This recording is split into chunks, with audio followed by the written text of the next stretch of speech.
great. Yeah, I just wanna be great. Yeah, yeah, yeah. Yeah, yeah, yeah.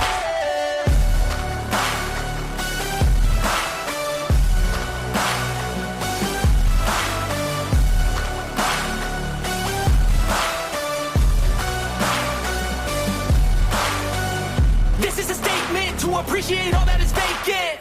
It's just for the taking. If you make up your mind, you can take it. I'm never complacent. I would work in a mansion or basement, yeah. There's no replacement for persistence, it's a patience, yeah. In this life, I wanna be soaring, to feel sun inside when it's pouring. And I'll fight till anxiety is foreign. I'm so sick of my mind's extortion. My whole life I just wanted someone who would notice me.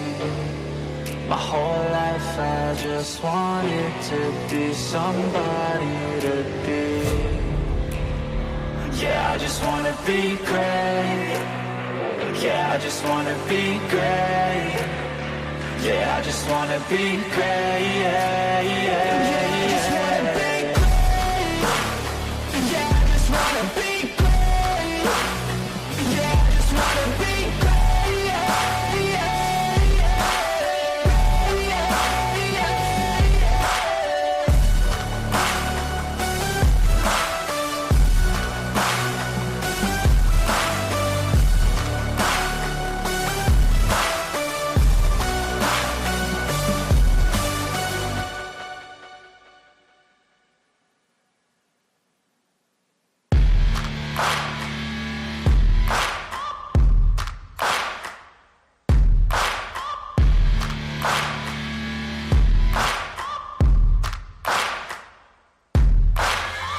searching for greatness in a sea of the dying and shameless, a sea of the aimless. I don't wanna be one of the nameless. I'ma wake up with the mindset that one day I'm gonna make it. And I don't think I'll be fine if I don't break my limitations.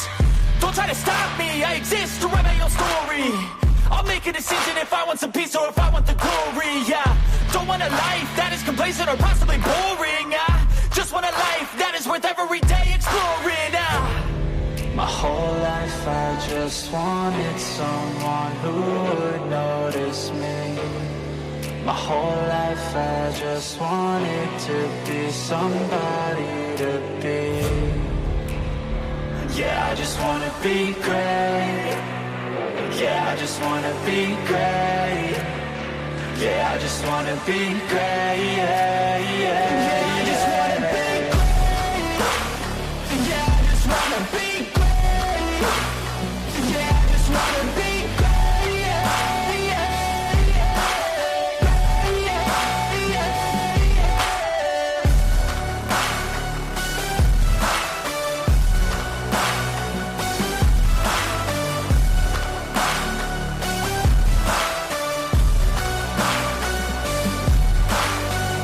This is a statement to appreciate all that is vacant.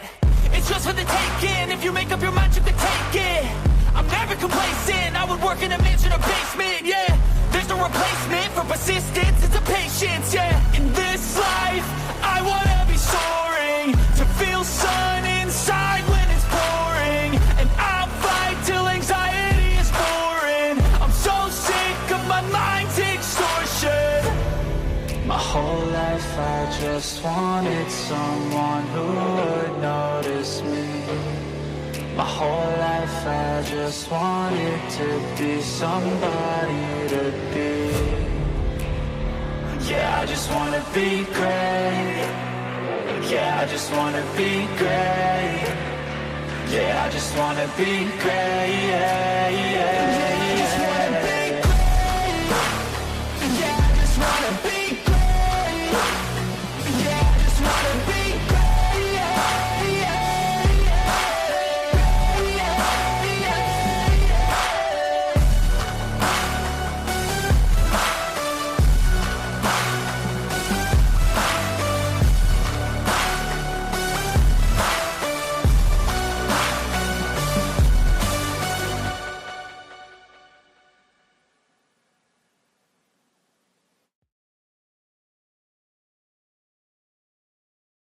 Life's a ride, so let's make it count. Cherish every moment, that's what it's about. Tune in, together we're building our groove. Every beat, every laugh, we're ready to move. A little laughter, some love, we're soaring high. Every single episode reaching for the sky. News on the airwaves, spreading good vibes. Friends together, watch how our spirits rise.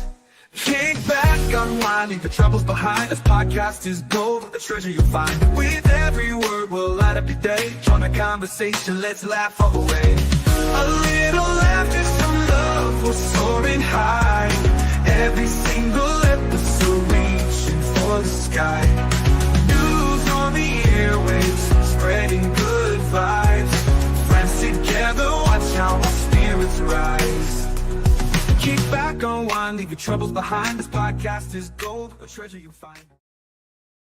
Life's a ride, so let's make it count. Cherish every moment, that's what it's about. Tune in, together we're building our groove. Every beat, every laugh, we're ready to move. Good morning, meatballs, and everybody else that's here. Thank you so much for joining us today. Welcome back. The cafe is open for business. Once again, guys, come on in, grab a seat. Let's do this thing today. Let's see what's going on in our crazy world out there today. We got some updates, good and bad, happy and sad. It is what it is, guys. Thank you for those of you that popped in with us last night. I hope you enjoyed yourselves, even slightly. That's all it means. Or that's all it takes. It's just having a little bit of enjoyment, breaking away from this crazy stuff just once in a while. It's always a good thing to do. So welcome back, everybody. It's great to see you all here again. I'm grateful for you all. Thank you to my blue crewers. The crew is in the house. Thank you for being here. I appreciate you all so very much as well. Hope you're all having an amazing start to your day. Miss, oh my goodness gracious. Let's see here. Please make sure to hit the like button on the way through the door, guys. Share this out if you will. We are jumping into the morning show. We do multiple topics to catch up in the world.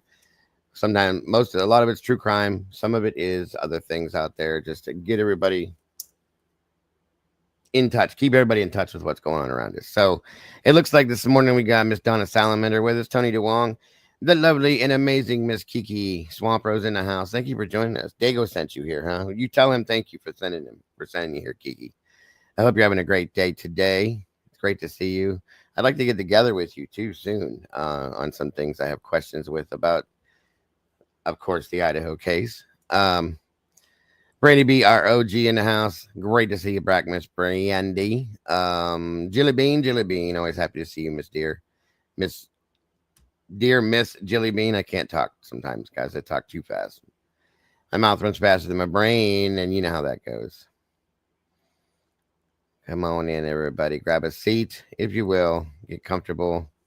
Beach Babes in the house. Good to see you. Circus Music, welcome back to you.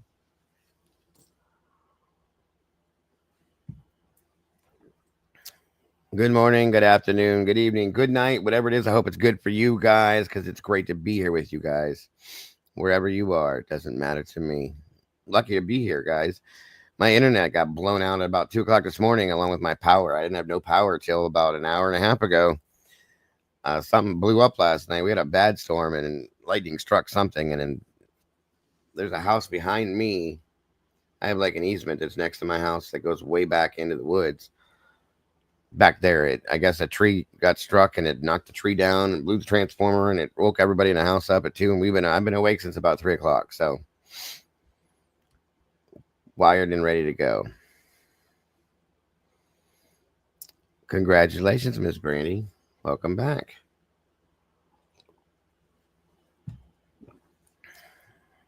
Yeah, and they just got it back on. I guess it happened all over my neighborhood. There was about 5 or 6 people that had no power, which sucked because it got really warm in here last night. The humidity got crappy. So, and I couldn't go back to sleep. I tried.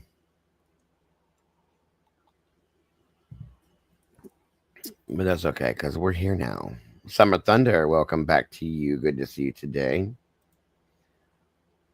Hope you're all doing well. Rain, rain, go away. Come again some other day, please, if you will.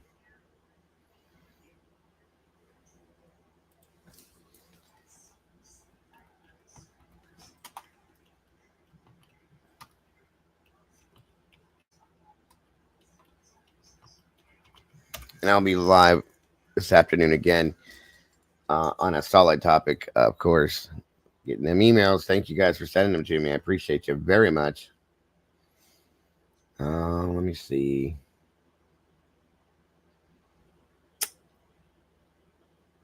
I got sad news, of course, to talk about. Very sad. We'll get that out of the way first thing. That way we can work through that. Feminem and Eminem. Good to see you. Yes, this is in an old school original. Absolutely. We had, I think my wife had this. It was hers since she was a kid. One of my 80s toys. I love it. Love it. Love it. Thanks, Feminem. Good to see you. Thank you for joining us. I'm a retro guy. I love 80s stuff, 90s too, especially music. Oh yeah, they're awesome.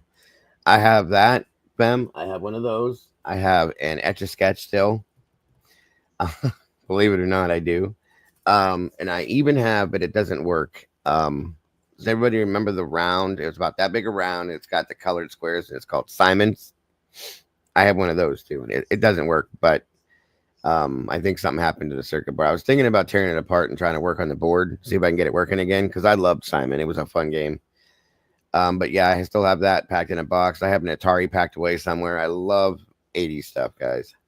I have a lot of 80s toys because I'm a toy collector, and a lot of this stuff is newer, but I have a bunch of 80s stuff too.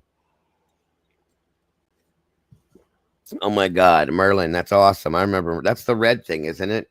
Like the red thing looks like a phone that has the buttons all over it. Isn't that Merlin? Or am I wrong? Miss Cat K, good to see you. I am N806. Good to see you today. I am jealous. Jilly Simon is awesome. It is awesome. Love the noise. The noises that it makes. It does. That's amazing, LMN. I love it. I love it. Yeah, 80s was my thing, guys. The 80s was amazing to me. The clothes, the music, the movies, and the toys and all the everything that goes with the 80s. It's just amazing. I loved it.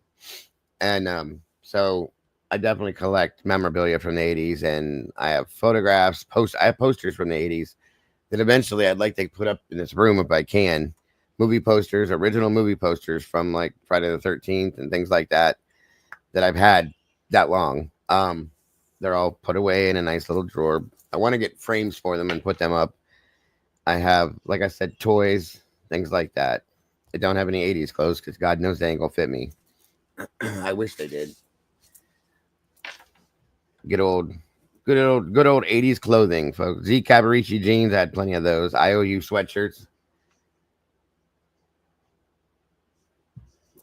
British Knights tennis shoes. LA Gear tennis shoes. Then that was the decade for sure, folks. Merlin, that's awesome. I love that. Yeah, I don't know if I'm able to fix the Simon thing. I'm gonna try to find me another one of these days. I don't want the newer version of it though. I want an old school version. Moonbreaker's in the house. What's happening, buddy? Good to see you today. 27 peeps in the house. And we got 8 views, guys. Or 8 likes. Please try to hit that like button, please. Yes, Summer. I used to think I was a break dancer. I used to wear those all the time. Parachute pants with zippers all over them.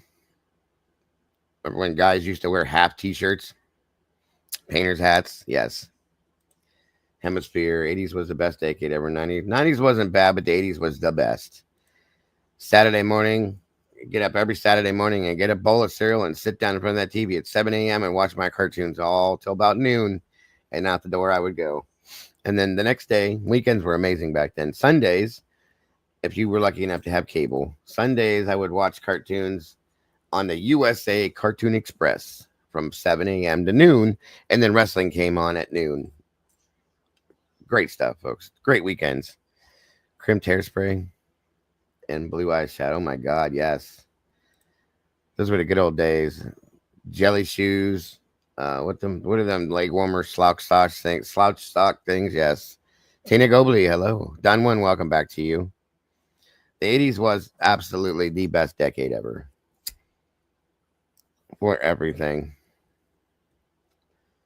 And luckily, being born in 1974, I got to express and go through the whole thing. Phenomena moms in the house. Convos with Bootsy. Welcome. Good to see you. I love seeing the new faces in here, guys. Please make sure to hit that subscribe button if you have not yet done it. We appreciate you all so very much. And hit the notification bell. That way you don't miss anything we talk about in here. Oh, my God. King Vitamin. Looney Tunes, Jetsons, Tom and Jerry. Scooby-Doo's my favorite. Scooby-Doo and Charlie Brown are my favorite cartoons ever. I still watch Scooby-Doo and He-Man, of course, yes. I can go on and on. Heathcliff.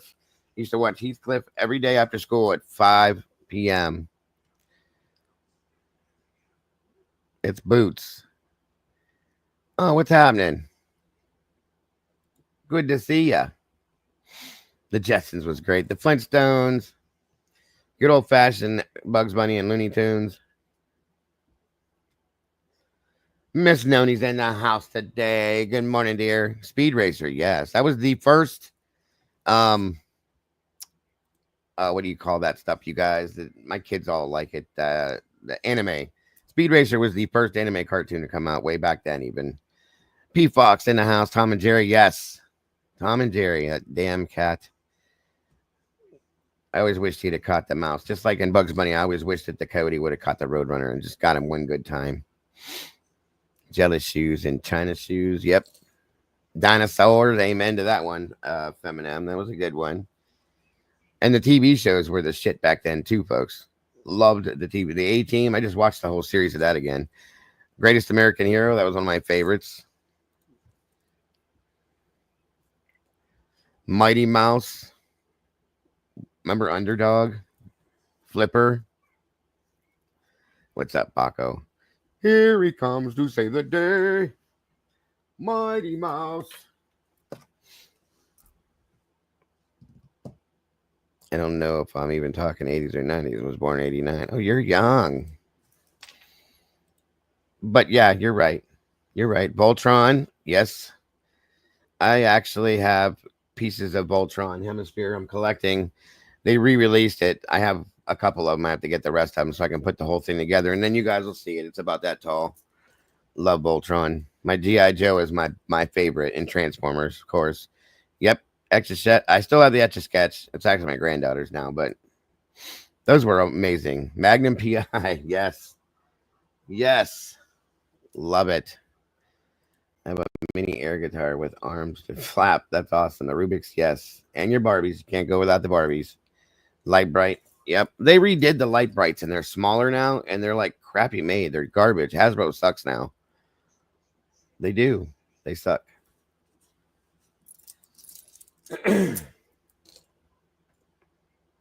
Stretch Armstrong. That was one of my favorite toys in the world, fam. I had two. I had a green monster one, the bad guy, and I had Stretch himself. Glowworm. My sister loved her Glowworm. Space Giants was before the days of power. Oh, yes, it was. Amen to that one. Gummy Bears, yes. Bouncing here and there and everywhere. They are the Gummy Bears. My wife's favorite show was Fraggle Rock. Anybody remember that one? She still loves it. I had to get her the whole season on Blu-ray one time. She watched it, and she'll still watch it again and again. And you know what? It was different. My Little Pony. My sister loved that too, Kiki. My granddaughter loves it now. And something else I started collecting again. Garbage Pail Kids. The cards. Mm-hmm. Yep. Pac-Man, yes. That's one of my goals, Hemisphere, is one of these days is to get the stand-up arcade Pac-Man machine. I want one in here so bad. I've always wanted one. One of these days I'll be somebody important maybe, and maybe I'll be able to afford one. That's funny, Brandy, because my wife, I told you guys, some of you guys the other day, my wife was a big 80s person like me. That's one of the biggest things we hit it off with. But for her birthday, my sister bought her tickets to go see Cyndi Lauper. She went last week. Said it was amazing. It was just like she used to be, she said. But yes. Walmart has what hemisphere? Oh yeah, they're worth money, Josie. Joe's in the house. They have new ones, but the old ones are worth money. Yeah, I got out of all my sports cards. I had a bunch of football and baseball cards. I used to collect those back in the day. I got out of those when I became an adult, got married and all that stuff. And then I started recollecting toys. So I used to have the whole Alicia J. Hey. Good morning, dear. I used to have the whole Star Wars collection, the original one. And I had original G.I. Joes and Transformers. And my mother, it sat in her attic for the longest time, right? So she had all that stuff in totes, like 3 totes. I had every G.I. Joe figure ever imagined. She sold all those for $50, which was, I could have been a millionaire with what I had. The birds in the house, Miss Tomboy, welcome back to you. I sold tons of my toys. Barbie, GPK, Garbage Pail Kids, Max. But I have a massive Hot Wheels and Matchbox car collection. It's actually Caden's now, but I had it forever. Collector wheel. You guys remember wigwams? Yes. Do you guys remember? Oh, and my wife still has 2 of her original Cabbage Patch Kids. I think SRB showed me. She has hers too. Martin. WWF with the ring. Yeah, we have a WWF ring. I just don't have any. We have the newer wrestlers because that's what Caden liked. I had the all rubber wrestler. Hulk Hogan, Randy Savage, and Junkyard Dog. They were just rubber and they would bounce in the ring. It was awesome. I thought she did show us that she still had Cabbage Patch Kids. My wife has Gussie Bella, or Gussie Arabella was her one. And then she has a preemie doll too, I guess she found. I didn't know she had that. Oh, yeah.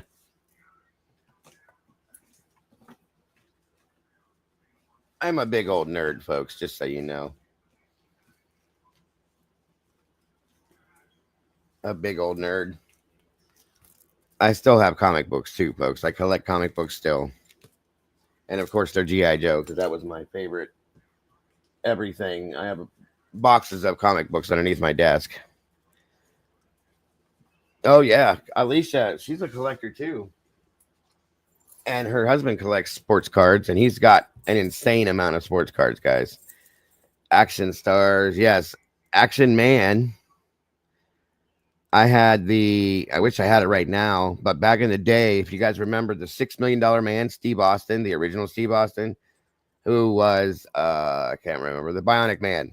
I had that doll, and he had a hole in the back of his head. You look through and you could see through the bionic eye and shit. It was amazing. Yeah, if I had that right now, because I'm in groups for collectors, I'd probably be close to, some of them toys are upwards of $100,000, believe it or not. It's insane. Hey, Taylor.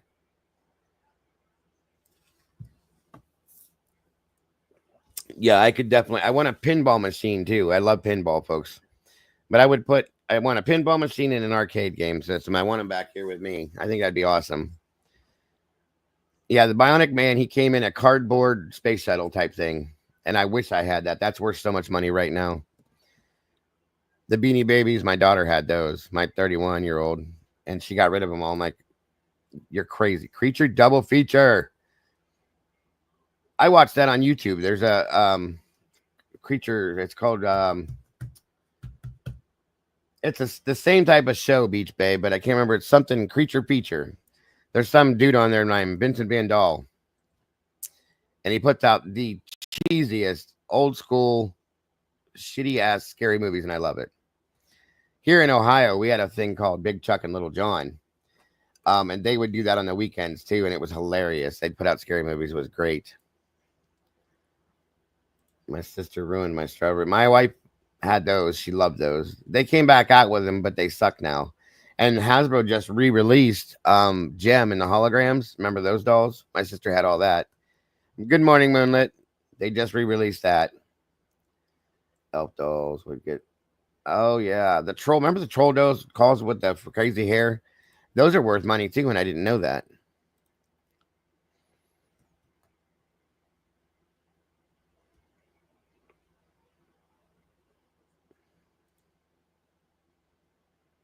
Xavier Roberts' signature on the bootay. That's right. They used to come with a birth certificate. They had the signature on the butt. And yeah, those dolls, oh my God, they were so. If you guys remember, like the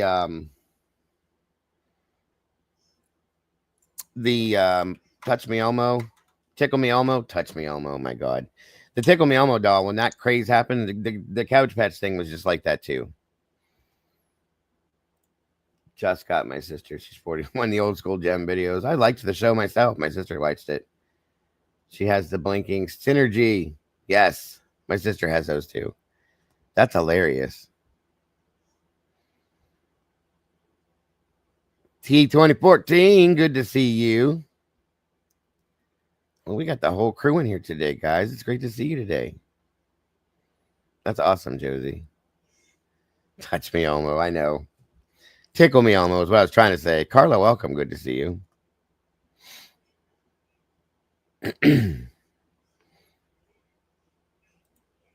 That's awesome. The Tonka trucks. I had the Tonka. My favorite toy in the world. I had it forever. Was a big old black Tonka truck that you could take the wheels off, put it up on a jack, change the wheels. That came with a guy with a cowboy hat on. I had that toy forever, and I played with that with everything. I could sit on the damn thing and ride it around. It was that sturdy. It was metal and plastic, and they don't make shit like that anymore. American Girl. My daughter has those. My other daughter has those too. So it tickled me. I wish I still had it. Yeah. Yep. Monchi-Chis. Remember the Monchi-Chis? The little, those were cute. And color forms. Remember them things? Those were awesome. You could like make your own. It came with like a cardboard background. I had the Smurfs, which we have some of those too. Toy Smurfs. My wife collects some toys too. I have toy Gremlins, a Mogwai.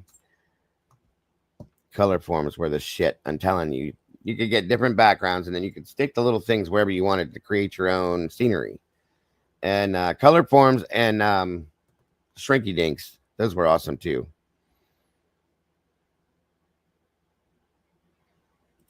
I remember my mom having this big bowl. She used to put Yep.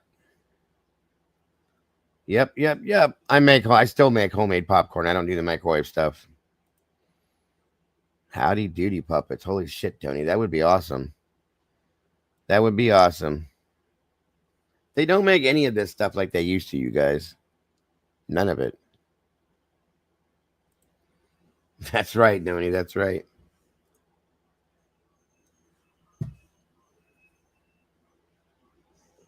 My sister had paper dolls. She had those other Barbie things too that were like, they were like plates. And you'd put them down and you put paper on top of them, and you'd take colored pencils and color over top of it, and they would put dresses and different things on the Barbies. It was kind of cool. It was all paper. Yes, they were Hemisphere. I do have a Atari 2600 in my basement, and it's got about 35 games with it.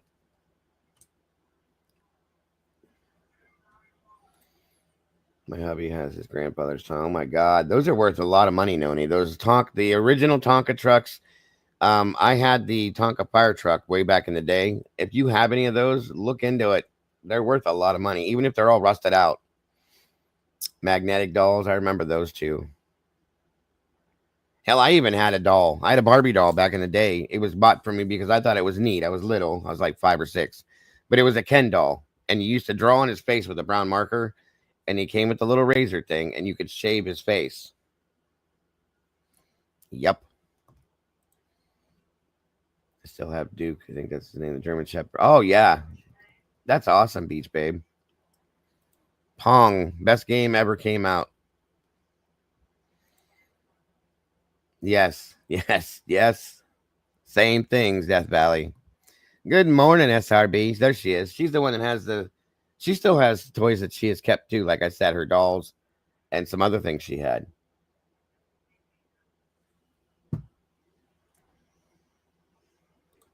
The Barbies are worth money too, guys. Hang on to those if you have them. Especially like my sister, she has all the holiday Barbies. Every one of them from back when, I don't remember, when she was born. My mother started buying them for her. And yeah, my buddy, wherever he goes, where I go, he goes. You know that's where good old Chucky came from initially, was from the my buddy theory, right? Miss Cassie K, how you feeling today, Cass? Did that stuff help you? Yep, GI Joes is my shit still to this day. I still collect them, and even the new ones. There's newer ones they came out with.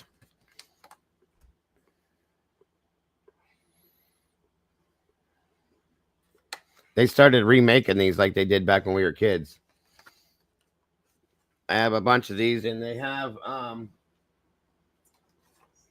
started making 6-inch versions of them too that are like this size. They're this size now, and they come with all the guns and everything too. They're a little more. These prices on this shit has gone stupid high.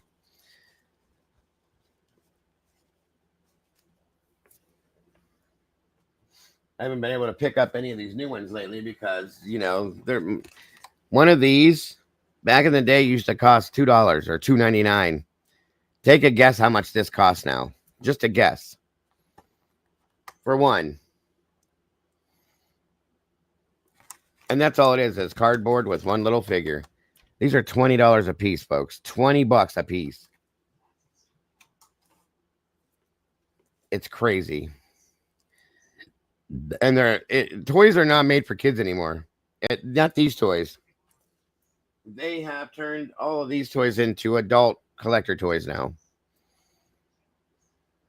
Cassie K, the sassy one. Yep, they are 20. Carla's right. It's crazy. And the other ones, now explain that to me. Hold on, I want to show you something.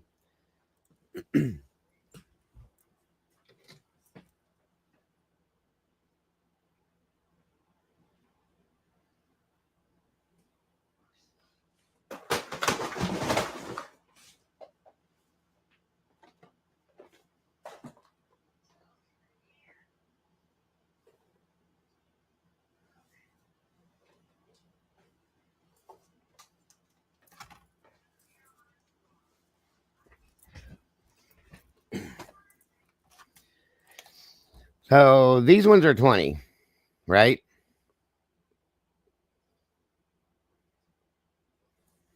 These ones are 25. Does anybody see how that makes any sense? It does not. Not even close.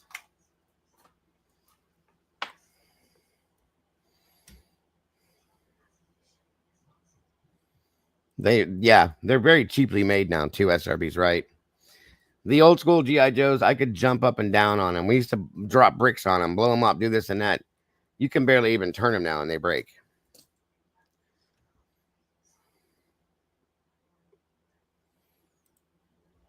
No worries, Boots.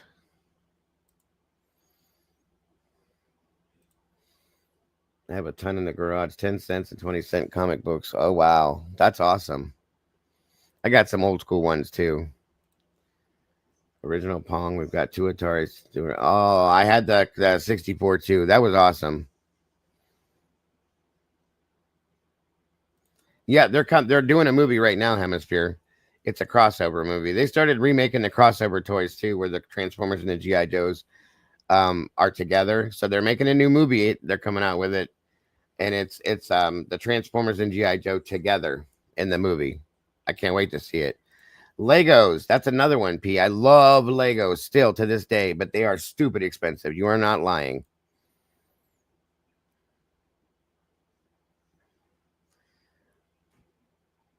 What's the matter, Cassie? Mario. It's Mario. It's me, Mario.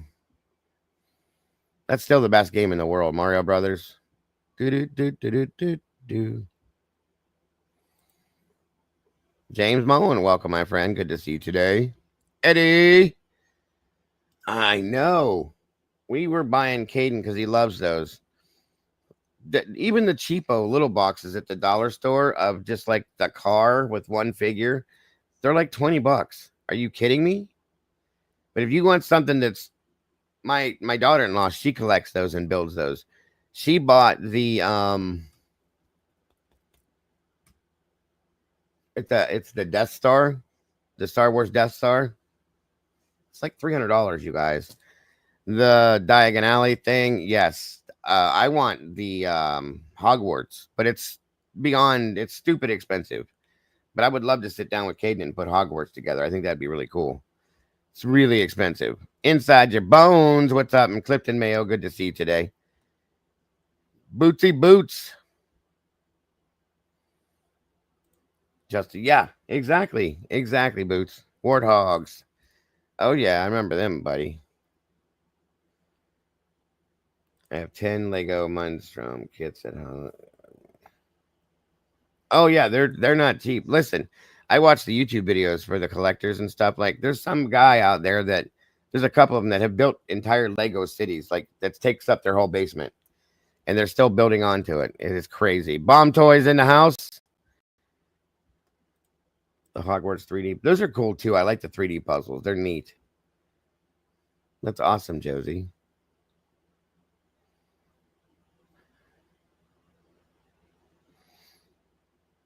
You have the castle? Really, Cass? That's nuts.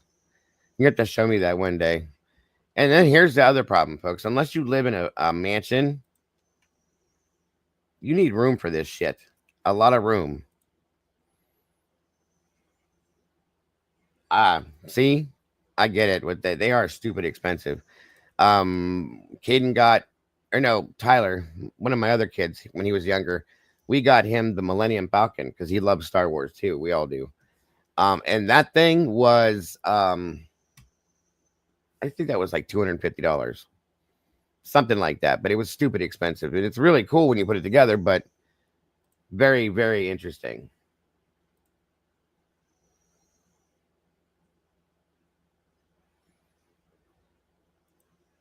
Very cool. Legos are the shit.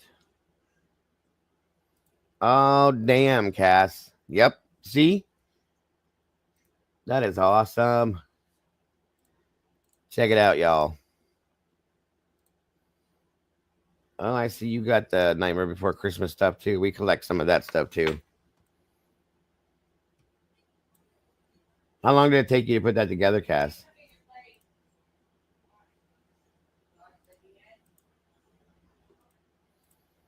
Check it out, y'all. And there's a whole, like, you can build everything in with this. You can buy the castle, put it together. You can buy all the things outside of it. You can even get, what's his name? The big dude. His little hut up in the area. Yeah, that is too much. That's awesome, Cassie. Good job. Patronus. My son, Caden, has all the wands. That is very cool, Cassie. Good job. A week? Yeah, I bet. Randy Purr, my brother. Those are worth money too. The old school, is it metal P? Those are worth money. That is amazing, Cassie. That's awesome. I love it. You can get the train set too that goes around this. I saw. Oh yeah. I used to paint the I still have some, but I don't do much anymore because my eyes are going bad. But the tiny little, because I used to play Dungeons and Dragons when I was a kid. Good morning, Bridget from Marysville, Ohio. What's up, neighbor? But I used to paint. They were pewter, and I would paint those. And I was very good at it. I could paint the pupils and stuff in the eyes perfectly, but I loved those. Legos, yes. Holy Grayskull, He-Man. That's a castle. Yes, it is, Clifton. My wife likes the He-Man stuff. Texas Ranger, what's happening, buddy? Yep, Lincoln Logs and Tinker Toys. Dude, you guys, I had like, it was a big old box full of Lincoln Logs. It was probably like 8 sets together. They used to come in big round cardboard tubs. I used to build like mansions out of the Lincoln Logs. They were mansions. They were huge. Loved those. Warhammers and painted them. Oh, yeah. I know my son has those. He wanted me to paint his, Bootsy. Good to see you, Bridget. He-Man, yeah, He-Man was awesome. They just re-released He-Man, the cartoon versions. My wife wants those bad. Tinker Toys were cool. Remember Erector sets? I loved those. And they came with like little motors, and you could make like motorized things with those. Those were awesome too. Yes, the 80s and the 70s, the things that came from then, guys, just amazing. But that's awesome, Cassie. I really like that. You did a great job with that. It looks like that would have been so frustrating though. I even like the table you got it sitting on. Tetris. That was the shit, fam. I loved it. Yeah, they sell Lincoln Logs and all that stuff, but they're not as good as they used to be. Pogs, I remember those. I didn't get into those. Oh my god, Zelda, yes. Evil Knievel, I had that, Texas. They resell that too. If you have the original one, that one's worth a lot of money too.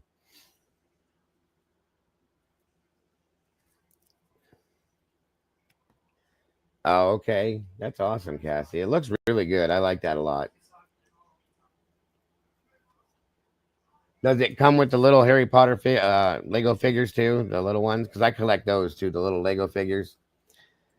I have them in a box, but I have like Freddy Krueger and Jason Voorhees, Michael Myers, and Texas Chainsaw. I have a bunch of little horror ones because I collect horror things too. I have the Wolfman, um, Frankenstein, the Mummy, and they're all like this one. They're all 6 inch. I have a couple versions of him because he's my favorite. Just came with the golden Dumbledore. Oh, really? So you have to buy the other sets to add the figures to see. That's how they get you with all that money. GoBots. I've been looking at those. My daughter's boyfriend, he collects toys too. We've been trying to find lots of GoBots that are cheap. I know exactly. You can do that if you go to Disney has it, I think.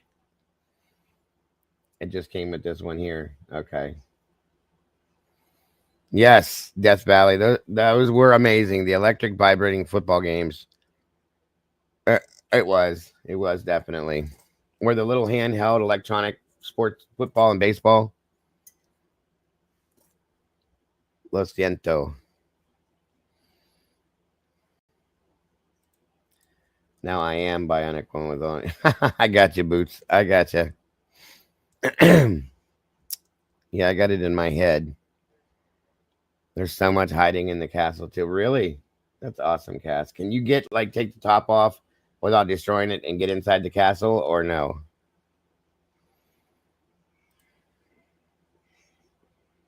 Yeah, Zelda, The Legend of Zelda. I had issues with that as well too. Miniverse. I love the Miniverse mini. Those are cool. Yeah. Ninja Turtles. I have some of those. We have the mini versions of those, the Lego ones too. Oh, okay, Cass.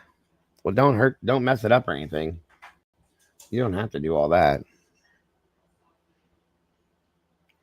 The kids from my generation, my son does not know what fun is. No, guys, we didn't need all this stuff when we were kids. You could go outside at 9 o'clock in the morning on a Saturday, find a stick, and run around for 12 hours. That stick becomes a gun, like Cowboys and Indians or Cops and Robbers or whatever the hell we called it back then. Yeah, that's what I'm saying. I don't want her to drop it, SRB. That would be a disaster. So be careful, Cassie.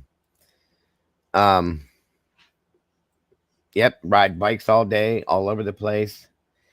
Put down some bricks and a piece of wood and jump your little ramps with them and stuff like that. Sandbox. We used to take our GI Joes. My buddy had a huge. His dad would dump sand in their backyard, like a ton of it, and it was this massive pile. So we would go dig holes and tunnels and build little bases and forts inside the sand with our GI Joe figures, and we'd sit there all day doing that. You guys, all day long. My mother would call us home for lunch, and I didn't want to leave. Oh my God, Cassie, be careful, please. Let's see what we got here. Hang on.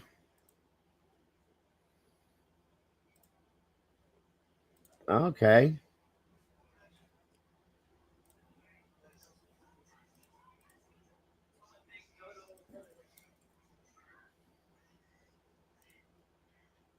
That's pretty neat. That's an area like a looking down view. Okay.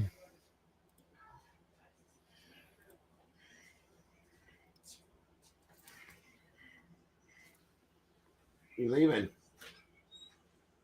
I'm gonna get some water. Some bottled water. Oh, okay. Oh, gotcha.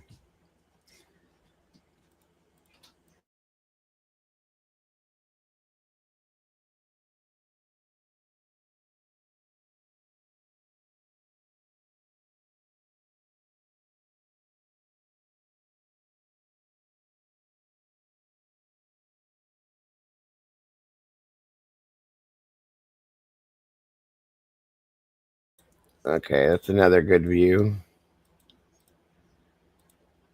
It's even got the little chess set down there, guys. That is neat. See it? That is really cool, Cass. I've never seen it put together. I've only seen it on the box.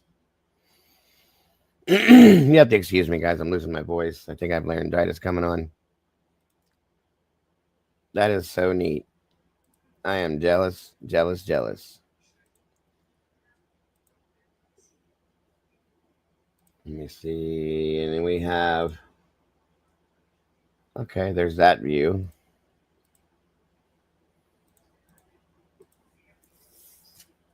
I bet they did. Yeah, pushing down on it. That's awesome. Good side view. Candy girl. Good to see ya. Mark Schumann, good to see you. I did too. I had the trash compactor for Star Wars, all of that stuff. Every bit of it. My mother sold it all for $50 damn dollars. $50, folks. That's it. You want to talk about being mad? Oh my God. I cried. As a grown man, I cried. Oh, and there's the other. Yeah, that's neat, Cass. Very cool. Now, when you put it back, please be careful. CJ Sky, good to see you. It's been a minute, CJ. Yeah, that hurt, Alicia. It hurt. She sold that one for 50, and then I had a whole thing of GI Joes, the original, a Real American Hero 3.75 figures. She sold those for like $20. They were all together. My Transformers, those were all separately sold, but she sold them all for like 50 cents to $1 a piece. I was so upset. She was like, "Well, I told you to get it out of my attic." Mom, really? I could have bought you a house and myself a house for the cost of what that shit was worth, you know? That was so sad. Pogo ball. Carolyn Prestage, welcome. Good to see ya. Okay, good. Don't touch it again. Don't touch it again. That's awesome, though, Cass. Thanks for sharing that with us. I love it.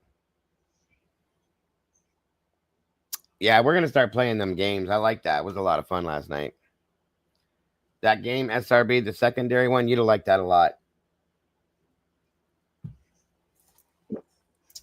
The idea was you had to, they would throw memes up on the screen and you had to guess what singer it was based on the memes. That was fun. We're going to start playing that for real. I love Scrabble, Boots. I love it. We play it all the time here too. My kids just got me a new version of it. Oh, we're definitely going to SRB. For Christmas, I got the newer version of it. Name this, and there's other versions of it too. I want to try out. That was a lot of fun though. Absolutely, absolutely, Mark. I agree. What do you mean? That's a good game. Agreed. I sent you a thing, Elisa. I just didn't want to bug you because I thought maybe you guys were doing family stuff. We did the music, and then some hater came at me. Those names were killing me. The new rapper names, like what? Dua Lipa. Yes, Cat. They were nuts. Tyga. Me? I was born in 74. My wife was born in 77, Clifton. Porcelain dolls. My wife had those. She collected those for a long time.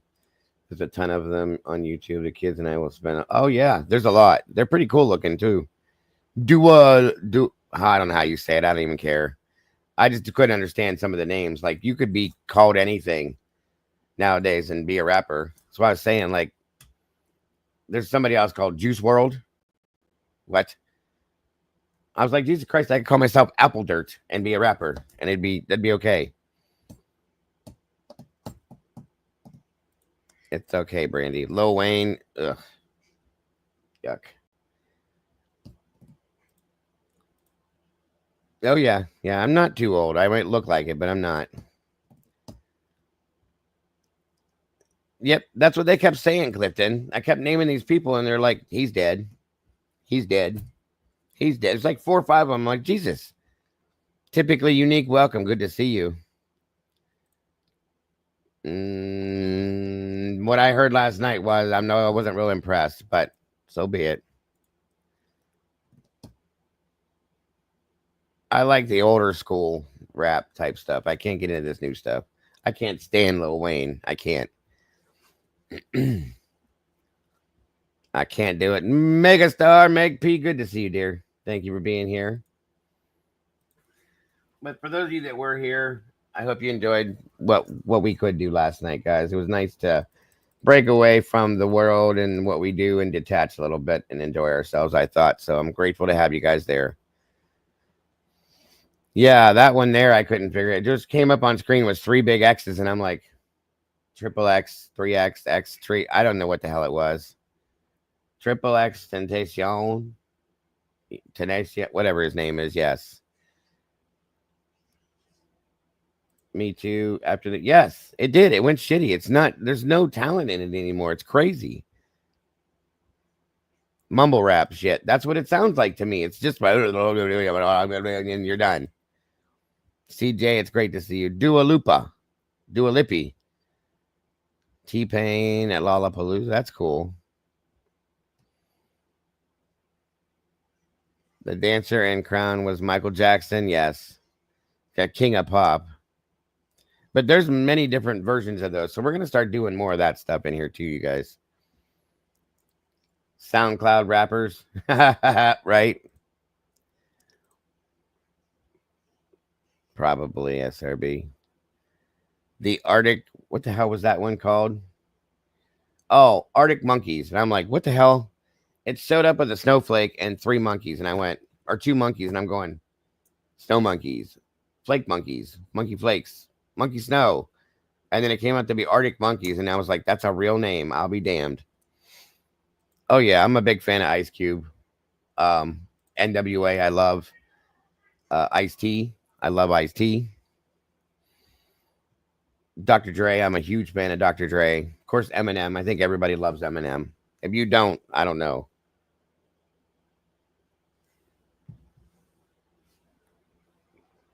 That sounds awesome, Clifton. Seriously. The Scorpions, yes. Deep Purple and Dio. God bless. Ronnie James Dio. That's the guy that took Ozzy's place in Black Sabbath. I can't do it. I just can't. Wu-Tang. I used to like them a long time ago, Meg, Fem, when they first came out, but I grew out of that quick. DMX, I loved Tupac too. Big time Tupac fan. Scully Skull, what's happening, brother?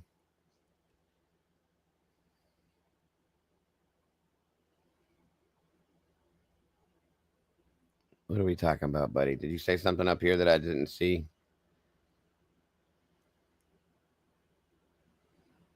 Maybe I missed it. Did I miss something else you said, Skull? I'm not understanding what you meant there. But yeah, if you don't, I don't know how to help you access them. Your dust, you don't want to be a meatball dust. I don't know what you meant, buddy. I heard you like iced tea. I like unsweetened, Meg. That's what this is.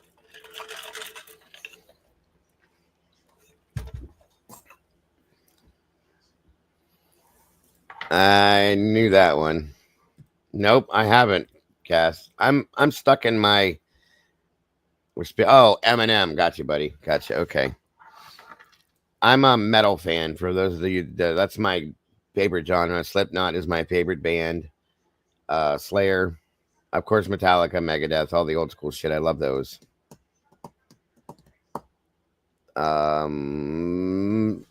Scott came in last night and gave us a name to a group out of they're Welsh, and I had never heard of them before, but they were actually pretty good. I was impressed with that. Oh, really? I'm sorry to hear that. My keyboard has been glitching since yesterday, and I have no choice. I accept the phone in it. I'm struggling. Oh, I'm sorry, Scully. It's all right, brother. Understood. No problem.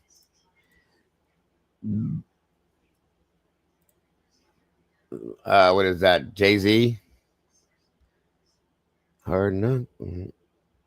But you gave me music bipolar, but like you have like your main categories, and then like what you're like, no, fuck it. I fuck with this. Gotcha. Oh yeah, and that's one group I wasn't real big on, Josie. I liked them like from the I think I liked the original one of the first original albums, but something about them I just couldn't stick with them. God bless America, that hurt. No, David Bowie, of course, Zeppelin, yes. Heart, those are all good bands. I was in a big a big punk. I was when I was a skater, so I got into punk music. Circle Jerks and Dead Kennedys, Dead Milkmen, DRI, GBH, the Misfits, Love and Rockets. I was into a lot of that stuff back in the 90s, early 90s, late 80s. Korn is one of my favorite groups too. I love Korn. Suicidal Tendencies, yes. Sublime, I'm a big fan of Sublime too. Ska, Rancid, yeah, I liked Rancid, Scott. Clutch, but for a long time though, I was big time into the punk shit for a while. Sex Pistols, Black Flag. Sex Pistols is one of my favorites. No FX. Misfits were awesome. They were awesome when what's his name was with them. Sublime. I played in a Sublime tribute band. We played a lot of that, a lot of their stuff. Limp Bizkit, they were okay. Circle Jersey, Circle Jerks, the Dead Milkmen, Dead Kennedys. Yeah, I listened to a lot of that stuff. For Psychedelic Furs, yep. 311 was good. Danzig, Glenn Danzig, yes, there you go.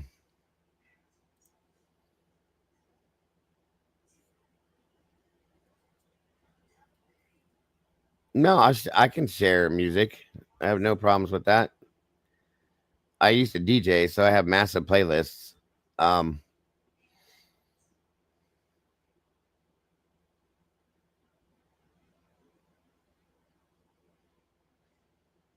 Yeah, Sex Pistols are absolutely amazing, bro. Johnny Rotten, Sid Vicious, all of that. I love the Sex Pistols. Love them.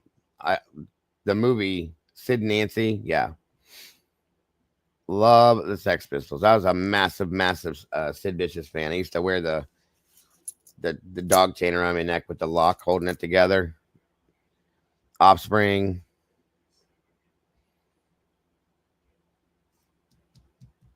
And at the same time, I love Frank Sinatra and Dean Martin.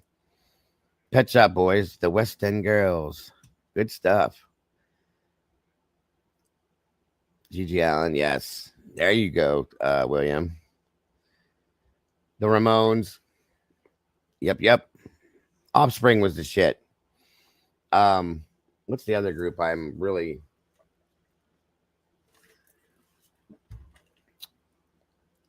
What the hell are they called? Cut life into pieces. This is my last resort. I can't think of their name right now. Korn's the shit. I love Korn. Rage was always awesome. Don't give a fuck if I cut my arm. Thank you, Krista. Papa Roach. I put when I worked that little stint, I worked for the cable company. I put internet in his parents' house, and I'm putting it in over their computer desk. They had a modem put in, and they have a record Their son is I can't think of his first name right now, the lead singer. But they had a gold record over their computer on the wall there, and I'm like, that's pretty cool. And it had his name on it, and it had the band name and Papa Roach, and I'm like, that's pretty awesome, guys. Pennywise, I used to like Pennywise. Godsmack, I loved. But they're like, yeah, that's our son. And I went, wait, your son is, and they showed me pictures and told me stories, and they lived right near me. I was like, that is insanely cool. Very cool. AFI. Oh, yeah, you guys. We're showing our age in here now. Bad Religion. Yeah, that was a really very cool experience for me. Jerry Lee Lewis and Fats. That's awesome, William.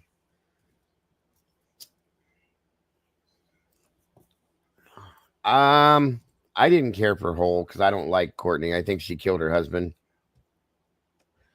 as we're gonna get into here one day. I think Courtney Love was the one that killed Kurt. I know I loved Kurt and I loved Nirvana.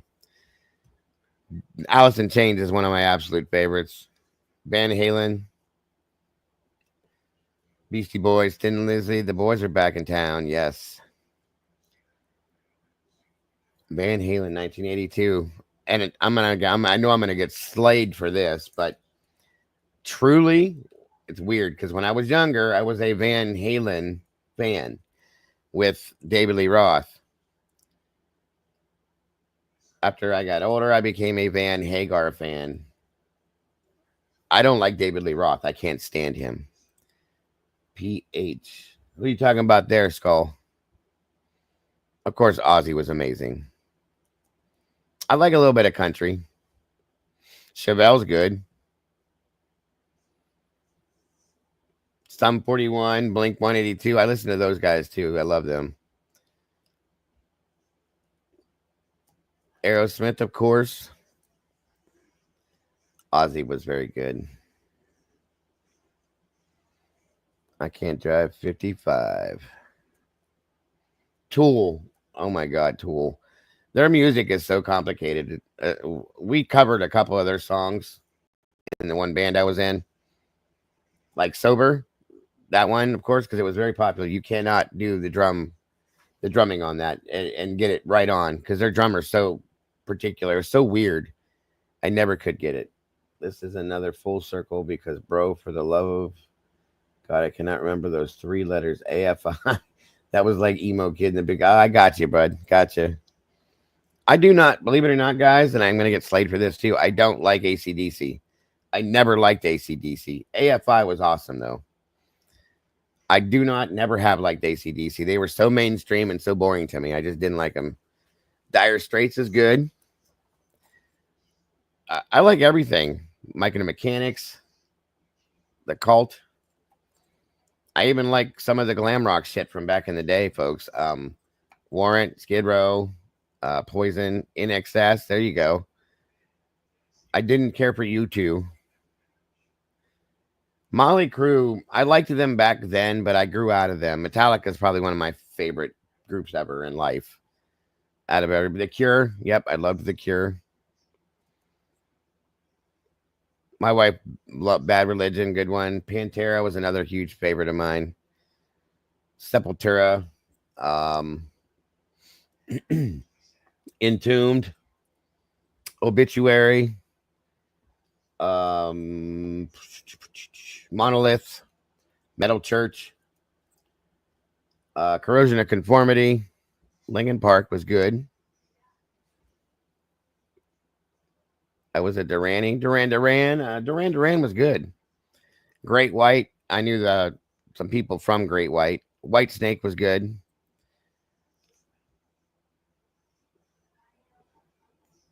Walk by Pantera was that's a fighting song.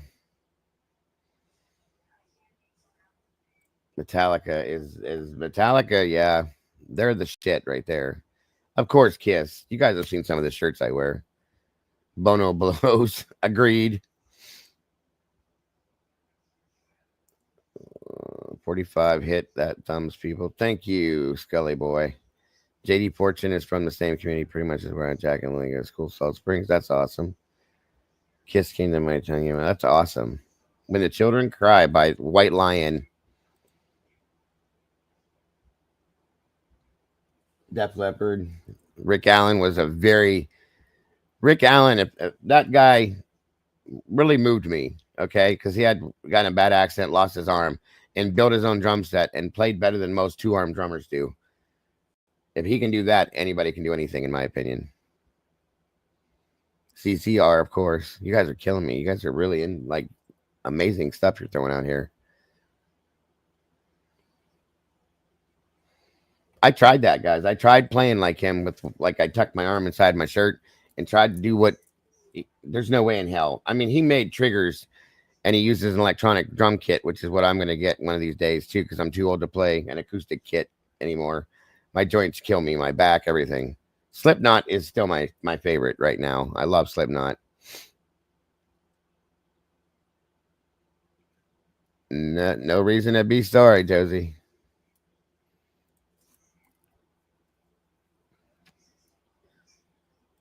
Yeah, I just can't do. I don't like David Lee Roth at all. I can't stand him. But I really like. There's a song that Van Halen did with Sammy. That's probably one of my all-time favorite songs ever. I could listen to it over and over again. It's called Dreams. It's an amazing song. Eddie's Jethro Tull. There you go, buddy. Yes. Molly Hatchet. I grew up on that stuff with my dad. That's how I got into that. Seen the Iowa tour. That's awesome, Scott. They toured over in the UK too, right? Yeah, Slipknot is like that's it for me. Mudvayne, Slipknot, Slipknot, Slayer, Metallica are my three absolute favorites. Period.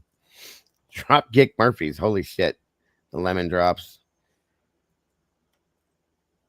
Cranberries, yes, the Cranberries were awesome. We used to play Zombie, one of our covers. I haven't seen that one in a long time. That's great. It's nice to just talk a little bit sometimes, Clifton. Yes, Wesley Willis. Yeah, they were touring. Oh, that's awesome, dude. The Iowa tour was probably one of the best ones. I've seen them 3 times. Smashing Pumpkins. I even collected some of the masks from the original, from I think not the Iowa, but the other album before that one. Joey Jordison's probably one of the best drummers ever to ever exist. God rest his soul. He was a huge influence for me. Glass Tiger, that's awesome, Kent. Counting Crows, Lamb of God, yes, William, yes. Welcome back, Cassie.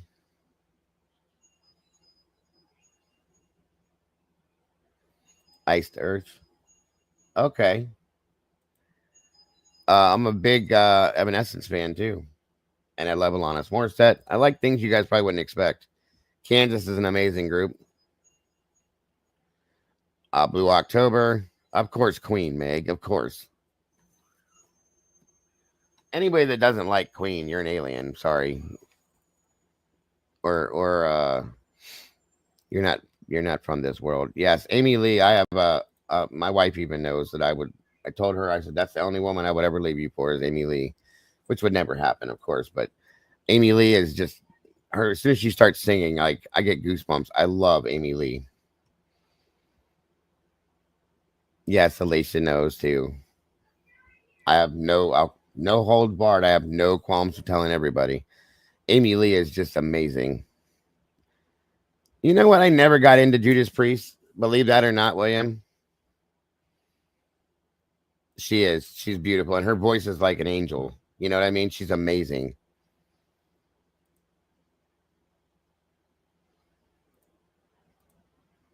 The Cure and Depeche Mode, of course, Pebbles. Good to see you, Pebbles. Murder Dolls. Holy shit. Nice.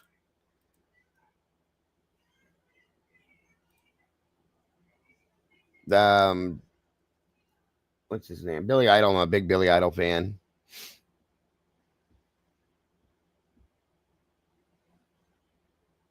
Fleetwood Mac, of course, Ro. Of course, yes. Good to see you, Ro. Fleetwood Mac is just, they're amazing.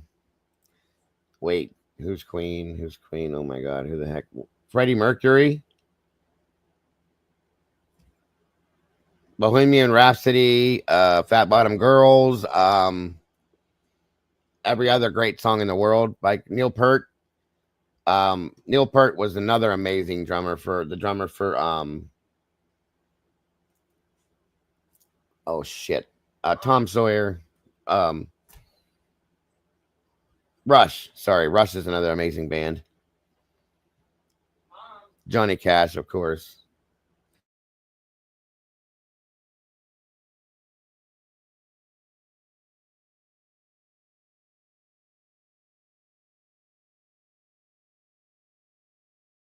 Oh, hold on 1 second, folks. Someone's at my door.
There you go. Sorry about that.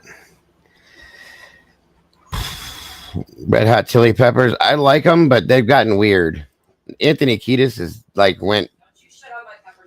he went weird. I don't know what the hell happened to him, but he looks creepy and strange now. Lizzie Borden's a good one. Warlock, I've heard of them. Manitoba's Wild Kingdom. Man of War. Love Man of War. A lot of people don't even know who the hell Man of War is. Blue Murder. They are all weird. Yeah, but he got strange. He got really weird looking now, and he just acts even stranger than normal. Buck Cherry was good. War on Drugs. The band. Stabbing Westward. I've seen them or heard of them before. Oh, yeah, you can't go wrong with anything they've done. Fleetwood Mac's amazing.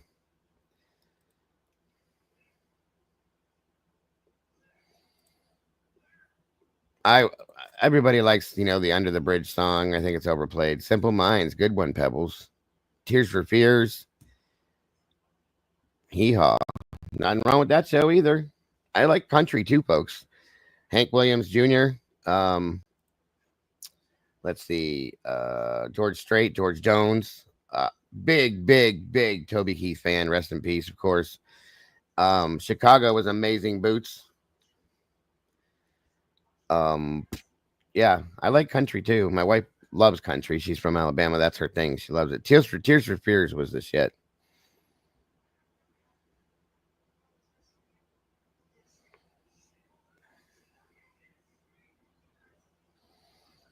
Marilyn Manson, of course. He's from here originally.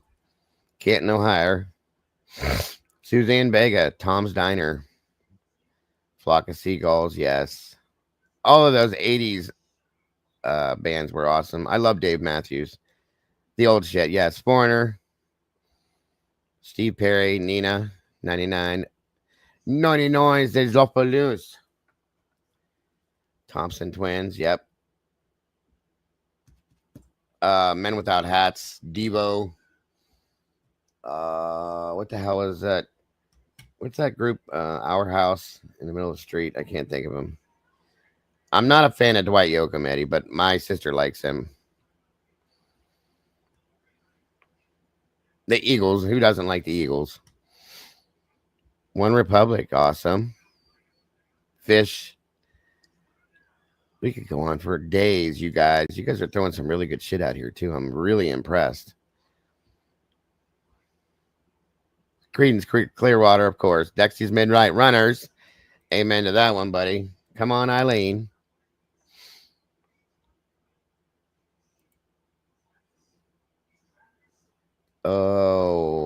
Oh, what was her name? Mickey. Oh, shit. I know her name. I can't think of her name. My wife has seen our Aerosmith twice. Charlie Daniels. I love Charlie Daniels. Love Kenny Rogers. Dolly Parton, of course. Reba McEntire. Creed. Creed is very, very good. Now that they're back together again with Scott Stapp. I've seen them once. The Backdoor Boys. Bootsy. That's funny. Yeah, we could go on forever and ever, Scott. There's so many of them. Their music is just amazing. Tony Basil, that's it. Thank you, Bridget.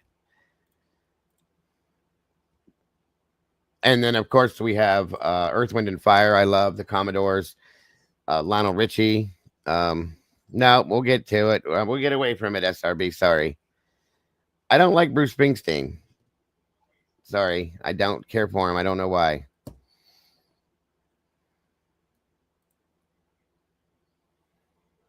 Oh, that's amazing, Witchy. God bless.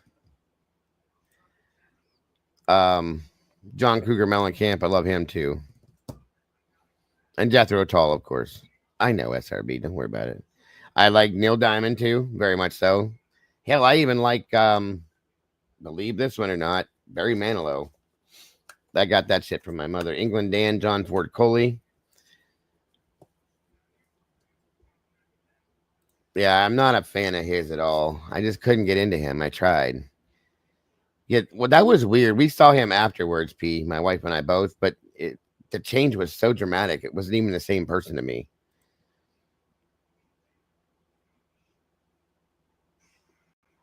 Billy Joel, I love Billy Joel, and I didn't get to play her song last night. That pissed me off. Fenway. Sweet Caroline. Bum, bum, bum, bum, bum, bum, bum. Kenny Chesney's good. Keith Urban, yes. Wayne Newton. Yeah, Billy Joel is one of my absolute favorites. He really is. Everything. I love him.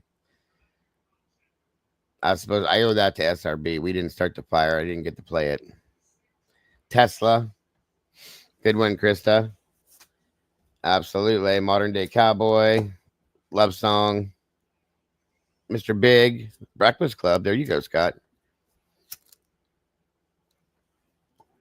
Little River Band. There you go. Yes, I have Witchy. It's awesome. It is. It's very, very good. It was a Billy Joel, or did you want? I thought you wanted. Oh no, that's Saigon Kick. Love Is on the Way. I used to do that way back in one of the first bands I was ever in. I used to sing that song.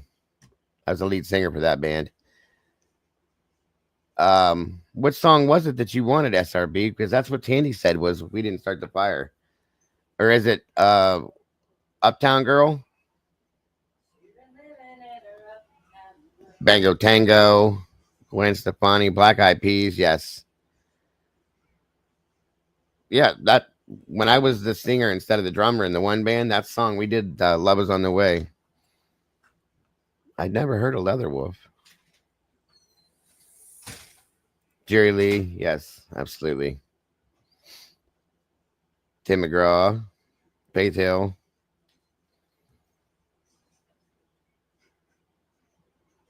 See, I thought that's what she wanted too. Oingo Boingo, wow.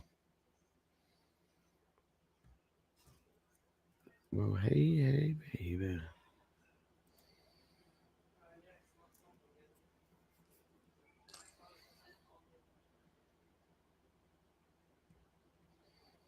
Babylon AD. Fallout Boys, yes. Disturbed, I like Disturbed. Sandy was wrong. Well, which one is it? I mean, every song he's done is good, but Uptown Girl, I'm trying to think of the ones that I played before that you liked.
I do. I like Weezer a lot. Radiohead, Adamant, Grim Reaper, Blue Murder. Sorry, guys. I had to grab some coffee. All right, guys. So I guess we'll get moving. I was a latchkey kid. Can't do that shit nowadays. Not comfortably, at least. All right, let's see here.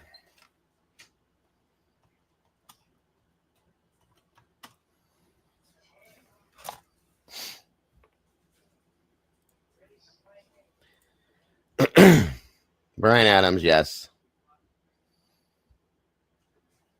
Sean Cassidy, wow, Noni.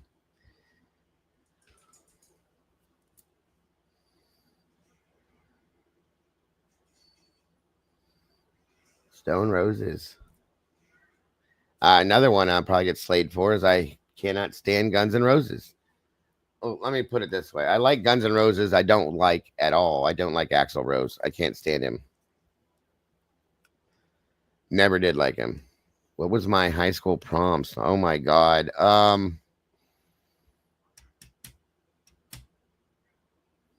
You know what? I can't remember, Josie. I was a little buzzed up, but I knew the song. John Parr, Saint Elmo's Fire. I played that last night. It's an awesome, awesome song. What the hell was our song, Josie? That's a good question. It was something odd. It wasn't from the 90s. Because I came out 92.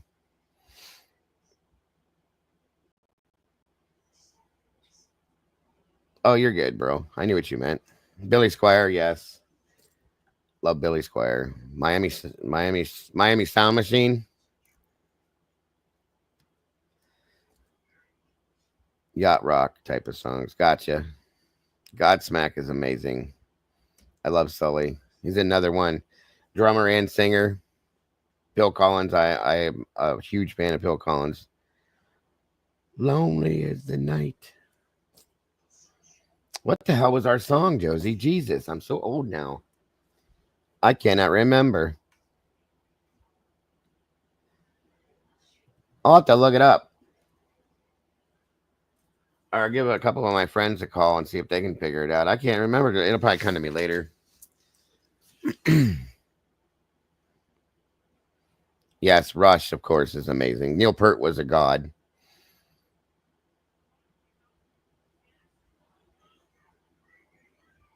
Oh, wow. Okay.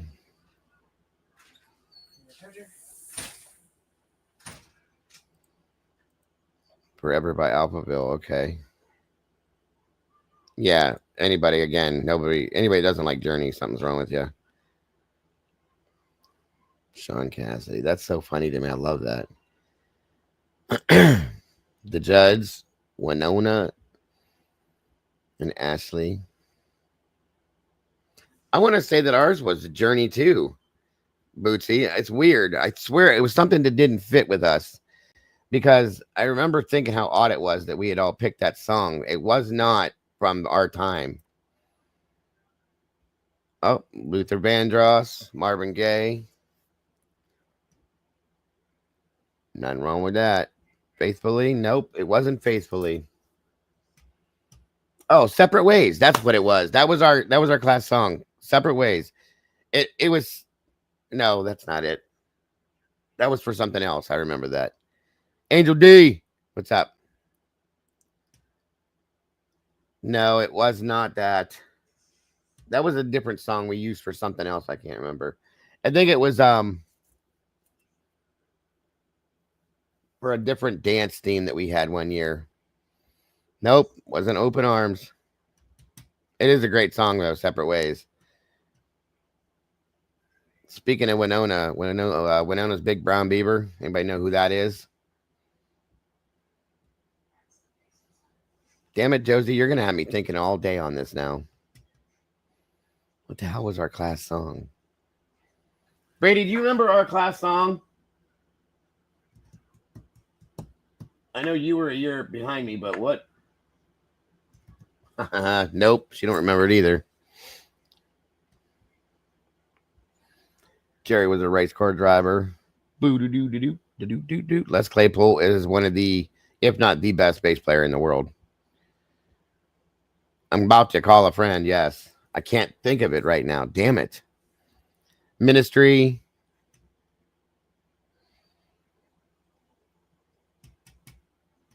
What the hell was our class song, damn it?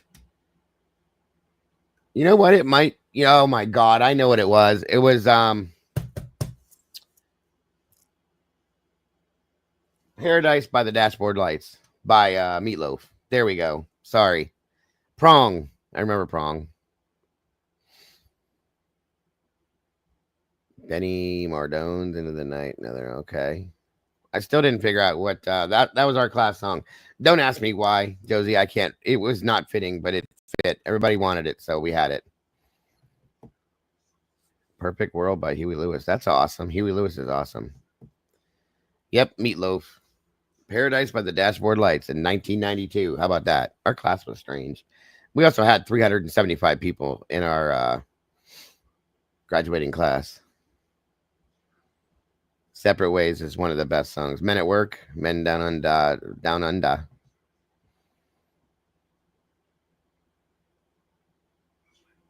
Oh, we talked about Depeche Mode. Meatloaf, yes.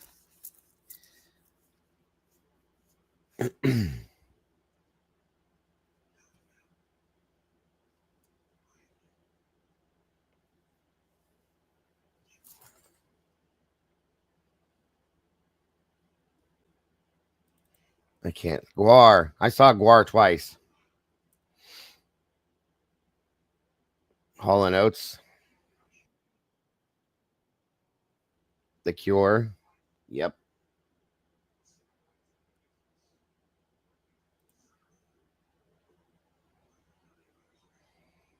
Enjoy the Silence.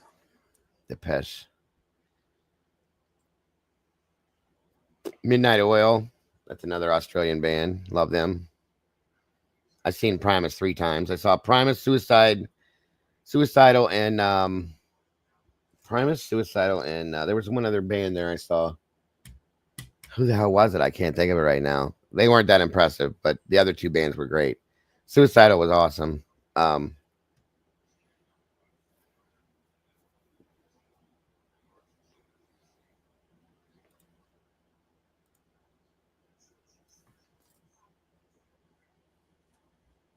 Yeah, we have a channel on our Discord for this stuff too, guys. Nine Inch Nails is another one. Ice Nine Kills, Architects of Self Destruction. Oh, cool, Scully. Malevolence. Yes, I know who that is, Scott. Corn. I've seen Corn 5 times. Flying the Black Flag. 30 Seconds to Mars. It's another good band. KMFDM. Holy shit. Another great one. That Manic Street Preachers is who Scott recommended last night. You guys, Piper Death Punch. I love them too, Death. Nightwish. Ghost Love Score. That's awesome. Nuclear Blast. Good stuff, guys. See, if you're in the Discord, throw these things out there. We love seeing this stuff. We got cooking, music, whatever, animals, all sorts of shit in here. Hot Milk Horror Show, My Chemical Romance, Ginger. If anybody's familiar with that, Ginger, Jinjer. She's amazing. Good. I'm glad you like it, Krista. I'm glad to have you there. We could just get Brian acclimated to it and comfortable. It'd be better. The Road Hammers gotcha. All right, guys. I will never get started on this if I don't. I'm gonna go through this part, and we're gonna review Michelle's video on this because it's hard to find the other stuff, and it's got a combination of different things in here, and we're gonna go through this. So I'm gonna give a trigger warning right out of the gate. It's gonna be the worst thing we're gonna see today, and I'm not very happy about it, but I do want to show it to show everybody what's going on with it. Let me see here. Click the wrong thing there, guys. Trigger warning. This video includes sensitive and violent content that may not be suitable for all viewers. This video is for 18 plus only. All right. Kajagoogoo. Holy shit, that's a good one too, William. Culture Club, of course.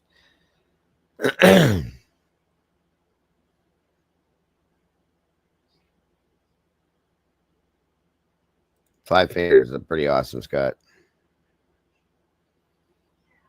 Shine Down, another big one. Big fan of. Pearl Jam, Soundgarden, Temple of the Dog, all of them. Alice, of course, I'm a big Alice in Chains fan. Okay, let's jump into this and get this out of the way. This is, like I said, it's a very sad topic, but I just want to get it over with. You're okay, William. You're good. Mother Love Bone. Holy shit. Good one, William. Of course, Tool. All right, let's see what we got going on here.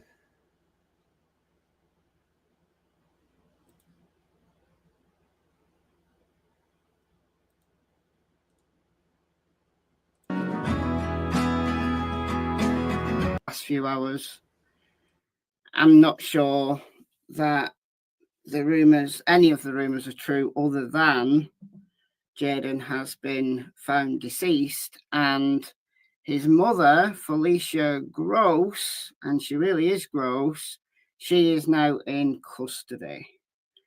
So this is her booking information, August 12th, 2025. So what I read last night is, yes, Jaden Spicer has been found deceased, very sadly. He was buried in the woods. His mother took his life, and she buried him as well. She's in custody, like Michelle said, and I'm going to pull it right up to the press conference so we can see this. There was red flags, Clifton. I agree, SRB. I just won't. From here on forward, guys, if I see red flags or have a gut feeling, I just have to go with it, because this was just it blows. I don't understand how a mother can do something like this. I don't get it. I just don't get it. You bond with your child, mothers especially. You bond with that child when you're carrying them for 9 months to do, but there again, some people don't have that mental connection. It's weird. Yes, Alice Cooper. My dad saw him twice. It's crazy. Yeah, she took him. They took them to the body.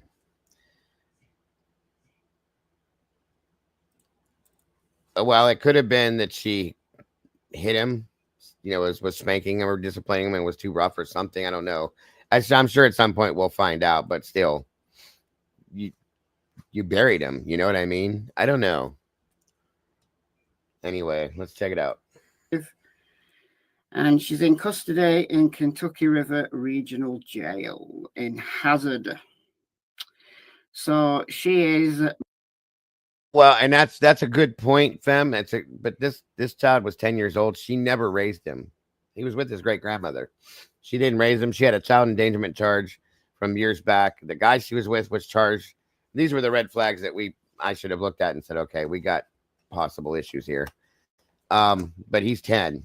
He had mental health issues as well and was on medication for it. So I had to wonder if maybe he snapped out or something, and she flipped out on him too and was too rough because he was just a little dude. He was real skinny, very small framed, so it wouldn't take much to hurt him, very sadly. So, it's horrible. It is absolutely beyond horrible to me. I don't understand it. I just don't. I never will. Things happen. Unfortunately, this happens a lot more than it should. Booked. Apparently, she's confessed. So I'm not sure we're going to get too many details at this press conference, honestly. Yes, you can, Tom boy. You want to come up here?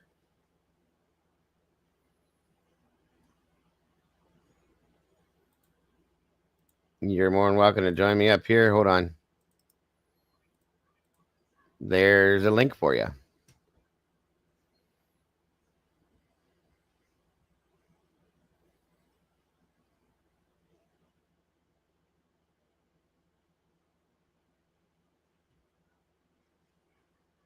You heard OD on cold medicine. Really? That's different. So maybe it wasn't physical abuse. See, that's what I was saying. That's what we said earlier on, Tomboy, that she had to go through CPS placement, that she and her husband had to be cleared by them. So, like I said yesterday, this is me, in my opinion, another CPS failure. If they couldn't see these things unless it was purely accidental. But if it is, you should have called PD. You shouldn't have hit him. You shouldn't have done this, Yeah, no, they can't just hand him over. That's definitely not legal to do. And even her sister Samantha said that they had to go through the being cleared and all that kind of stuff. So there's that. You know what I mean? That's what my biggest issue is if it was an accident, if whatever happened, then you face the music. You don't hide the body. You don't lie about it. You don't go through this whole thing. Maybe why. That could be it right there. Could be it right there. We'll see. But yeah, 100%. In my opinion, if it was a violence issue, this is where CPS failed. If it was something accidental, okay, I get it. That would explain the manslaughter. Yeah, but you don't hide these things. You don't go bury this child in the woods and call the PD and act like he just walked away. You can't do that kind of shit. I'm sorry. Granted, you could have been scared, but it is what it is, guys. Things happen. That's when you deal with it, That's all I'm saying. But either way, I'm very sad and upset over this. Continue to follow a developing story out of eastern Kentucky. 10-year-old Jaden Spicer, who was reported missing 1 week ago, was found dead yesterday. Now, Felicia Gross, his mother, is accused of killing him. Tyler Melito is live in Breathitt County to break down what he's learned so far. Felicia Gross is being held at the Kentucky River Regional Jail, where she is facing several charges in connection to her son's death. We'll get to those in a moment. Kentucky State Police troopers say It's they possible. received We'll new find out, information Tomboy. yesterday afternoon that led them to New Road in Jackson. That's where they found Jaden's remains buried in a shallow grave in the woods. Police found his body buried about 19 miles from his home in Jackson. His body has since been taken to the state medical examiner's office.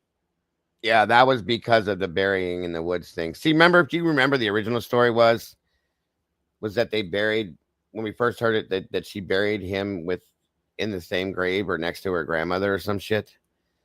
Yeah, that's exactly what that is, because she didn't turn it over. She waited a week. Well, it was probably getting to her. Even if you're the most horrible person in the world, you still have a conscience. So it probably got to her. It was probably eating her up. And that would explain the letter, because she probably knew she couldn't stand in front of a camera and lie like that. You know what I mean? That's my thought, at least, that she couldn't have done that. And that's probably why she wrote the letter instead of standing in front of the camera pleading that way.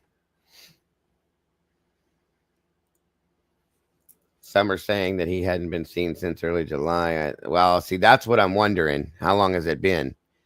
You know, has it been a month? Has it been a day? Has it been a week? Or was it been a week? Has it been this? And why, if that's the case, if he's been gone for a while like that, why did she wait till that point to say he was missing? That's pretty wild. The Facebook is showing different things, the missing Facebook page, but it's wild. Office in Frankfurt for an autopsy. I think I speak for an entire community when I say that we are devastated and collectively broken over this. I'd like to take a moment to extend my condolences to the people who loved and cared about Jaden. Oh, bingo, Tomboy. That explains it right there. And that school was starting. He was enrolled. So if it had happened, let's say last month, she could have played it off because it was still summer. But now that school was starting, there were going to be questions asked. So yeah, that makes a lot of sense. Very interesting. Okay. While this is not the outcome that we had hoped for, we certainly are grateful that we were able to bring him out of the woods today. Thank you to every person that sent tips or even shared a post on social media. Thank you to every person that prayed, and those prayers that were sent to us, and we ask that you continue to pray for a community that grieves at this tragic loss. It makes sense. Gross facing several charges. As mentioned, those include second-degree manslaughter, abuse of a corpse, tampering with physical evidence, and failing to report an incident. Now, last week, she sent a letter to the media asking for information about her son's whereabouts, as well as prayers and searching for her son. Police believe that when the autopsy comes back, we probably won't be able to get it, Clifton, because he's a juvenile, but they may put a report out, and they'll give the time of death. And if it shows, a week or a month or whatever, then we'll know at that point. But that's the only way we'll be able to know that.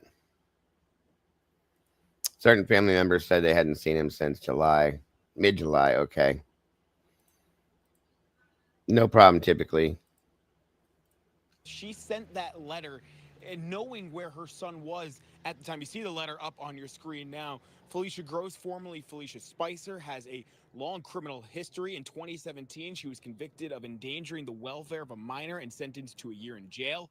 In 2020, she was arrested twice in Liberty, Kentucky, that's over in Casey County, on drug and firearm charges, and again, served a year behind bars. And the community support is still out in full effect for Jaden today at Jackson City Schools. A post on Facebook about 12 hours ago where students requested to pay tribute to Jaden's memory today by wearing red and blue. This is a community that is hurting. More than $3,000 was raised via a GoFundMe in support of Jaden and getting him home safely. Father Jim. It could be too. It could be too. We were told at one point that he was on medication for mental illness issues. And if she was new to this being with him, maybe it was an overdose. And maybe that was what the sleeping medication was. And we talked about before, folks, my son, and I think Alicia had stated too that she had a child that was on it. And it was very bad. I'm not saying it's the same thing, but it's a thought. They had given my son, oh shit, Alicia, what was that called? It was a very bad medication, but it dropped his blood pressure down and it slowed his heart rate very, very low. And I took him off of it because it was dangerous. So if he was on something like that, I can't think of it to save my life right now. If he was on something like that, clonidine, thank you, Alicia. That's horrible medication for kids, folks. He's 10. The kid looks like he weighs about 60 pounds max. So something like that, if you give too much of it, it can stop your heart. Okay. So it could be a situation like that. If it is, Kent, that would make some sense. And that in turn would explain the manslaughter, especially manslaughter 2. Okay. So that I can understand, but if that's the point, you should have called. Accidents happen, hon. That's all. You don't go bury this child somewhere else in the woods and lie and bring in all these resources and just own up to it. It happened, it happens. They shouldn't give kids stuff like that either. I agree with Alicia that never should they. My son passed out twice because of that medication, fell and hit his head. No, I agree. I agree with you right there. That's what I'm saying. She should have never hit it. You just own up to it. It happened. It's a horrible thing, but you got to say, hey, here it is. Annie, good to see you today. Sitchko offered up $1,500 for getting him home. He's now offering to pay for funeral expenses. And this is still an investigation that is ongoing. We're working to learn more information because it has shifted from a missing persons investigation to an ongoing criminal investigation. The details will not be coming out anytime soon. We expect Kentucky State Police is leading the investigation, and we'll hopefully get that. I hope they did, Tomboy, because I know they fail a lot around here with things like that. They give kids back to people that they shouldn't. They take them from good homes and put them back in bad situations because they want to keep the families together, while in turn, then we have horrible things that happen. That's why I feel that way sometimes. But I agree. I know what you're saying, and I understand. As soon as possible. Reporting in Breathitt County, Tyler Melito, Fox 56 News. Okay, now, hold on a minute. Let me go back to where I was because I forgot I was going to play that one first.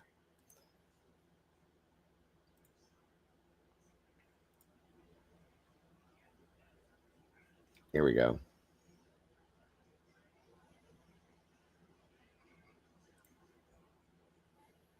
1 minute.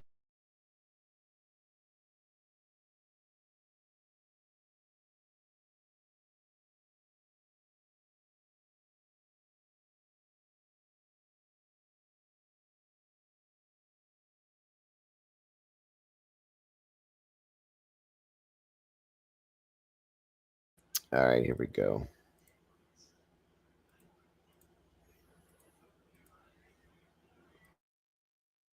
Rumors came out that the mother has been arrested. She's confessed, and just waiting on this presser. This is Trooper Gayhart from the Kentucky State Police. And it says Kentucky State Police will hold a press conference starting at 8:30 p.m., which is in 2 minutes, in regard to updates on missing. Was taken into custody and transported to search. Here we go with the presser. Area along Canoe Road.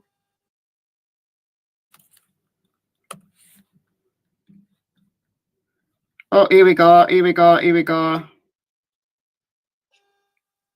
As a result, investigators identified a new area to search and a heavy. Damn it, that's not what I want. I can't, I can't find the actual freaking press conference. It's driving me nuts. I looked everywhere this morning for it, and I can't seem to find it, not even from the damn news channels, but I'm going to try to get us through it with this. Wooded area along Canoe Road. Jaden's mother, Felicia Gross of Jackson, was taken into custody and transported to Kentucky River Regional Jail. She is charged with manslaughter in the second degree, abuse of a corpse, tampering with physical evidence, and falsely reporting an incident. This investigation remains ongoing, as being led by Detective Nathan Roy. This incident has now transitioned from a missing person investigation into an active and ongoing criminal investigation. With that, we must advise that specific details regarding this investigation cannot be released at this time. It is our top priority to protect the integrity of this investigation and seek justice for Jaden. I would like to take a moment to thank the many different organizations that assisted in the search efforts for Jaden. All the volunteers that spent numerous hours and days trying to locate him. Thank you to every person that sent tips or even shared a post on social media.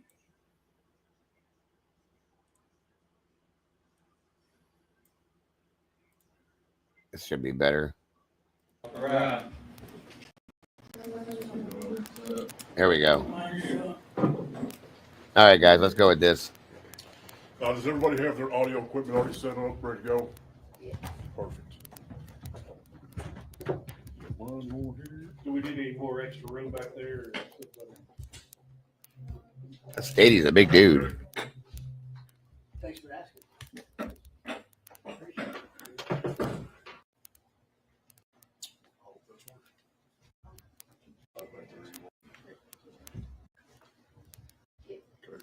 For the record, my name is Mac.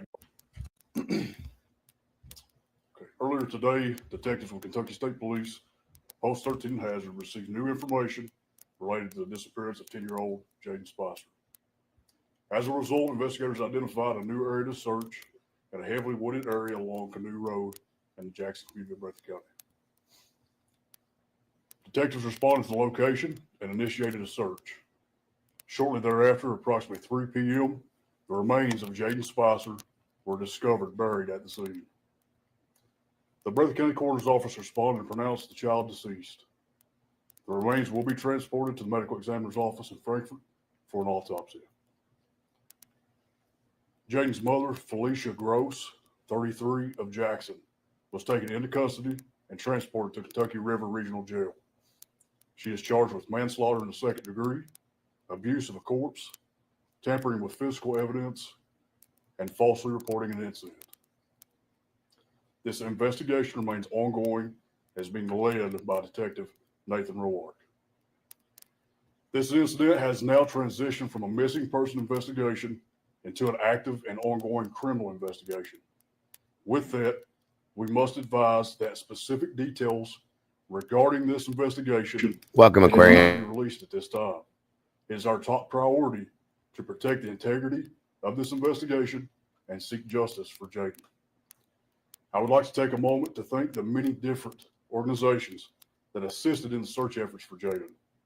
All the volunteers that spent numerous hours and days trying to locate him. Thank you to every person that sent tips or even shared a post on social media.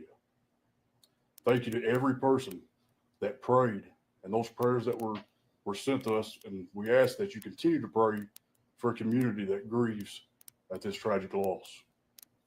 At this time, I'll invite Commonwealth Attorney Miranda King for her comments. She'll be overseeing the prosecution as it moves forward. Miranda. Thank you. Forgive me, guys, I've got notes. I don't think many wouldn't. I am Miranda King. I'm the Commonwealth's attorney. My office prosecutes felonies in Breathitt, Wolf, and Powell counties. I think I speak for an entire community when I say that we are devastated and collectively broken over this. I'd like to take a moment to extend my condolences to the people who loved and cared about Jaden. While this is not the outcome that we had hoped for, we certainly are grateful that we were able to bring him out of the woods today. Next, I think it's appropriate to thank the Kentucky State Police Post 13. These guys never give themselves enough credit. I can tell you that they have worked tirelessly and often around the clock in their efforts to bring Jaden home. And I know this because I have been on the phone with them just about every day, and they've just not quit. Finally, I would just like to say, I'm sorry guys, this is hard. Finally, I'd just like to say that the outpouring of love and support as a result of this has been absolutely remarkable. And it appears that there are people all over the world that love and care for this baby. Because of that, I would like to assure the public that now, thanks to these guys, Jaden is now in good hands, and we're going to take care of him. Thank you.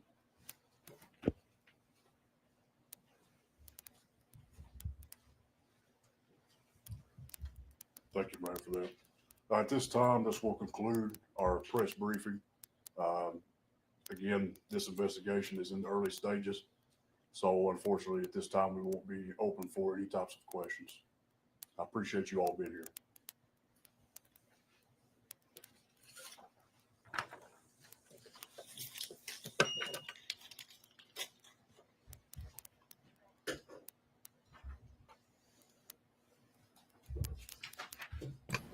Well, that was shortened to the point, so let's go back to the other.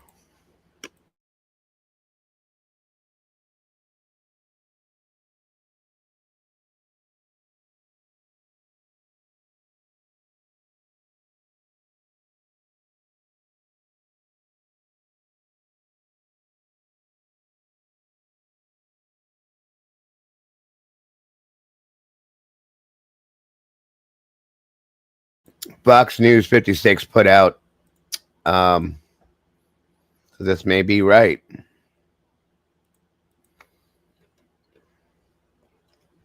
She allegedly gave her son Jaden sleeping medication that caused him to have a medical emergency and then buried him in a shallow grave on Canoe Road.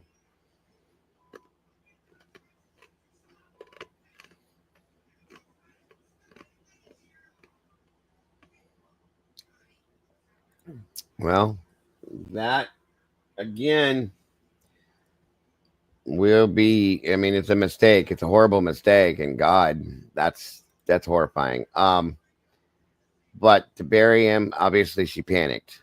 Okay, you can't do stuff like this.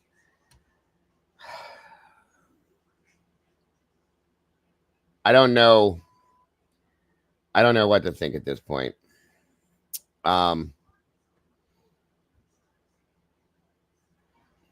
A citation provided additional information on the death of Jaden, revealing that his mother confessed to providing her son with sleeping medication, and she believed that he had died from a medical emergency. More info in the comments.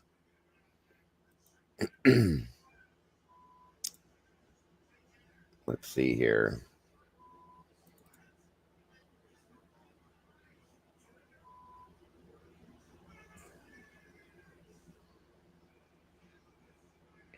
I don't, unless he fell asleep. I still call 911 and you try to revive him or whatever you have to do. But that's interesting. You know, it could have been a prescription that he was on if he was very hyperactive. That's why they gave it to my son, because he couldn't sleep. He wouldn't sleep. And he, you know, that picture we saw of Jaden, remember when I said he looked really tired? That could be why, guys, that he didn't sleep. If he had mental illness issues that he was on medication for as well, there's something. I'm sure the rest of this will come out at some point. So the medical emergency is he probably went into a cardiac arrest. Okay, his heart stopped. That's what sleeping medication can do, is it slows your heart rate down to the point where sometimes it can stop. So I feel bad to an extent for the mother. I hate to say this. I know people are probably going to say, what the hell's wrong with you? I need to know more. But if it was purely accidental, then I feel bad for her at the same time. But she should have called. You don't bury a child in the woods, guys. That's what I'm angry about. Okay? If she did it on purpose, that's a different story. But we don't know that yet. So we'll see. You know, I mean, I don't know. I'm not defending her. Don't get me wrong. But what I'm saying is I need to know more information as to what truly happened. I'm not going to go in and call her this evil person until I know for a fact. But like I said, I'm going to be going with my gut feeling from here on. When I feel something or see something I think is a red flag, and I'm just going to believe in it until I don't see it. Like I said, if you look, like he looks tired in this picture, which tells me maybe he didn't sleep a whole lot or sleep very well, which is why he was on the, sleeping medication to help him sleep. And that stuff, like I said, I don't know if it's the same thing, but that Alicia and I were talking about is very strong and dangerous. Could have just gave him a little too much and it stopped his little heart. You know what I mean? Just saying. So I'll be able to make a more justifiable thought on what I feel about this after I get more information off of it. But that's what we know thus far.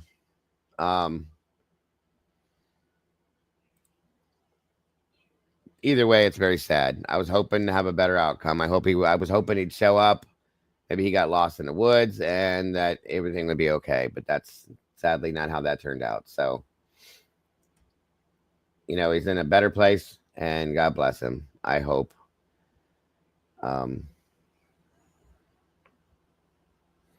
Exactly, Eddie. That's what I'm saying. But I can't go either way with it right now with too much of it because we don't have that anywhere near enough information on it. So, which is why I don't think they do either, which is why the presser was such a short-lived press conference. You know what I mean? So, once again, you know, Jaden, rest in heaven, little guy. Obviously, he was loved by a lot of people. And we'll find out more, I'm sure. We will definitely find out more.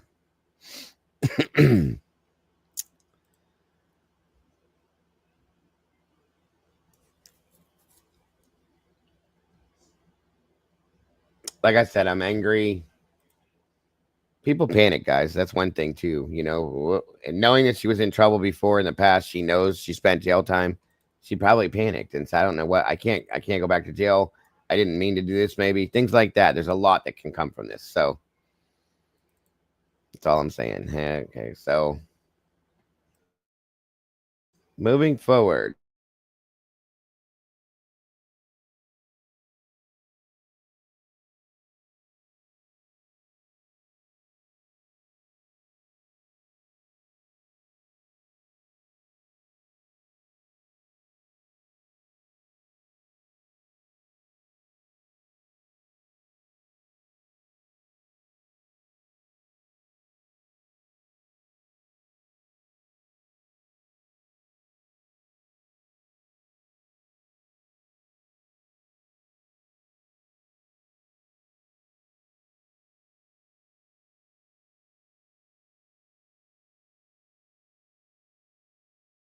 One minute here. I'm trying to load something else in.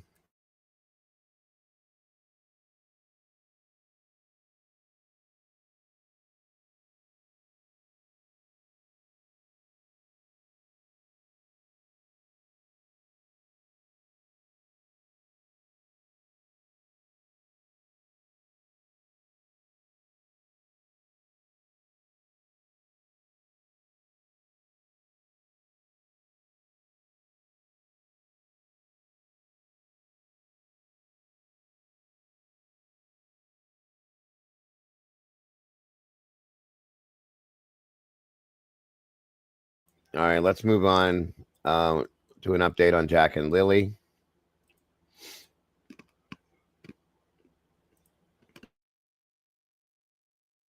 Michelle, I hope you're doing well. Welcome to another video. It is, and I'm following that one too, Clifton. His name is Giovanni Pelletier. Wednesday morning, the 13th of August. In this video, we're going to Nova Scotia to the case of missing siblings, 6-year-old Lily and 4-year-old Jack Sullivan from Lansdowne Station. I'm going to share a series of messages that Daniel Martel, the children's stepfather, shared with a chat group on Facebook before he left that group. He left that group when the Globe and Mail news release came out. The Globe and Mail really dug, included information from sources that I'd never heard before, and a lot of it is focused around Daniel, and maybe he doesn't like it. Maybe he's just fed up of defending himself. Maybe he can't defend himself. Maybe he has no defense. But these were the last set of messages that Daniel wrote in that group. So that's exactly what we're going to do. There's a whole bunch of them. So let's get to it.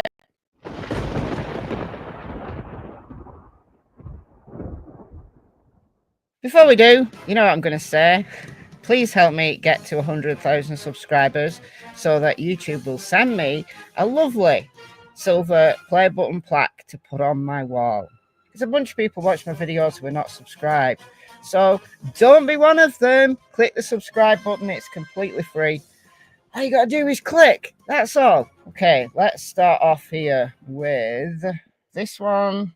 And they kind of follow on from each other, but it's a variety of different topics. So this is relating to the 1st of May, the last time Lily and Jack were seen by anyone outside of the family. So just a few hours before they went missing. They were reported missing on 10:01 a.m. on the 2nd of May. 3:09 left pizza shop, got home a little before 4 p.m. Got my tools together and helped work on the fence. I came inside when it started to get dark around 8 or so. Kids were already in bed. I flicked on the kids' room lights. Kids are sleeping. A little while later, I go to bed. Malia marks the kids absent from school at 6:17 and 6:18 a.m. So that's on the 2nd. That does the night before into the morning. I was asleep. I don't get that. I was asleep when they were marked absent. When we both woke up, it's hard to remember if it was me or her, but I think she said, "Do you hear the kids?" Oh, so we've changed the story, have we? Now you've been called out, because I thought it was you that was awake that saw Lily coming in the room like a bunch of times. So are you now saying, Daniel, that you didn't see Lily and didn't hear Jack in the kitchen? It's a tough question because waking up from sleep, then your world changes on a dime. You forget things so small like that. Yeah, but those things are not small. Like the last time you heard Lily and Jack or saw Lily and Jack before they went missing and have never been seen ever since, that's not a small thing, Daniel. That's huge. Make all the excuses you like. Motive is unclear, but by the looks of it, trying to frame me, all the accusations are mounting. They are indeed. They are indeed. I want people to always remember I'm doing this out of the kindness of my heart. No one will other than me. So the kindness of his heart is replying to people on Facebook. No, I try to provide anything I can to them, so I'm assuming this is to the cops. And in turn, I do get information and regular updates on the investigation, but I'm limited on what they can tell me. But I have almost 100 hours face-to-face with them. So they spent that much time with. My son, Caden, was on that when he was 7 years old. And it was too much. It was too strong. Like I said, he passed out twice. He hit his head on the toilet one time in the bathroom. It was way too strong, and I took him off of it. It like lowers your blood pressure. Makes him like lethargic. You know, you can't. I guess that's to help you sleep, but kids have to go to the bathroom in the middle of the night. It's dangerous. So I never allowed for them to put him back on anything like that again. We just gave him melatonin, which is a natural-based medication. And if it didn't work, then it didn't work. That was it. There was nothing else like that ever again given to him. I couldn't imagine after that. It was horrific to me to watch him stand there and just fall out. You know, it scared the hell out of me. And melatonin is what your brain creates it naturally. So it's very natural. You know, I was very comfortable with that. That scared the dog shit out of me, folks. Truly scared the hell out of me. I thought, I hate to say this out loud, but I thought he passed away the one time. He just dropped and the color was gone in his face. His eyes, it was just one of the scariest situations I've ever been through in my life. And it happened twice. And I called the doctor and I said, "Why the fuck did you put this my child on this? What is wrong with you?" Blah, blah, blah. I flipped out. And I said no. And I looked into what natural things will help kids sleep, you know, that have ADHD. And it took me right to that. And it worked. It worked for, you know, until he was probably, I want to say 13, going on 14. He started actually sleeping then. And we took him off the melatonin because I didn't want him being on anything he didn't have to be on because he was already taking the other medication. Because the other medication is a stimulant that he takes, okay, to help him focus. And it keeps you awake. That's why they can't sleep. So the ADHD medications, sadly, they work for one thing, but they cause other issues. So, oh yeah, I went nuts. I was pissed at the doctor. I'm like, "Are you trying to kill my child?" No, no, no. And they said that was the lowest dose. And I found out it wasn't. He was on a higher dose than he should have been. He was 7 years old and he weighed about I think it was 60 pounds, and he was on 15 milligrams. He should have been on like 3 milligrams, they said. And I'm like, no. I was pissed. In fact, we changed doctors after that. So,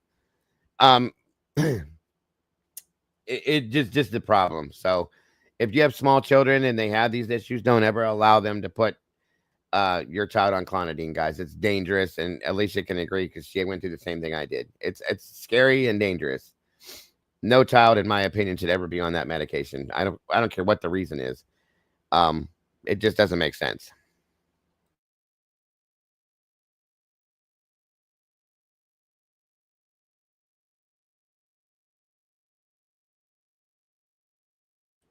Well, I had to put Caden back on. He's still taking it, the methylphenidate, because he cannot like get through a day and focus on one situation without it. We tried him off of it for a while and it got really bad. And like she said, the school kind of forced us to put him back on it too, because they were saying, well, he's going to, he can't do this and he can't do that. He's not doing this. He's not doing that. We were forced basically to put him back on it. So it happens, Just be careful with some of these medications they put children on, folks. They're dangerous as hell. And if we come to find out that that's what Felicia Spicer or Felicia Gross gave him and didn't understand the dosage maybe, or just it wasn't working, and maybe she thought she had to give him more, we don't know yet. That's why I said we need more information to find out exactly what went down. Excuse me. Sorry about that. Lucy. Nope. The black box warning scared the shit out of me. Sorry. That is so scary. Yeah, that's it right there. Clonidine is used to treat antipsychotic behaviors. Not for children. Not just to get them to sleep. Come on. Yeah. Very good point. Daniel Martel, 100 hours, according to Daniel. So clearly, they suspect him of things. If they've been going over and over stuff with him for 100 hours, that's a lot of time. That's a lot of investment. In my opinion, they suspect Daniel. But they do work hard. I've seen notebooks filled. I provide people to interview. Oh, right. So you're part of the team. Sometimes tips are shared with me, some of the wacky ones. I put total faith in them.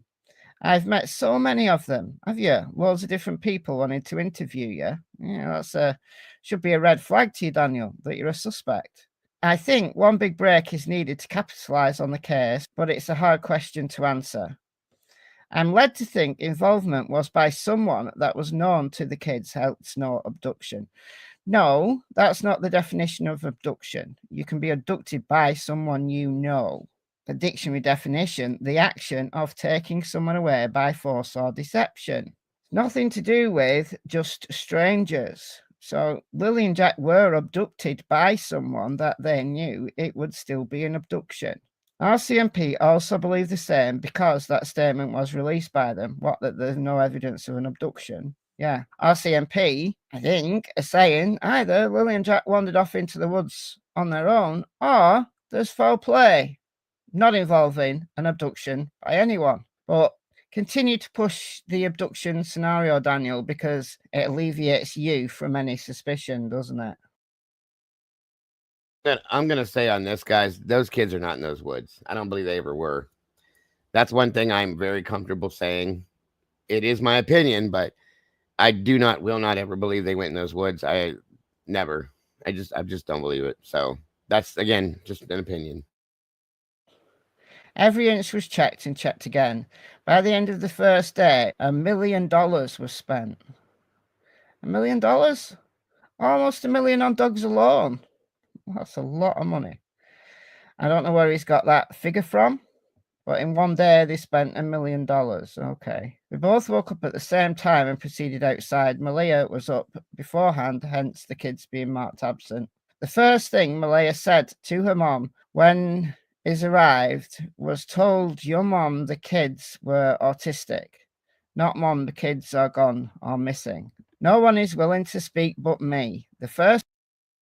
Woke up, Eric. Welcome. Good to see you. Woke up. Good to have you here. Yeah, that's the only other way I'd be okay with it. But they checked all that stuff too. But I just don't believe they went in there. That's the only other thing that would make any sense, SRB, because they searched this place up and down, top to bottom, inside out. They said they searched mine shafts, caves, this, that, and everything else. Those kids were not in those woods. I'm not comfortable ever. But I never thought they were. But I'll listen to anything. I don't think they were. Time CPS came to the house was to give support contacts for Lily and Jack's behavior issues. There's a bunch of people who've given interviews now. So, yeah, no one spoke as much as you. But maybe no one's told as much nonsense as you, Daniel. Maybe. Let's think about it like that. So the first time CPS came to the house was to give support contacts for Lily and Jack's behaviour issues. The first time they came. What about all the other times that they came? How many times has there been total? That'd be a good question to answer. Yes, my kids name the chickens after things to do with Minecraft. The hamsters are my two oldest kids' pets, Cookie and Num Num. I gave investigators every location I could come up with. Dogs cost between 50 to 75,000 to bring in. So not a million then. Not a million then, because 75,000 is a lot less than a million. I'll give you the best explanation I have. It grew wings and flew there. I assume he's talking about the blanket. That's the best I can offer. I drove that road on May 2nd and didn't see it. So someone asks, with respect, but why were CPS involved months ago? What was the outcome? The outcome is fine. That case closed. Yeah, but what? Yeah, that situation is very hard. You can't just stop them from taking it unless there's like an emergency circumstance with it. That can be dangerous too. So that's definitely a rock and a hard place. I feel for you, Alicia. I hope it works out for sure. Definitely. Parents can arbitrarily adjust the dosage of prescription medication, sleeping medication. She adjusts a dire dose and she resulted in death and she panicked. That's what it sounds like to me, Eddie. And it depending on what it was. Like I said, if it was anything like what Alicia and I are talking about, that's dangerous as hell.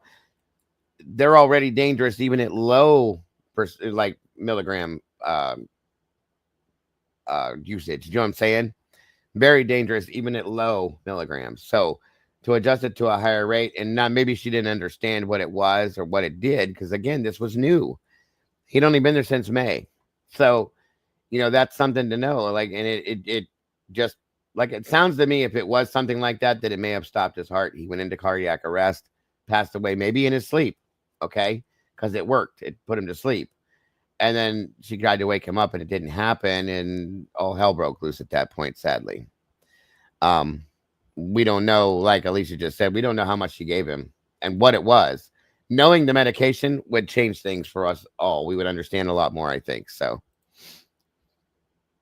right. That's why I said they put my on that clonidine. They put Caden on a 15 milligram dosage. And I said, I didn't know anything about that drug at the time. Other than I knew what it did. And like I said, bing, bang, boom, the kid dropped twice. It's horrible. It's horrible. And so I stopped that one, period. You don't need it.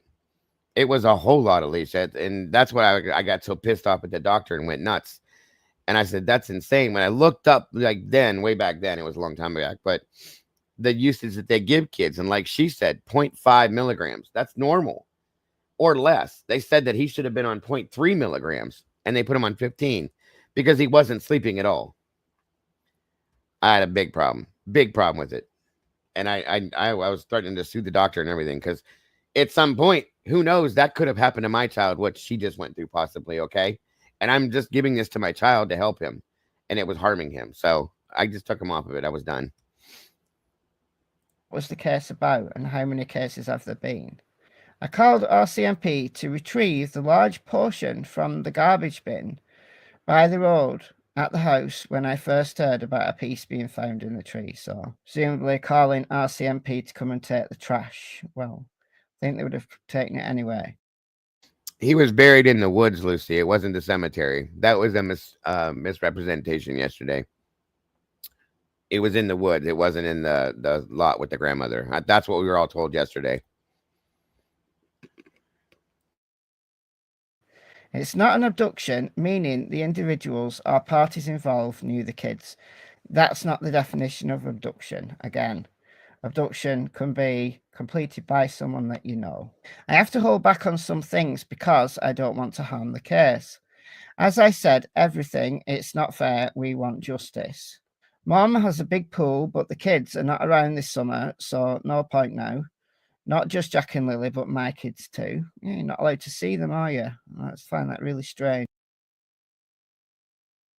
I'm so sorry to hear that, Taylor. My condolences. God bless. And it took my best friend and many other people I know. It's a horrible thing, hon. I'll be saying a prayer for her family and for you as well. And keeping in my thoughts. It's horrifying. I'm so sorry.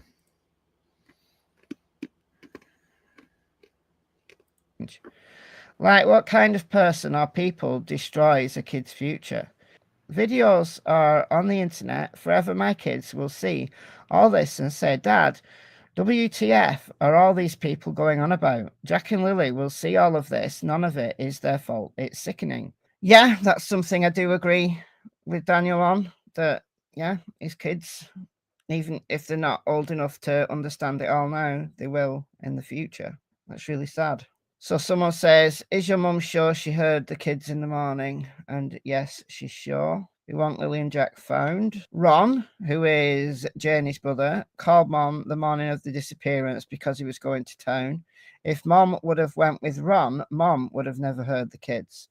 That's how you know I never harmed the kids, and neither did Malaya. Just because Janie didn't go with Ron doesn't mean to say that you couldn't. Welcome, Miss Tandy. Good to see you, dear. Have hurt Lily and Jack, or Malaya couldn't have hurt Lily and Jack. So that doesn't make sense. So someone asks him, if they were taken, do you think it was random or acquaintance? It's not an abduction, meaning the individuals or parties involved knew the kids. Again, that's not the definition of abduction. And there we go. So Daniel likes to push the abduction narrative. You know, it's not too long ago that he was endorsing what Durwood was saying about Malia having the children disappeared. So is he still thinking along those lines? Is he still pushing that? I don't know. But he's left these groups now anyway. So yeah, he's going to have to think of something else, isn't he? To make himself feel the big I am, the only person doing everything, you know, all on his shoulders. He's running the entire investigation. That's how we'd have people think about him. Look, it's probably the only time in his life he's had any amount of attention, even if he's completely innocent. Maybe it's just gone to his head a little bit. But bunch of red flags when Daniel talks. Bunch of them. Anyway, let me know what you think in the comments. And like I said, guys, with this case, I have a lot of issues trusting either one of them, Daniel or Malaya. Only in the beginning, I had a lot more trust for Daniel because he seemed genuine. But stories have changed so much now and things have flip-flopped around. I never, when it goes to the parents in that aspect, I'll wait and see what they give us. You know what I mean? So we'll find out hopefully soon, I hope. I don't know. So we'll see. Thank you, Michelle, again.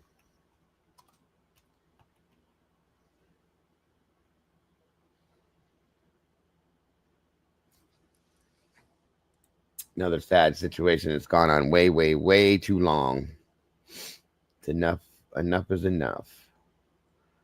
All right, so I'm going to give you guys a new, we got a new press conference type scenario. I think this was from the family, actually. The family did their own version of a presser, and this is on Giovanni Pelletier. And they challenged from an article I read early this morning, the family challenged the medical examiner saying that there was no signs of foul play, and the family challenged that. That's interesting to me. I wondered why. So, and they're running a petition to bring the FBI on this because they're not trusting law enforcement, I guess. So let's check out what this little presser that the family said and look into this a little bit more, because this one is definitely interesting to me. I'm curious to know what happened with this. I really am. Of a Wake County teenager who was found dead after disappearing while on a family vacation in Florida is now calling on the FBI to get involved to help figure out what happened. According to the family, the body of Giovanni Pelletier was found by his mother's best friend. He happened to be in Florida to support her because her mom recently had a stroke. Now the family has started an online petition calling for the FBI to get involved because of what they're calling a lack of urgency displayed by local law enforcement there in Florida. At last check, it has thousands of signatures. Family members spoke to the media in Florida today. Was just devastated. I was really hoping for a better outcome. I was really hoping that the stories we were told were true, but unfortunately we got the worst news in the world, and we want answers. We want to know what happened. We want justice to be served. The family has now hired a lawyer to help with the case. Initial autopsy results show no sign of trauma or foul play after Gio's body was found in a retention pond off I-75 near Bradenton. New details in the death investigation after a teen disappeared on vacation here in Florida. The Manatee County Sheriff's Office, though, still trying to figure out what happened to Giovanni Pelletier. His body was found in a pond on Friday after getting out. Yeah, fam, this one's it's sad, and it's strange because all this kid wanted to do was to go meet up with his father's family and start a new life with this new family, and he ended up dead. And that's horrible to me. I feel so bad for this family. Okay, Taylor, thank you, hon. Out of his cousin's car on the side of a highway. Fox 35's Esther Bauer hears from his family who wants the FBI to get involved. Multiple law enforcement agencies across the state were involved in this missing person search, including the Brevard Sheriff. While the young man was not found here in Central Florida, he has ties to the community, and his family is pushing for more answers.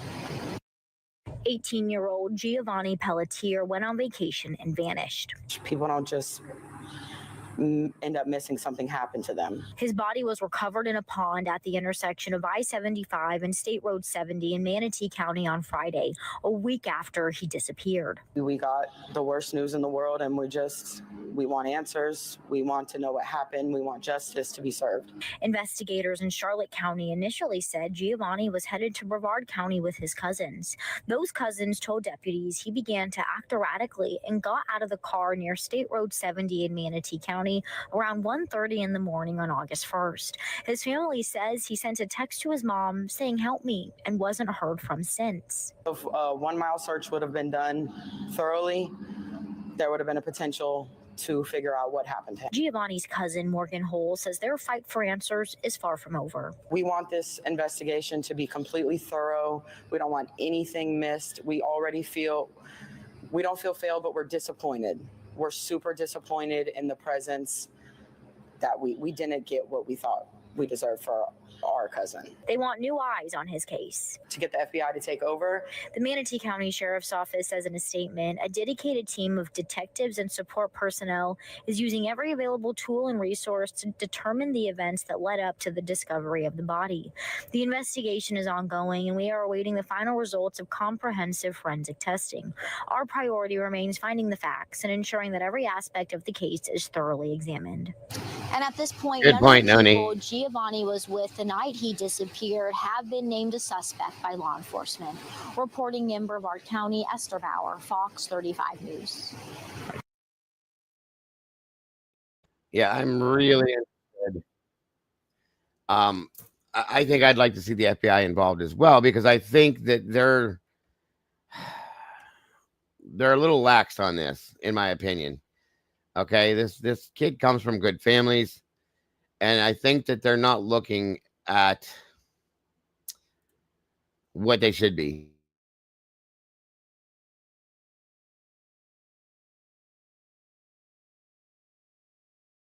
And that's why we're going to see this real quick. This gives the preliminary results from the autopsy done on Gio, and they're stating that there needs to be more done. And I agree with that, to be able to look into this. His family truly thinks that there's more to his death than what they're saying that there is. And I can understand why. You know, I get it. We've seen this, guys. We see it all the time.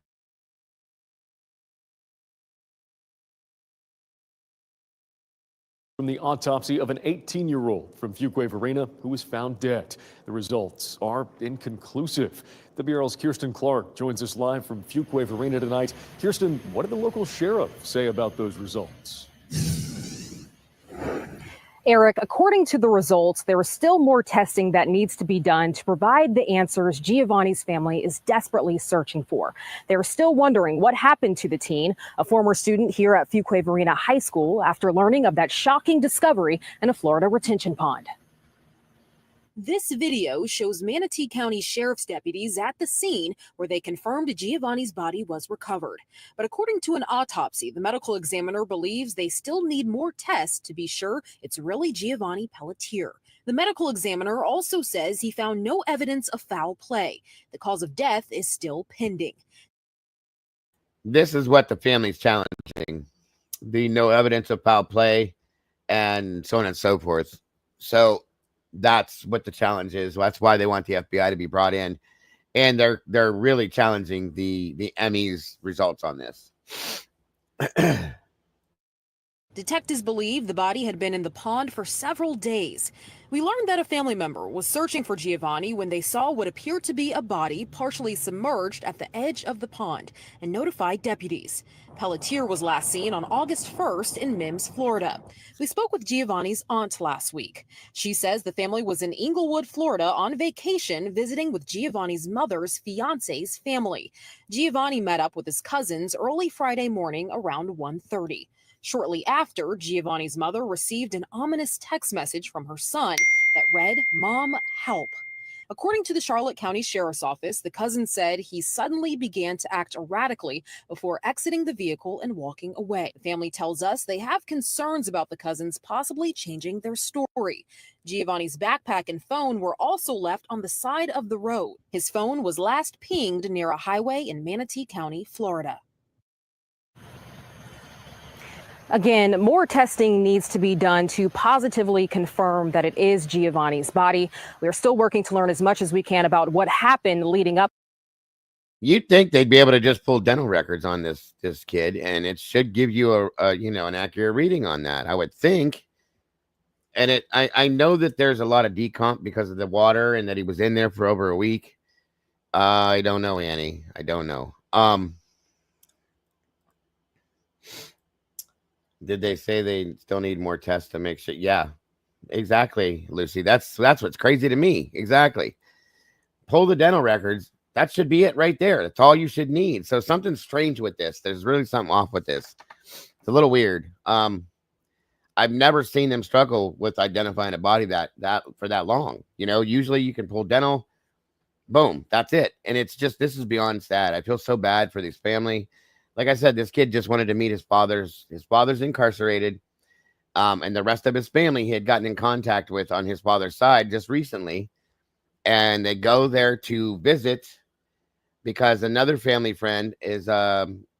member, is on chemotherapy. So they're going to visit that person while they're in Florida because they're from the Carolinas. While they're in Florida, he decides, since we're here, I'm going to go meet up with my family. And they picked him up at 1:30 in the morning. Hey, Robert, good to see you, brother. And 20 minutes into the ride, this all happens. And it's just wild to me. There's something not right with this. I do not trust the other three that were in the car with him. It just doesn't fit. It doesn't make sense. So, yeah, with 4 younger siblings, right, exactly, fam. And yeah, he had a knife on him. They said he had a knife on him that he pulled on them. He started freaking out. There was talk that they were smoking marijuana or something, and he reacted to that possibly. I don't know if that's true or not. We'll find out, hopefully. But I don't know. It's possible he's never had dental appointment. That is true too, SRB. That could make some sense. I was thinking, like, how do you not have dental records? But yeah, that's a good point. I didn't even really think on that. So good point. I don't know. We'll see here what we got. To the discovery of that body. Live in Fuquay Varina, Kirsten Clark, WRAL News.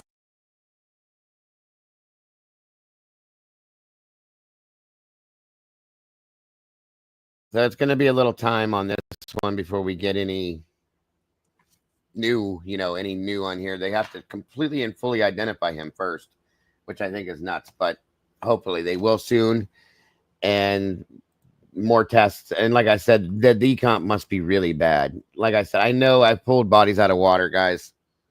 Water will completely degrade a body.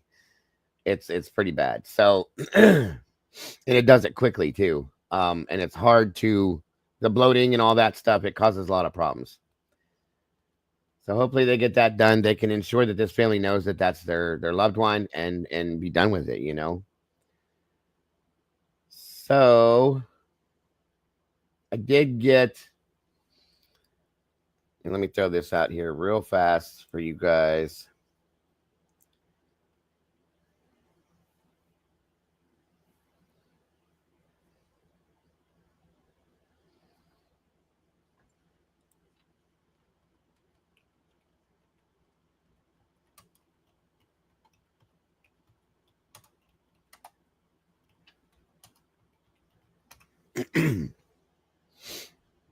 Where'd it go? Hold on. Thank you, Tomboy. This here, real quick, just to share this real fast with you guys on the Summerwell situation. They did another age progression of her, and I think they're off on these. I've always thought that. I don't think they look like Summer to me. I think they're a little too old. Peaky, good morning. Good to see you. Good afternoon.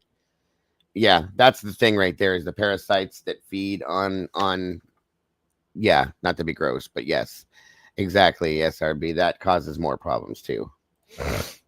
Just a little update in Summerwell's situation. Let me see. Can I make it bigger? I think I can. Maybe not that way. Nope. Hang on.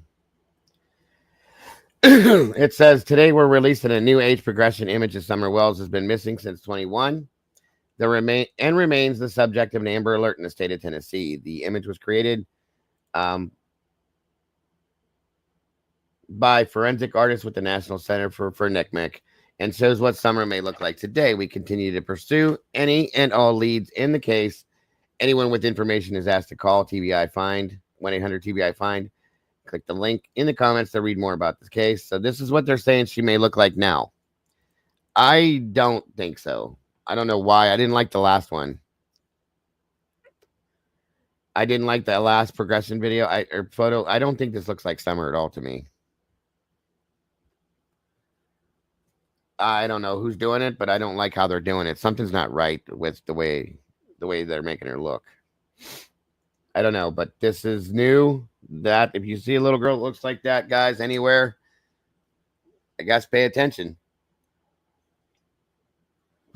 I don't know that'll help because, like I said, I don't think it looks like her, but at least they're doing it,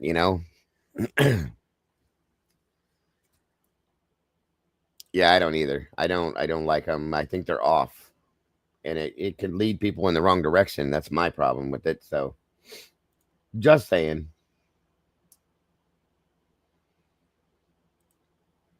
All right. And we've heard recently that it's very possible that, yep, I said that to my wife too, Alicia. I think they did better when they actually drew them instead of the AI shit. I agree with you.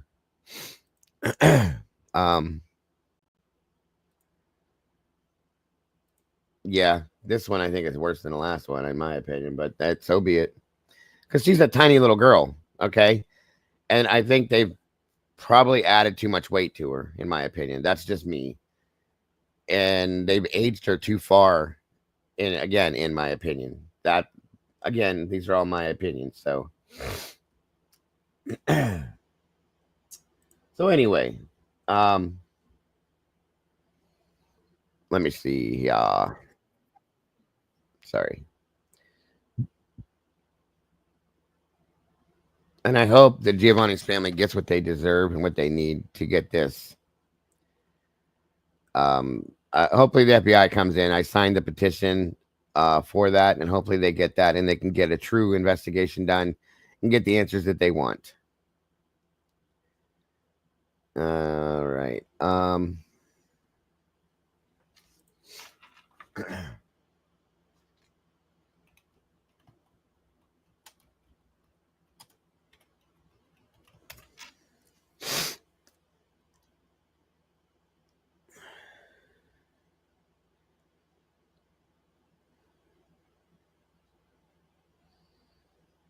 Oh, that smell. Yeah, Lucy, it doesn't go away. It does not go away.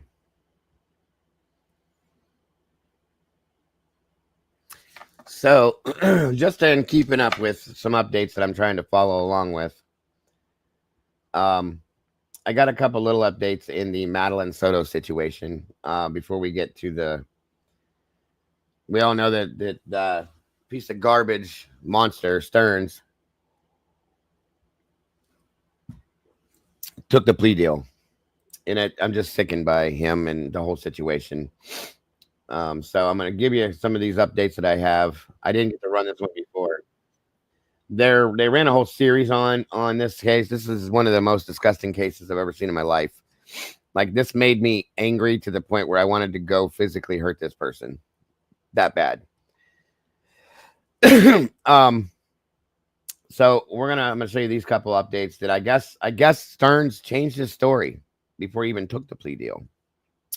I don't think he deserved another one that doesn't deserve a plea deal at all. This guy is running from the death penalty. That's why he did what he did. It claims up and down that he had nothing to do with this. Him and his parents have tried to throw the blame on Jen Soto, which she's got her own form of blame, but not completely. He's involved too. Yeah, puke is being nice. I agree with that too. Jen definitely needs to be dealt with, and this is not justice in my opinion, but just saying.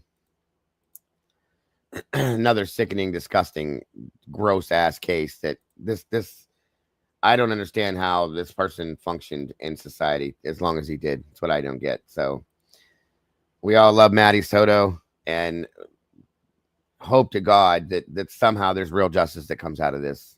Yes, exactly. As Miss Tandy always says, wood chipper therapy. I'm right there with you, Tandy.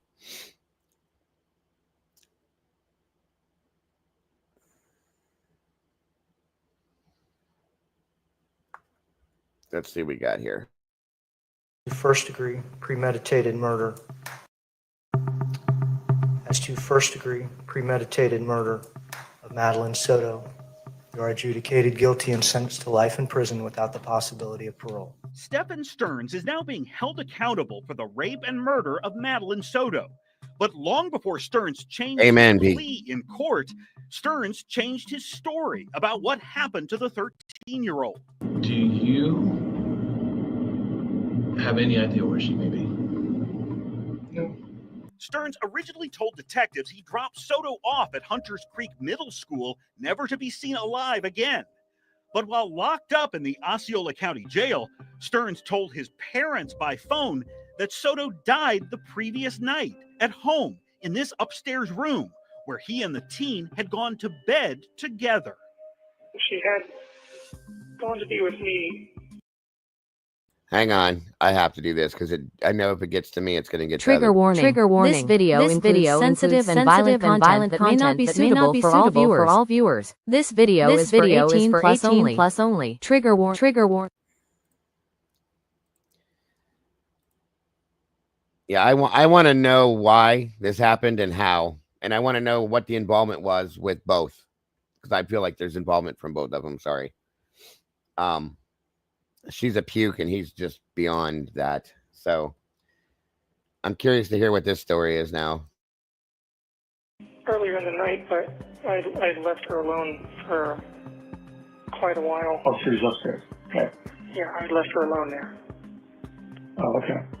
I had gone downstairs for a while, and by the time I realized anything was wrong, it was just far too late. You know, she'd been gone for a while. Just seeing her pale face and blue lips and how ice cold she was, and it's great. I was going to stay with Stearns and his parents were so. So he's saying that he left her alone and she passed away that way. Was it because she was drugged and was given too much? But see, I don't believe this because they said that there was part of her cause of death was strangulation. So you're lying, piece of shit. You're lying. Convinced he could face the death penalty, they discussed what his final meal on death row might be. I was thinking more like an entire Little Caesars pizza, some Mexican candy, 2 liters of cherry Coke. I don't think you get a Little Caesars. You may get a frozen pizza, though. I thought you were going to tell him to ask your mom to make her death by chocolate cake for you. Ultimately, Stearns. This is the conversation that these people are having, knowing that this dude's sitting here facing the death penalty for murdering this girl. This is disgusting, you guys. These people, and I'm sorry, but his parents, they don't deserve any kind of... They knew who he was and what he was about, in my opinion. And they didn't...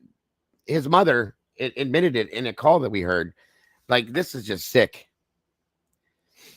You're not the only one that has said that, Midnight, that he and the mother were trafficking 100%. They had shady webcam in the living room. Yeah. I think that it was known. I do. Avoided the death penalty as part of a plea deal with prosecutors. The terms of that plea deal appear to have been shaped, at least in part, by phone calls that Stearns made while locked up here at the Osceola County Jail and while authorities were still trying to seek justice for Madeline.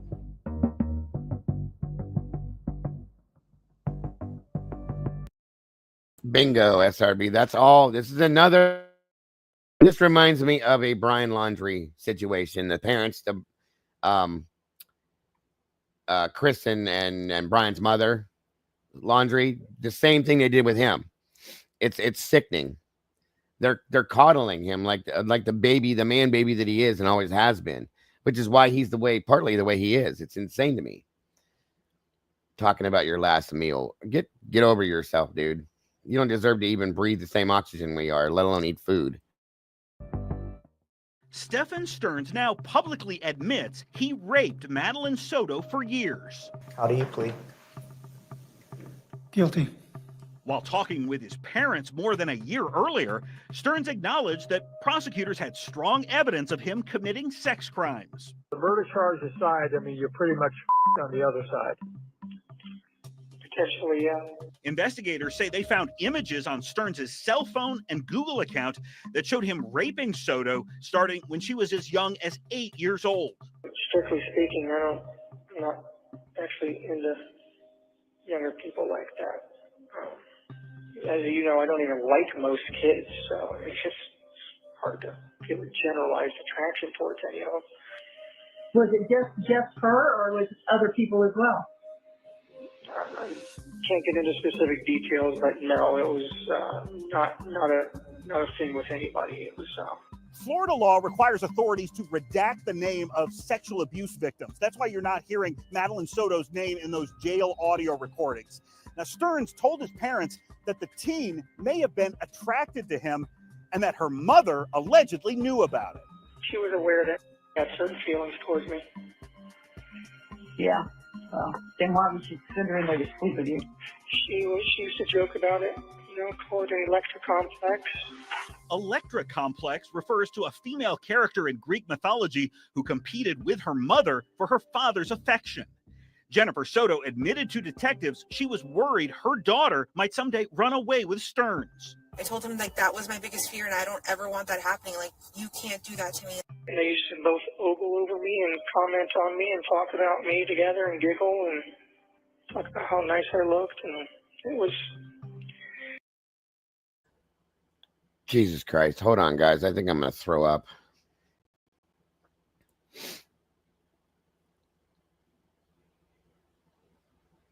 Yeah, agreed. But I don't even think that's it, though. I think he's making that up, honestly, Alicia, to try to dumb down what he was doing, to justify it in some sense, I think. This dude's a fucking piece of...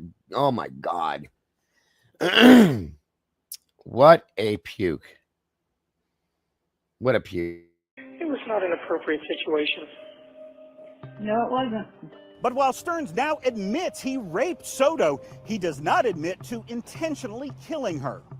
Stearns, how do you plead to first-degree premeditated murder in 24 CF 1293? No contest. By pleading no contest, Stearns refused to accept responsibility for intentionally taking Soto's life. That plea is consistent with phone conversations Stearns had with his parents. Stearns admitted the teen died in this room where they'd gone to bed together, but he did not admit to purposely killing her. The medical examiner says Soto died by strangulation. So if it wasn't purposely done, what else? This is so stupid. That's not what I meant. Oh, I'm sorry. Oh, no. Yeah, of course. I know, like his parents, as a parent to him. Absolutely. Absolutely. I get exactly what you mean. Well, I discovered her in the state that she was in after everything was said and done. So, obviously I can't get into detail, but no, I was not aware that she had passed on. As you know, I'm up and down throughout the night, and I was not in the room the whole time. And it's not like you just suddenly feel someone's ghost pass away from them. It's a discovery. And So she wasn't even in the same room with you? well, she was in the room that I started in, but I'm up and down throughout the night, and I tend to wander around the house and fiddle around on my phone and step out front, feel the nice cool night air and all that. So I was gone from the room for. Obviously, I really can't get into too many details, but yeah. Okay. I didn't discover what had happened until just around dawn. Okay. I don't believe that. Because I discovered that she was ice cold. Well, all I can say, Stephen, is that my heart breaks for you, because I know that's something that you never would have done and never would have wanted to have done to her. And right. Neither would we. I just think, maybe God just delivered her out of a place that was going to become really bad for her. I always knew that life was going to be hard for her. Her mom certainly didn't do her any favors, and since I had no say in the matter of how she was raised or disciplined or anything, there was nothing I could do about it but sit back and watch the train wreck as it unfolded. So this puke is putting it all off on everything else but himself, not even taking any accountability to what he did. Even if it was an accidental death, you still did what you did to her for years. This is insane. Insane. And then saying that they feel for him because they know that he wouldn't. Oh my God. On the day prosecutors announced they would be seeking the death penalty, Stearns called his parents again. Candy, that was brought up before. And I have bad things with Jen Soto. Big issues. And it was brought up that maybe that, the mother was jealous of their relationship and maybe Jen did something to her without his knowledge. But I don't know that I can believe that. If it was something that happened, I have to feel like he had to have known about it too. You know what I mean? But it is possible. It is very, very possible. Yeah. This is so nuts. I hate to say it, but I'd rather have you on death row because you're in more seclusion and you're not really with the bulk of the population of the people. Well, I hate to say it, but I'd rather be on death row too. For each count, you are sentenced to life in prison without the possibility of parole. By entering pleas, Then why did you take the plea deal, you idiot? I don't believe that either. That's just him being him. Stearns avoided the death penalty. I have nothing but sorrow for her loss. And I miss her all the time.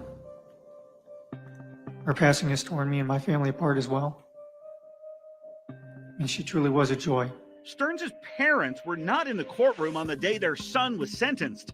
Neither was Madeline Soto's mother, Jennifer. The victim's father was there. I just loved her so much. Tyler Wallace supports the plea agreement, which spares him from attending 2 trials where he'd hear graphic details about his daughter's rape and murder. It just gets worse every time I rethink about it and the true horror of what this man visited upon her. And I can only hope that he lives a long time in prison and has those same horrors we visit. This is who I feel horrible for her father. Absolutely horrible. It's just unbelievable the pain that this man has to be in. It's so sad. So sad. That's what it is. He doesn't seem to recognize how disgusting and disturbing the other thing that he said and did were, and then the comments, right. Congrats and happy day anniversary, Aquarian. Thanks for being with us for 4 months. We appreciate you so very much. That's insane. This dude is like just detached completely. Upon him by his fellow inmates. If Stearns later decides to withdraw his guilty or no contest pleas, the state attorney's office says it will continue its pursuit of seeking the death penalty against him and possibly add additional sex crimes charges. Prosecutors have not charged anyone else in connection with Madeline Soto's death. I don't know how.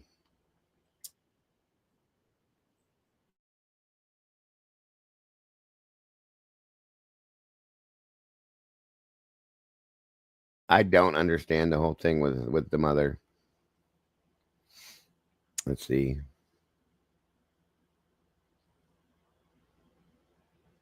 One minute.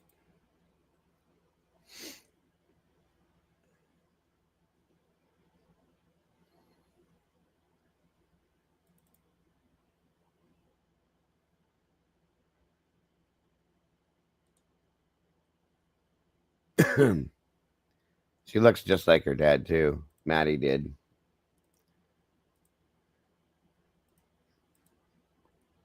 Hey Willie, what's up, buddy?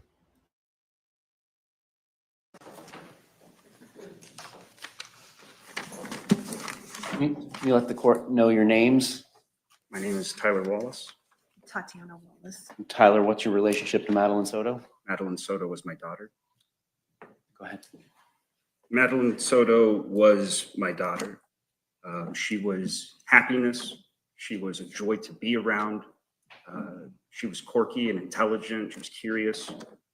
A little forgetful like me too. That happens sometimes, but I just loved her so much. And I was not able to be in her life as much as I would like to, due to circumstances and choices I'd made, the way finances worked. I was strained in my relationship with my daughter, and that was finally getting better. The last time I saw her was in October of 2023, and she had come to visit for a few days. And when I took her back to the airport, I said, you know, you're turning 13 soon. When you turn 13, you have a choice of which guardian you're interested in staying with. Would you like to stay with me and talk to you? And she said, yes, that she would. And so I was this close to having my little girl, sir. Because of the actions of this depraved man, I will never meet the woman she was becoming. And I can't grasp it. I can't grasp the selfishness of you, the deplorability of your actions. You're depraved. You're weak. You're a coward. You're a sneak thief. You crept into a family and took advantage and exploited them when they were weak.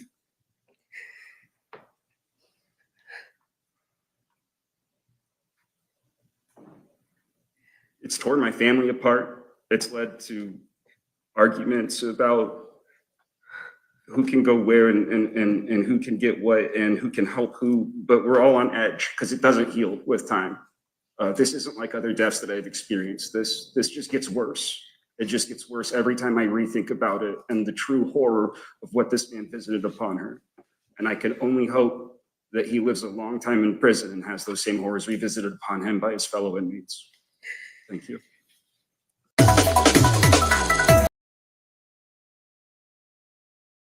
There were other issues too. An article I read a long time ago said that I guess Jen wouldn't allow him to keep her very long, and at some point Ding Dong here got involved in it too, like saying it wasn't a good idea for Madeline to spend that much time with her father. I think it was jealousy. Just saying. Crazy shit.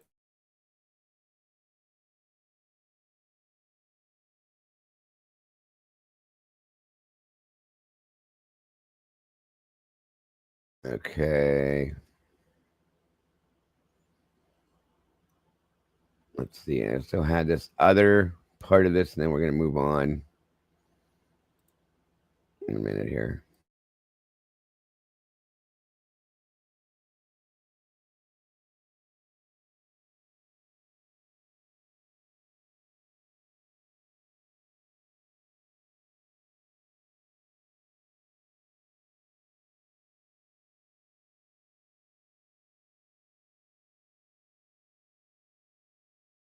One minute, y'all. 1 minute.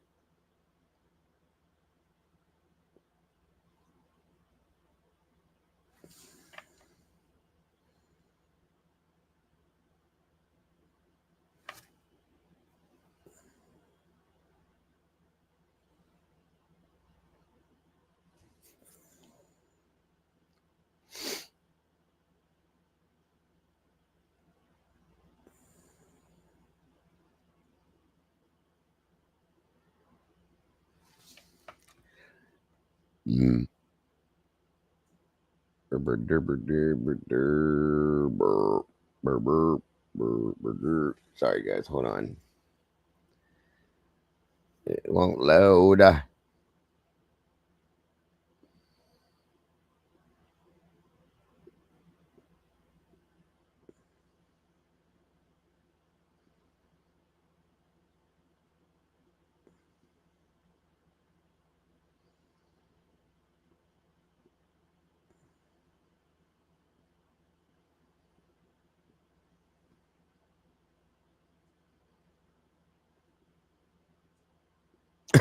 Come on, load up for me.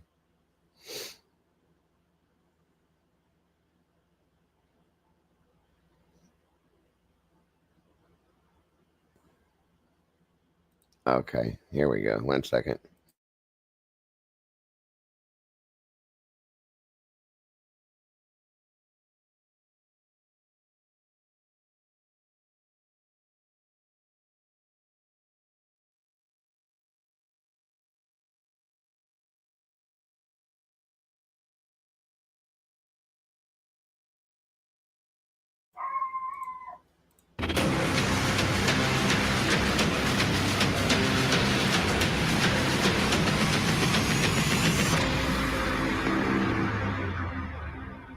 I'm Vinny Politan, the subject of my investigation, the death of 13-year-old Madeline Soto, who endured years of alleged sex abuse, some of it captured on camera. It's a story about a little girl who was let down by those who should have protected her. Here's the story.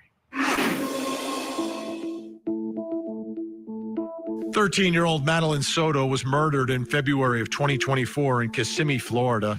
She was reported missing after failing to show up at school, sparking a frantic search. 5 days later, her body was found in a remote area of Osceola County. The medical examiner determined she had been strangled. Authorities arrested Stephen Stearns, the boyfriend of Madeline's mother, Jen Soto. He was charged with first-degree murder, capital sexual battery, and possession of child sexual abuse material. Investigators revealed that Stearns had been allegedly abusing Madeline for years. Stearns is now currently awaiting 2 trials, the first for the alleged sexual abuse of Madeline and a second trial for her murder, where he is facing the death penalty. Madeline's mom, who allowed her daughter to sleep alone with Stearns in his bedroom, has not been charged with anything and may be a crucial witness for prosecutors. From the beginning of our coverage of this story, which began as a mystery, became an investigation, and now is moving towards trial, a lot of the focus and discussion outside of the courthouse, outside of the courtroom, has been about Madeline Soto's mother, Jen Soto. And in this hour, that's going to be our focus. We're going to talk about Jen Soto for the next hour and her actions, her reactions, her statements, everything having to do with this case, which is the case of the sexual abuse and murder of her 13-year-old daughter, Madeline. So let's begin with the first time we met. So this here, and after this, we'll be done with this, by the way. It's basically kind of reviews what Jen Soto's behavior, what it could reveal in this situation.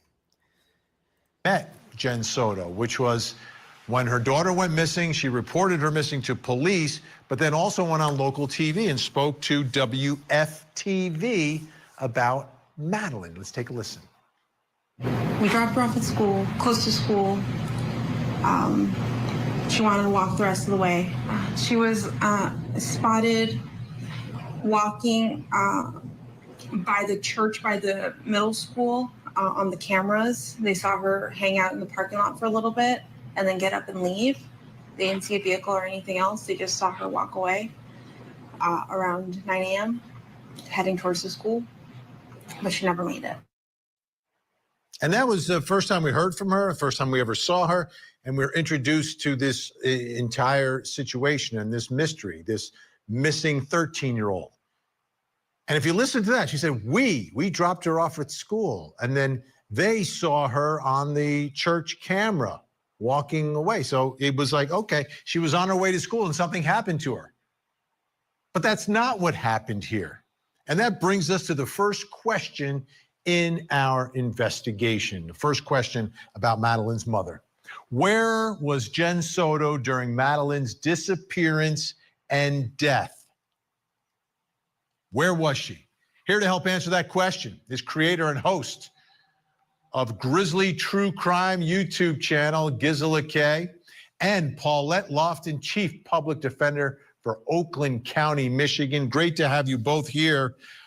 Before we begin our discussion, there's this one piece of her interview that I just have to get out early in this hour because it's one.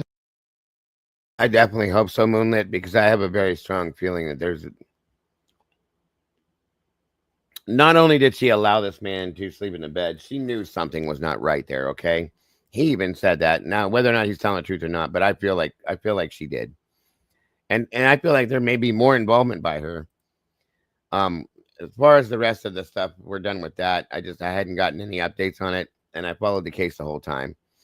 This here just talks about Jen, and I'm hoping to hear something good out of this. That the possibility of maybe something coming down the road against her. I hope. We'll see. That has really, I think, struck a chord with so many people. It gives us sort of the backdrop and foundation when we start talking about Jen Soto. So let's listen to this first. So we showed you photos of Stephen raping. No. The first thought you had was to ask his father if he should get a lawyer? No. I saw a picture. I didn't see the rape. I didn't know she was getting raped until yesterday. I saw the picture of the oral sex happening. And I knew that was true, right? That's evidence. That's for real. That's happening. But I kept thinking, they're going. I don't know why I kept. I can't tell you why my brain kept thinking. I don't believe her. I just don't believe her, folks. I don't believe anything she says. I'm sorry. I just don't. No, he didn't kill her. Not that he didn't kill her, but she's still missing. She's still out there. She was taken. Yes, he's done this to her, and that's not okay. But I swore she was still, I felt in my body she was still alive. She was still out there. Okay, just to review what we just heard. We heard Jen Soto. And I'm going to tell you, I've said this before, the only reason why she gets upset there and starts to cry is because the way he's talking to her, she's scared now that she's in trouble with things he said. That's when she gets emotional. She showed no emotion about this until that point, folks. She's worried for her own self, as always. And I agree with Tomboy. I call bullshit as well. She had to have, as a parent, you know. But no, I don't believe anything she says, folks. Nothing. Sorry, but I don't. Recount when she's confronted with images of her daughter, who's 13 or younger in the photo, we don't know, being sexually abused orally by her grown man boyfriend. And her initial reaction is, oh, he needs a lawyer and he has nothing to do with her missing. That's what she's saying there, Gisela. Am I getting that right? I mean, for your viewers as well. I mean, didn't that just strike a chord? Like, what is going on here? Jaw on the floor. I mean, she always puts Maddie down the way she talks about it, but she builds Stefan Stones up and she wants to protect him. Never believed that he could do this, and she's already, decided, oh, okay, I didn't know that he would have killed her, but maybe someone took her. Even when faced with the photos, with the evidence, with everything laid out in front of her, she's still thinking of protecting Stefan Stones. It was really a shocking moment. Yeah, and I think from that point forward, it's been difficult for a lot of people to give Jen Soto a break. Let's get to the timeline now. Again, this is all based upon her statements, Jen Soto's statements about where she was. And we begin on Sunday, February 25th. And this is when there is a birthday party for Madeline. She's having a party. I believe it's at her aunt's or her grandmother's home. And Jen is working. Gisela, just to confirm, where was the party? The party was at Madeline Soto's grandmother's house, so Jen Soto's mother's house, which Jen Soto did not attend. She was doing work that day, training for a new role at a new job. So 150% SRB. I absolutely, completely over agree with that one. She knew 100% what was going on. That's where it was. All right, that's, and then, you know, you look at that and you're like, well, what's going on? How is the mom not at her daughter's 13th birthday party? That's kind of strange. Let's continue on Sunday, February 25th, because here's where it gets very significant. 10:30 p.m. is when Jen says she arrives home.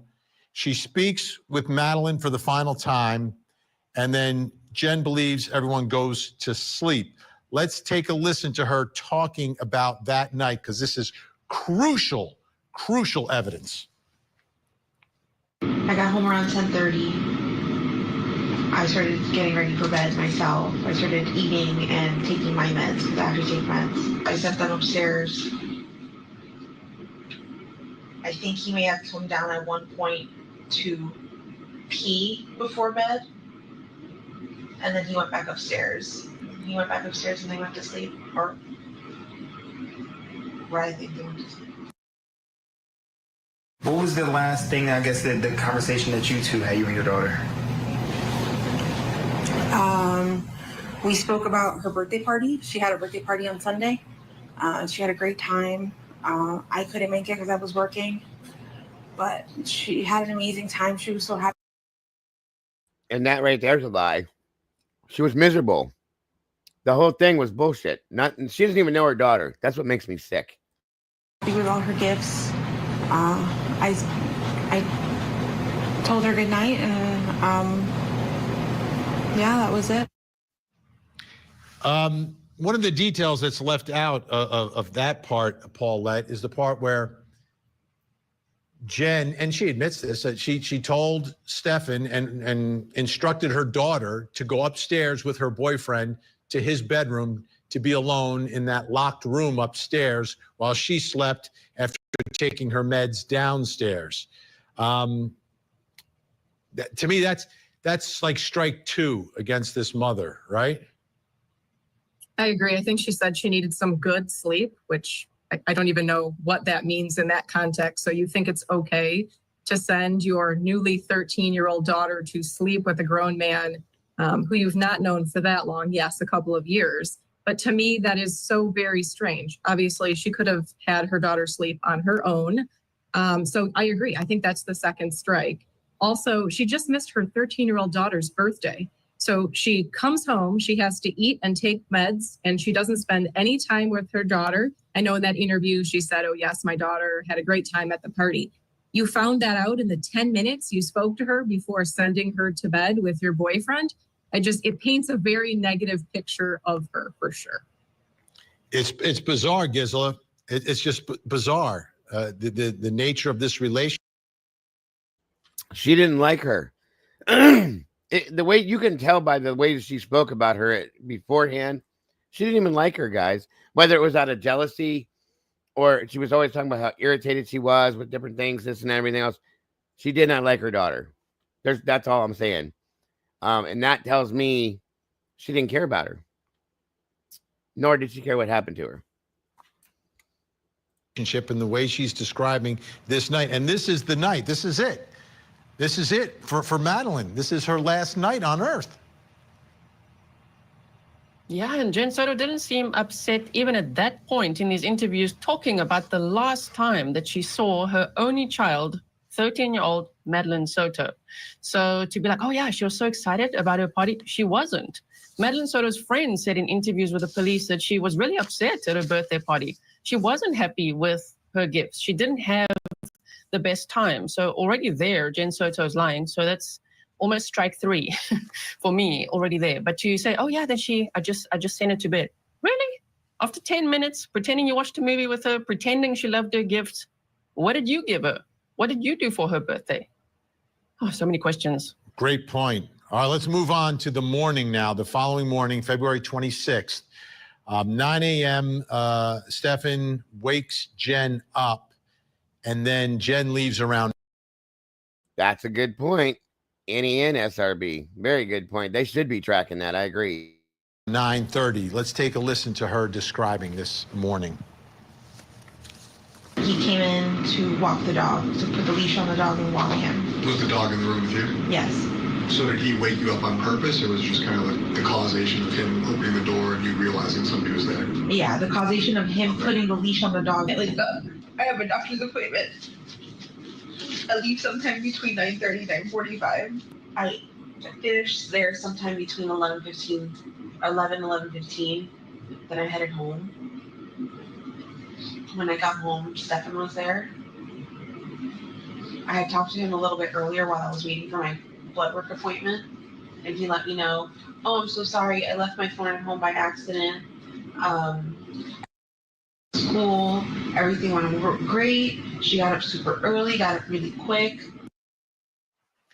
All right, this is another problem, Paulette, that a lot of people have. So she goes to bed the same time as her daughter. Her daughter's got to wake up to go to school. She just doesn't, not at all concerned about her daughter in the morning at all. That's, to me, that's strange. Doesn't see her, doesn't hear her, yet that's not like a big deal to her when she reports her daughter missing. It didn't seem like a big deal at all. She had just missed her birthday party. You think she would have gotten up the next morning and been there present while her daughter got ready, but she didn't even wake up. The only reason she did wake up is because Stephen Stearns came in, or Stephen Stearns came in to get the dog. So really, she wouldn't have woken up even at that point. She carried on about her day, if we believe her story about what she did that day, like nothing had happened.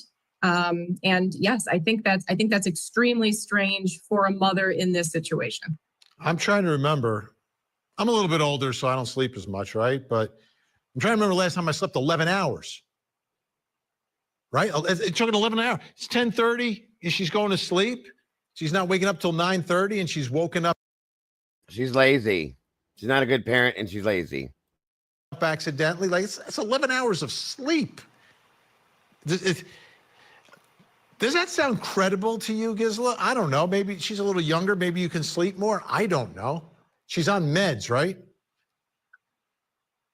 Yeah, she was on some medication, so that could have made her more sleepy, but this is pretty extreme. And she just had some training the day before at work, and yet she had 2 days off. And wouldn't it be the perfect time to sleep until 8:30, let's say, and then get Maddie to school on time and then go to your blood work appointment? Like the timeline would fit perfectly. Why do you need Stefan Stearns to help you at all? Why must Maddie go to school so early? It makes no sense. And she had all sorts of things planned for herself that day, from the blood appointment to the Botox appointment that she canceled. I mean, but she wasn't concerned all day about Madeline Soto, not even that she missed her birthday party. Right. Now let's move to the afternoon, 4 o'clock. Jen, at that point, goes to Madeline's school to pick her up. Here she is describing that. 4:04, the bell rings, and I'm waiting. I'm the first in line. And she doesn't come out. You were in your car? I was in my car, in the car line, yeah. At this point, it's been a few minutes. She should have been out by now, because she's usually one of the first kids out. She knows I'm in the front line. He said she was missing all day. And at this point, I start to panic and freak out, because that can't be the case. She was dropped off. All right, so this is crucial, Paulette. Does that sound credible to you? Is that she's been told, fed this info by Stefan Stearns, and that's what she's basing her reaction on here? That's an interesting point, Annie. I like that. Well, I think it's hard to believe she was first in line, like mom of the year over there. So I find that a little bit strange. But yes, I mean, she's painting a picture that she believed everything that he said, that drop-off went exactly how it should have, and she carried on with her day, and she went to pick her up just like she always did. So is it plausible? I suppose so. Is it a little bit hard to believe? I think so. Yeah, it's not a huge house. How she would not hear her daughter in the morning, right? Okay, guests are staying with us. Coming up next, why did Jen Soto bring up Woody Allen? I've always told him that my biggest fear is that I showed you a picture. The picture you saw, she was giving a to a grown man and you told his dad to get him a... See, if you watch this, this is where she starts to get upset. And it's because she's scared. And I'm telling you my opinion, truly, it's because she's afraid she's in trouble at this point. Watch. Former son-in-law showed you a picture of the picture you saw. She was giving a to a grown man and you told his dad to get him a lawyer. Missing, right? Now you, but then you just thought she was missing, and we were showing you our investigative lead being raped. The was raped, not consensual. Whether she wants to do it or not, that is not consensual. Now, Jen Soto has not been charged with anything, and investigators have made it clear that they have no evidence of her committing a crime. But so much of her behavior and her statements have made people wonder what was she thinking? What was going on? Why is she acting this way? And that's what we're looking at this hour. I'm going to play for you now, probably from my perspective at least. I mean, there's a lot of strange statements and behavior, but this is the most bizarre statement in light of the facts of this case, and perhaps the most potentially incriminating statement as to her potential knowledge of what was happening to Madeline over the course of years with her boyfriend, Stephen Stearns. Take a listen. I've always told him that my biggest fear is that this would turn into a Woody Allen situation where the stepdaughter or the dad grooms the child and the child then turns 18 and ends up running away with him. I told him like that was my biggest fear and I don't ever want that happening. Like, you can't do that to me. Like, Why would you say that to him? because I never trusted. I grew up being told never trust a man. My mom put that in my body. Never trust a man. Okay. She said that because she knew something. That's my opinion, guys. I'm telling you, she knew something. Let me go to my next question based on this, because I don't understand this. Why did Jen Soto bring up Woody Allen? Why did she bring it up to investigators? Why did she allegedly bring it up to Stephen Stearns himself? That's what she's saying. She's telling Stephen Stearns, hey, listen, Steph, I don't want this turned into a Woody Allen situation. You're not going to do that to me, as opposed to grooming my daughter, who is the victim. Let's bring back in our guest helping us figure this out. Gisela Kay, also with us, psychotherapist, CEO of Life Counseling Solutions, Dr. Janie Lacey. Okay, Dr. Janie Lacey, I'll let you go at it first here. Why is she bringing this up? Why would she bring this up to investigators, number one, and allegedly bring it up to Stephen Stearns, number two? Well, Vinny, in my opinion, she's bringing it up because she has conscious awareness of this being an inappropriate attachment with Stearns and Madeline. And when we think about this Woody Allen reference in particular, to me, she understands the grooming and predatorial nature of what could develop. And this wasn't, to me, a sudden realization. When you think about, she just said in the clip that you just played, I've always told him this was my fear. So by framing it as a future concern when Madeline turns 18, to me, Jen was doing something that we call psychologically distancing herself from the current reality. And this is what we call cognitive dissonance. She's acknowledging the problem while also enabling it. It's a way for her to express concern without taking a proactive action. So when we think about this Woody Allen reference, that she is showing to me that she's aware of the inappropriate nature, but also minimizing the immediate danger. So she's conceptualizing it, even when we hear the word, as a relationship issue, rather than recognizing it as active abuse. So this kind of thinking allows parents to stay in denial while they also have some level of awareness. So Jen was operating from this place of compartmentalization when we're hearing this interview that you just played, but she also had enough awareness to articulate, Vinny, the concern, but not enough proactive instinct to act on it. So to me, this suggests that she was someone who was either in deep denial or potentially just complicit. And Gisela, something that I think a lot of people also hear there that jumps out is, you're not going to do this to me, completely ignoring Exactly. There it is. I'm glad he said it because I was going to point it out. You're not going to do it to me. Not what you're not going to do to my daughter, but you're not going to do that to me. That shows how selfish and self-centered this piece of trash is. Disgusting. Absolutely disgusting. The fact that you're talking about the grooming of a girl who was, what, 8 years old when this all allegedly begins? I mean, the victim is Jen Soto. In Jen's mind, if in fact her daughter gets groomed by a grown man. And that's just based on the evidence that they have from Stefan's Google Drive. Stefan was in Madeline's life from when she was around 6 years old, so it could have started before then. But that really stood out to me when Jen Soto said, you can't do that to me. And yeah, also saying that I always told Stefan, this was my fear. I mean, why was the Woody Allen situation so fresh in her mind when that dates back to like 1997? Except for maybe they watched, and that would be quite sickening to think about if Stern suggested this, the HBO documentary that I think came out in 2021 about Woody Allen. So I don't know if that's why, but it's a little odd to bring it up on her 8th interview. This was her 8th interview, including the 2 media interviews. She's just bringing it up randomly while the police were asking about the sleeping arrangements. To insert that into the conversation is a huge incriminating red flag. And she also said it was ingrained in her, Dr. Jenny Lacey, never trust a man.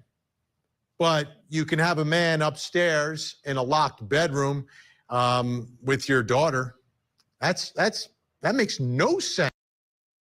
And that's what I'm saying. She totally contradicts herself by making that statement and then doing the other things she did. Good morning. Good golly, Molly's in the house. Good to see you, dear. Oh, my goodness. I can't believe we've got to see that. But my apologies, ladies and gentlemen. But go ahead, Dr. Jenny Lacey. Right. We see the contradiction in her statement, Vinny, that on one hand, never to trust the man, but on the other hand, she's trusting this man with the most precious thing that she has, and that is her daughter. So it shows, which is why I reference compartmentalization.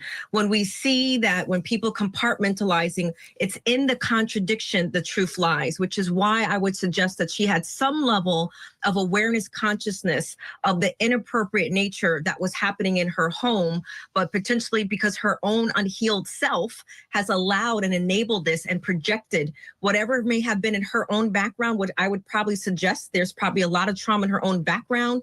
And then this trauma repetition, putting herself and her daughter in the same exact situation potentially that she herself has gone through. And that's why she's making these references when we watch this interview. So to me, there's something really deep denial that she has, and just her being complicit. She knew subconsciously, consciously, there was an awareness there. Yeah. In my opinion. All right, Gisela K, thank you so much. Great to have you tonight. Dr. Jane Lacey's going to stick around. Up next, what does Jen's behavior reveal?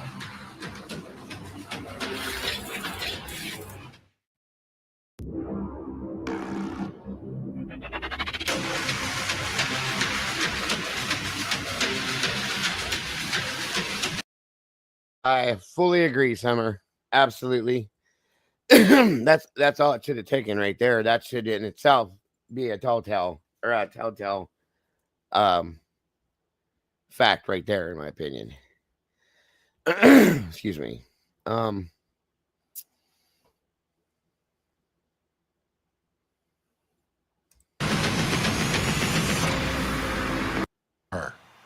Here's the story. Stephen Stearns was arrested in March of 2024 in connection with the murder of 13-year-old Madeline Soto in Kissimmee, Florida. After Madeline was reported missing, authorities launched an extensive search, ultimately discovering her body in a remote area of Osceola County. The medical examiner determined she had been strangled. Investigators quickly focused on Stearns, the boyfriend of Madeline's mother, Jen Soto. Evidence revealed that Stearns had been allegedly sexually abusing Madeline for years. Amen. He was charged with Amen. first-degree murder, capital sexual battery, and possession of sexual abuse material. Stearns is currently in custody awaiting his upcoming trial and could face the death penalty if convicted in a second trial for Madeline's murder. Meanwhile, Madeline's mother, Jen, has not been charged and may testify against her ex-boyfriend, Stephen Stearns.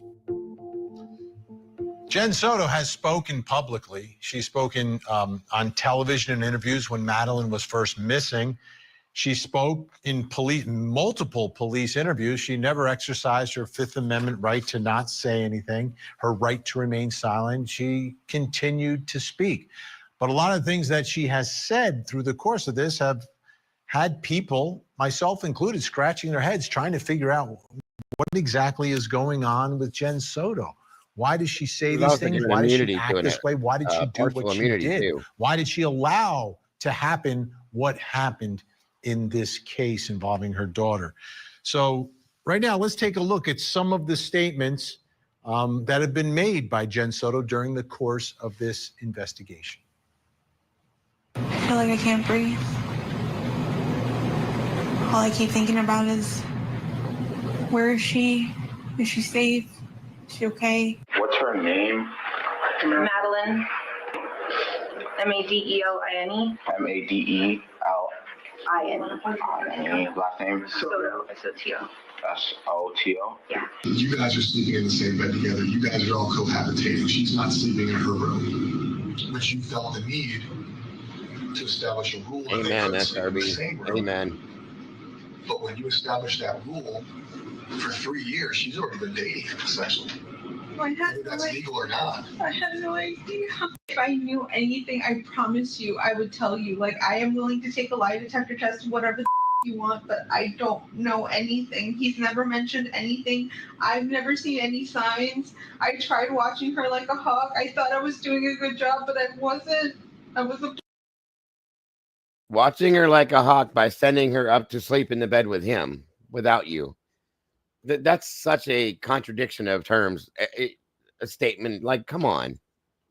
God, I'm glad I don't get on this too often because this really, really like gets me wired. oblivious to everything. 4 years? Minimum. That's just how that far back the cloud goes. What's Stefan's relationship with? No, I not at all. I never have. I don't believe one flipping word that this, whatever she is, says. Nothing. What's their relationship like? I was gonna say really good. Super great. He's always been super sweet and kind to her. Very accepting, warming, understanding of her because she's got ADHD, so she's kind of a little, I'll say abnormal. And then it's like she doesn't act like every other kid. But you have to have extra patience and understanding for her. And he does that really well. Do you think it's possible that Stefan and her are having a sexual relationship? Before those images, I would have said absolutely not. But if you're telling me that on the other side of that penis that they showed me was her with her mouth, then there's nothing else I can believe. That has to be true. I showed you a picture of the picture you saw. She was giving a to a grown man, and you told his dad to get him a lawyer. Who the cares if we think he killed her? He's. I don't know why I said that. But that's the problem. You don't know why. So the reaction in your mind is you are continuously protecting this guy. So why do I sit here and believe that you don't? Does your role in her life lead this to happen? I'll be honest. Yes. Since she was a child, since her victimization started, it occurred under your roof and you acted like it didn't exist.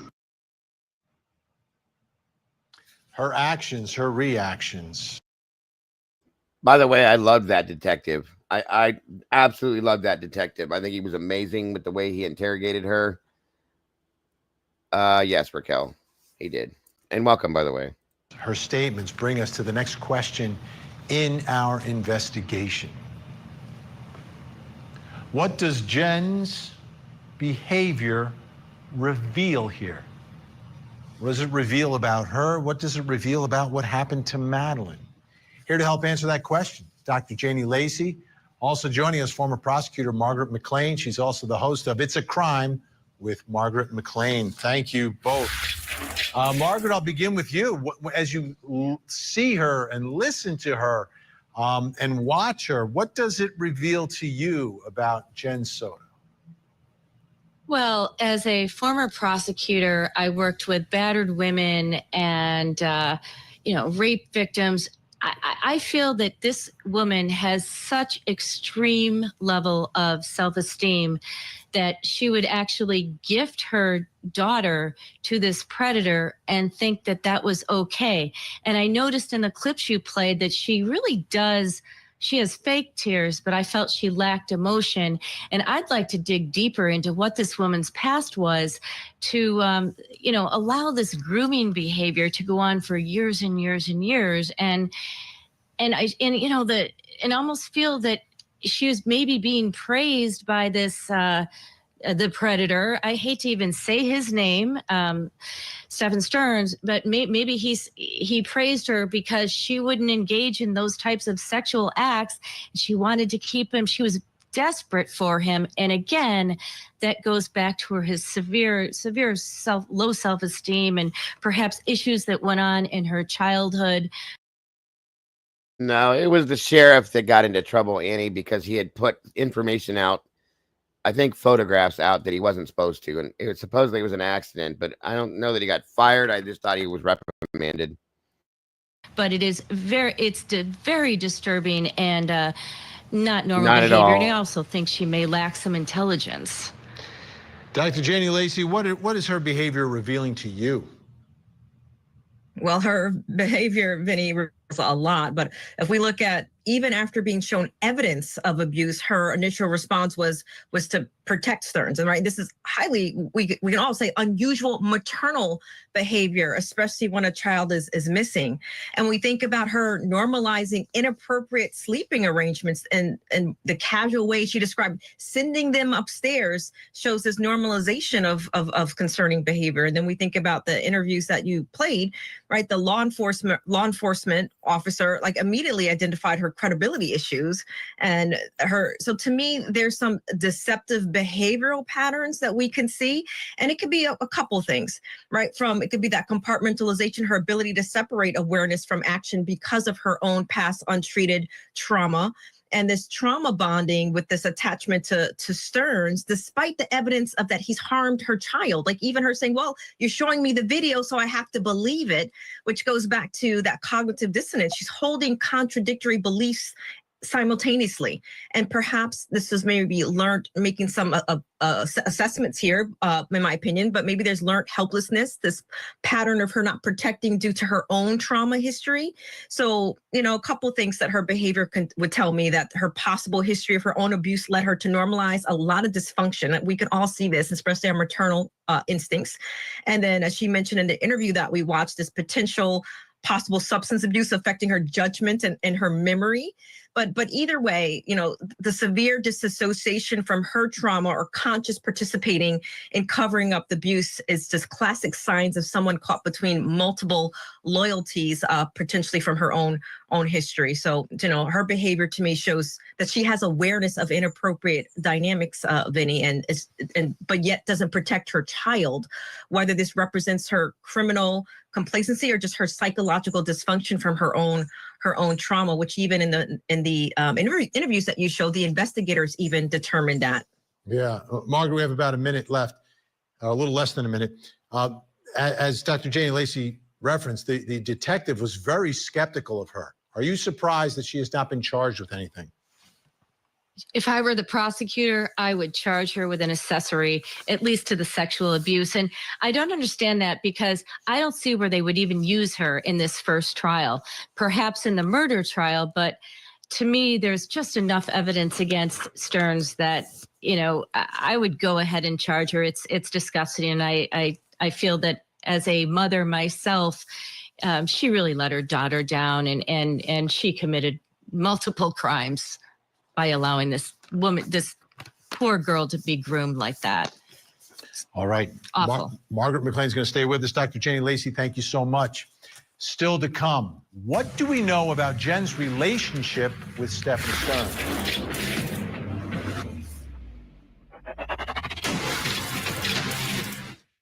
And Koberger accepted a plea offer. A shocking turn of events. Have you plead guilty or not guilty? Guilty.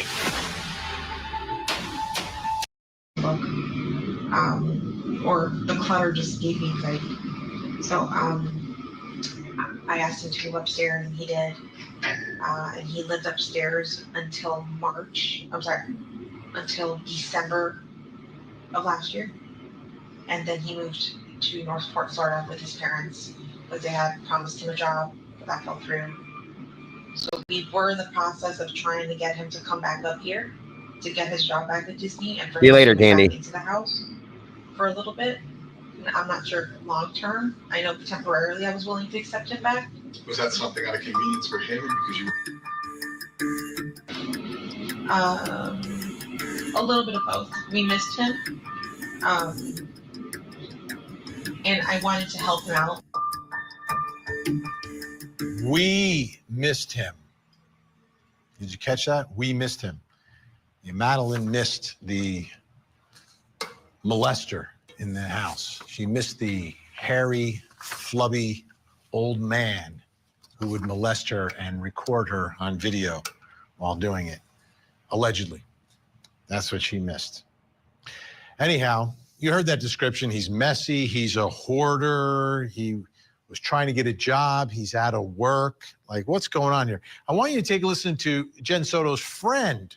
He's a man baby loser. Describing Stephen Stern. And then she hooked up with that guy. Okay. Stefan. And I, again, just trying to remember, we probably knew them maybe another 4 to 6 months. Mm-hmm. Well, we didn't like him. You didn't like Stefan, or why not? He was a scumbag. Oh, yeah. We knew. Not that he would do that. Right. Never. I never had that, But he didn't have a job. Mm-hmm. Couldn't hold a job. Was proud about painting these stupid little plastic soldiers. Okay. You know what I mean? Like, oh my God, I was just like, I resented that he got, I don't know how he stayed alive. Most of us have to work. And I thought they had split up at that point. Okay. Honestly, I thought they had split up. And I know Courtney said at that point they were having some issues. And Courtney said to Jen, leave him. You don't do that. Mm-hmm. Right? You don't usually interfere in somebody's business like Yeah, that. right. But he was pretty bad enough that she was like, leave him. Okay, the friends are saying leave him. He doesn't work. He paints little toy soldiers. He's a hoarder. He doesn't have a job. What is going on here? Brings us to the next question in our investigation. What do we know about Jen's relationship with Stephen Stearns? Like, what is going on? You're still here with us, helping us with our investigation, Paulette Lofton and Margaret McLean. Paulette, I'm trying to understand this. Like, they were sort of broken up. We missed him. He lives upstairs, like in his own room. What is going on in this relationship? It doesn't sound like a lot of love. It really sounds like a roommate situation. It sounds like a friendship. We missed him. We wanted to help him out, kind of get him back on his feet. So I don't think in any of the interviews I ever saw her talk about him in a loving way. I mean, she definitely expressed she had no idea that there was a relationship going on. She said she was brought up not to trust men, but then obviously with her actions, we can tell that she did in fact trust him with her daughter. So it does seem to me that this relationship was one more of convenience than love. All right, Margaret, you ready to blush? Because I'm going to blush when I read this. This is investigators' conversation with Jen. This comes from some documents. I asked Jennifer to explain her and Stefan's sex life, which she described as vanilla.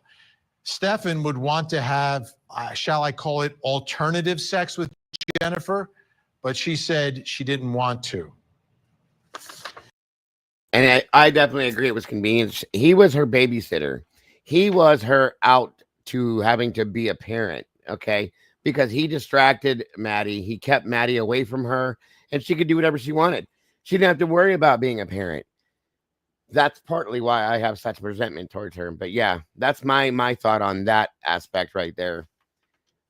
Meanwhile, you know, Maddie's off busy with him.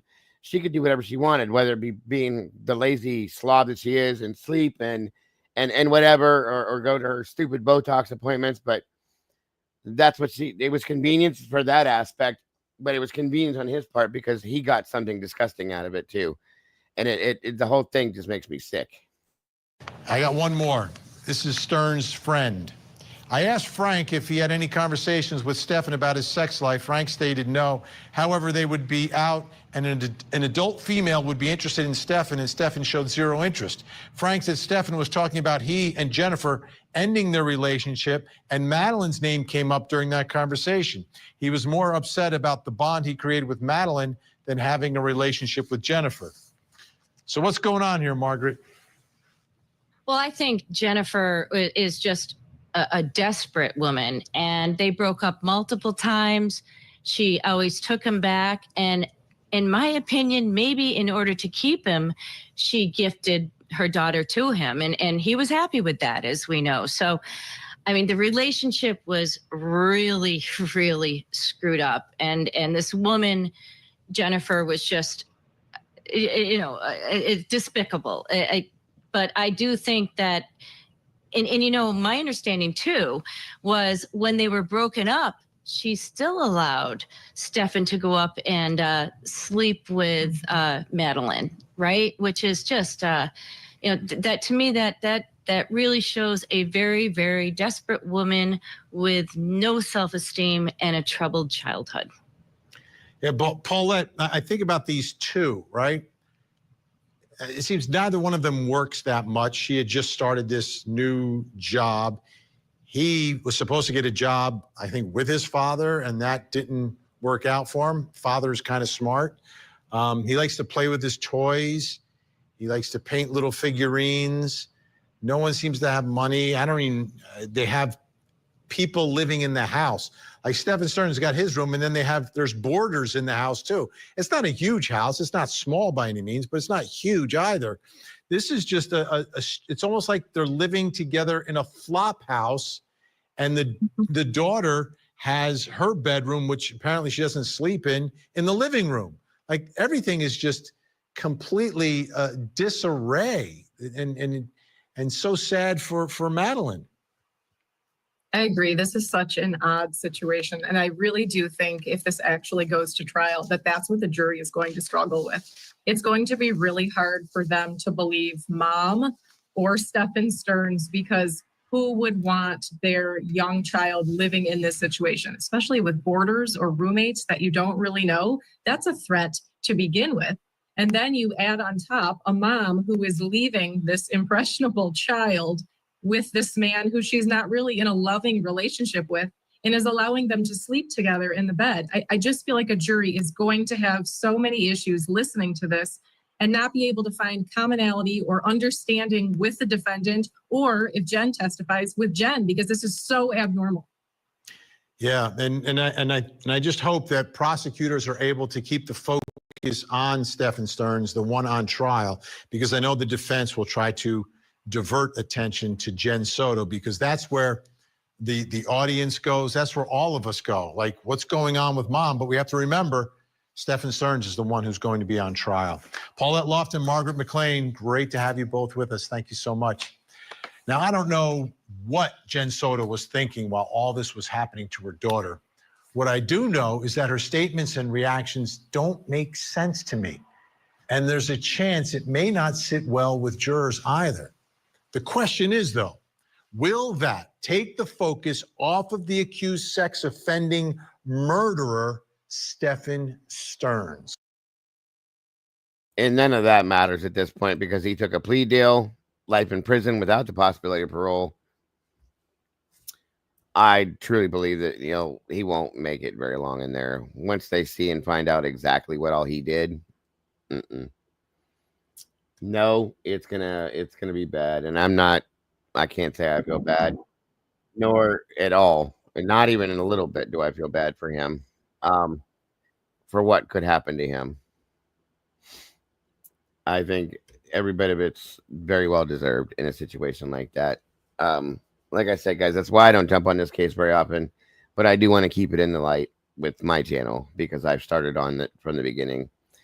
Um, it's unbelievable to me still that Jen was never arrested or had any kind of charges put against her. They gave her immunity, basically, in a sense, to rat him out and testify against him in some aspect.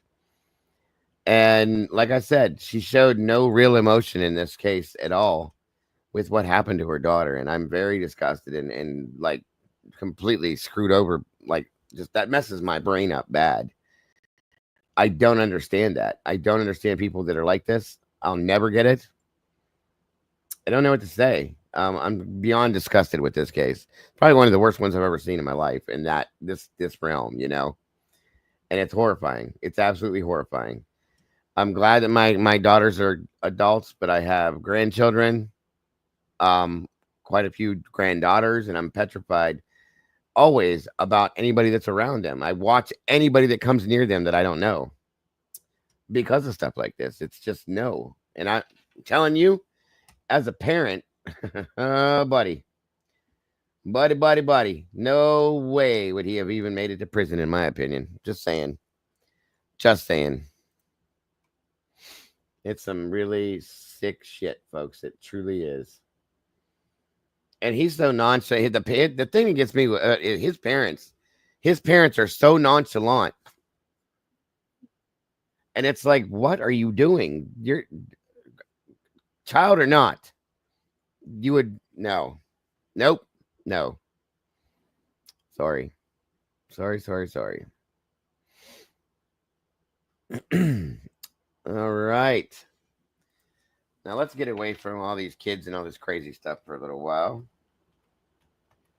Where we at time-wise? Okay. I'm sorry to put you guys through anybody that may have bugged.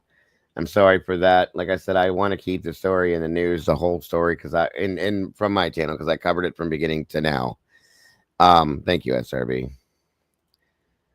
And unless something else happens with the mother or something, there's probably nothing else I'll be covering on it. Now that that's said and done, but I hadn't been able to cover that when he pulled the plea and all that stuff. I didn't really get to get up and talk about it too much. So, let me see. Yeah, let me see. See where we're going next.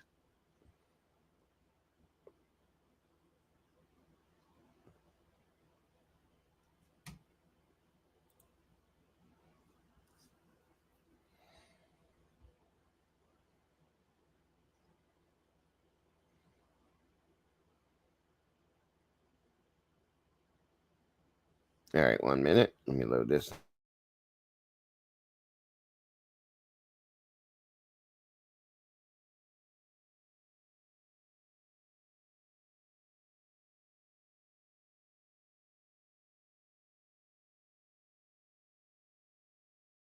All right, so change of pace, guys. Let's jump over to. I like to do this. To some weird and wild things that are in our news. Again, this will definitely distract our minds from what we just had to witness. And check out another strange situation coming from Mr. James, the channel James. If you guys are familiar with it, I've been showing stuff from there. I love the stuff that he puts out. Very interesting. I'll give you the link here in the chat. And I thank you guys all for being patient with me as we reviewed that. By the way, there's the link there. Let's see what we're talking about with this today, you guys. Always something interestingly weird that he has that we've got going on. This one is in regards to the plane that unlocked the Pandora box. He said this can't be good. Obviously not. If everybody remembers Malaysia Flight 370 disappeared. It's a pretty wild story. So that's what he's going into here. But let's see what he's talking about. resume search for flight. So 2025 barely started and things are getting really wild. I was taking a look into this article over here. Malaysia to resume search for flight 10 years after it disappeared, our responsibility. So they say this was from December 20th, just a couple of days ago. And I was like, why are they going to resume search for this flight now? The same precise moment that we have a bunch of drones and alien orbs swarming across the world. I was like, it has to be a coincidence, right? Then I came across this Twitter account. It seems that this guy has been dedicating his entire life for a couple of years now to solving and investigating one of the biggest aviation mysteries in the world, which would be the Malaysian airplane that went missing 10 years ago. And if his research is correct... Real quick, so nobody gets confused. For those of you that aren't familiar, Malaysian Flight 370 took off from the airport it was at and was flying, obviously, to another destination and completely vanished. Completely vanished. Disappeared completely, okay? And they looked everywhere for it for a long, long time and found nothing. Nothing. It just disappeared. They looked in the ocean. They looked here. They looked there. There was nothing that they could find with this plane, guys. There were people on board. And they found nothing. And it was completely insane to me. Completely insane. Yeah, completely shut, like disappeared off the radar. And then they went out looking for it. Nothing. Which is wild to me. It's a friggin' airplane, for Christ's sakes. It's the size of a huge, massive building, and it just disappears. That's what this flight is about. They're talking about. For those of you that aren't familiar with Malaysia Flight 370, and that's what he's getting into. Fact. That would mean that the Malaysian airline that went missing... So what do you see on... It's a plot. It's a plot. Unidentified plot. may have something to do with the drones and alien orbs that we're seeing right now.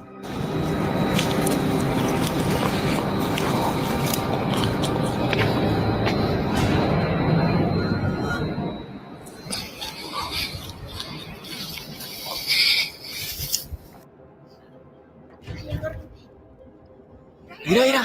No manches. ¿Qué pedo? Tak predsa len prišli mimozemšťania na SMPčku. And also would possibly have something.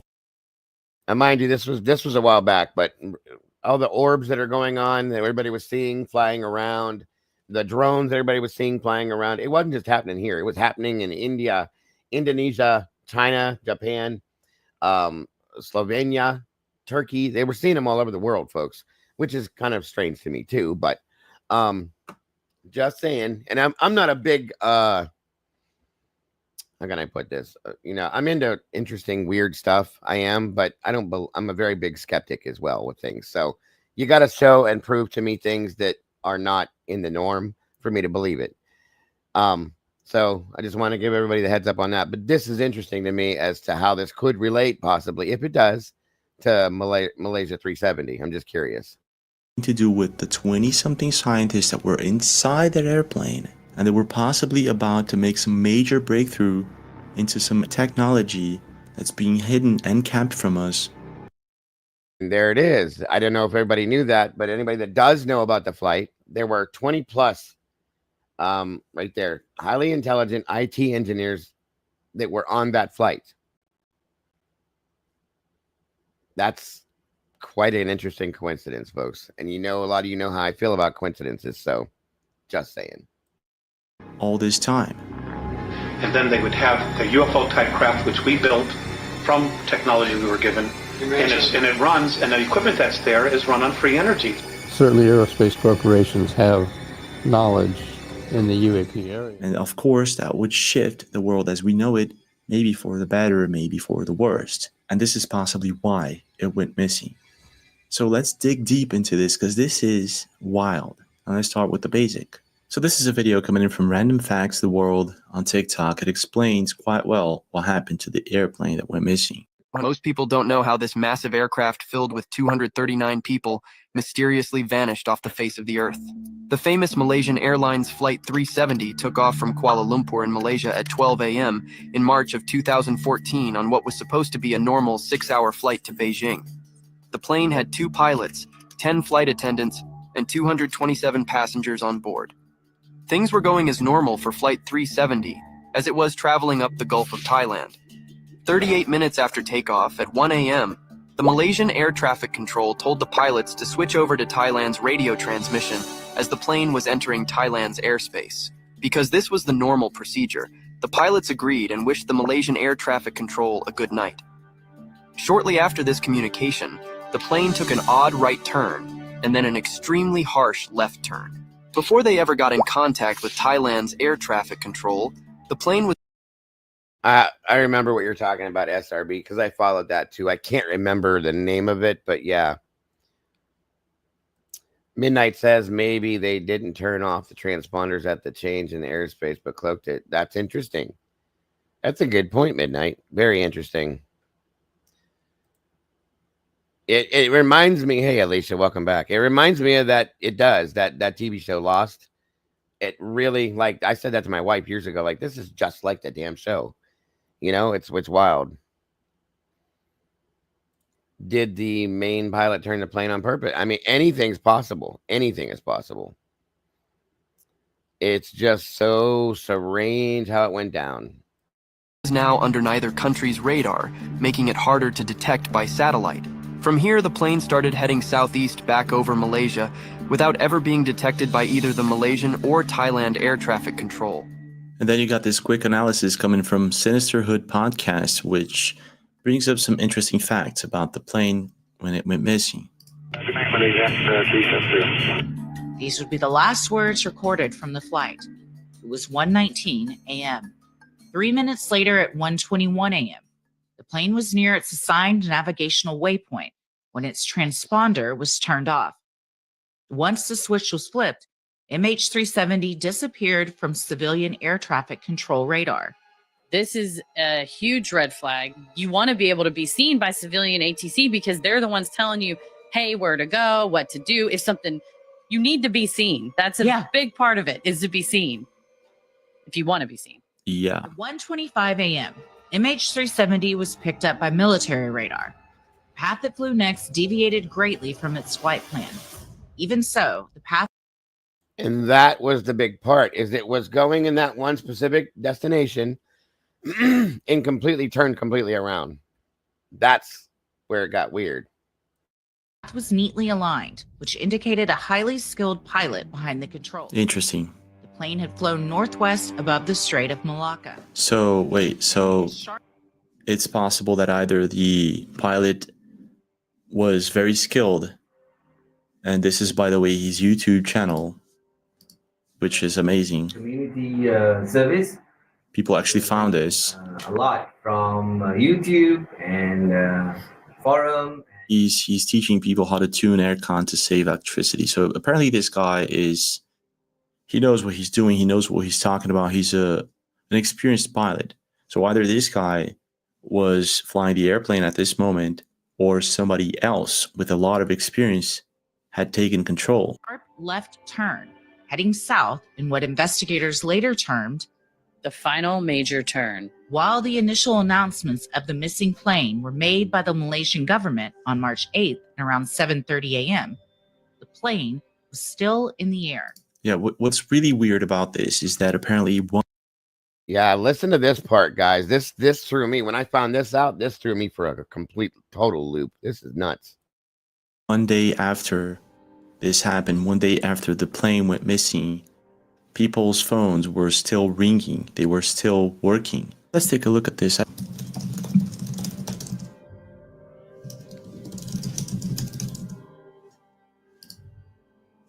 So I found this one over here. Call to passenger's phone gets through. A mother was in shock when her call to her son's phone got through 8 months. 8 months? After he disappeared aboard the missing Malaysia airplane, she said she had been calling her son's phone since the very first day that he went missing, but this was the first time that her call was connected. Oh my. 8 months. 8 months later, a call. And here's the thing. If this would have went into the water, The phones are going to die. The phones are going to be, you know, they're dead. How did a phone call connect 8 months later? That's nuts to me. That is nuts to me. 8 days. Okay. 8 weeks, even maybe, possibly. 8 months. Jesus God, that's crazy.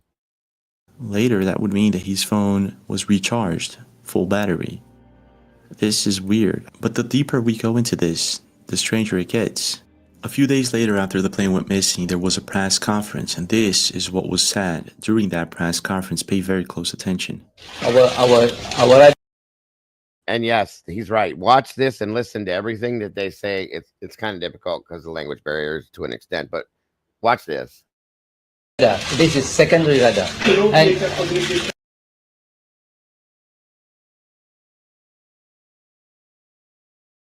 And nothing at all. I'm not even what about the military radar? Thank you. The last plot, after several intermittent primary plot, there's a last plot that happened at 0215, flight level 295, 200 miles northwest of Penang.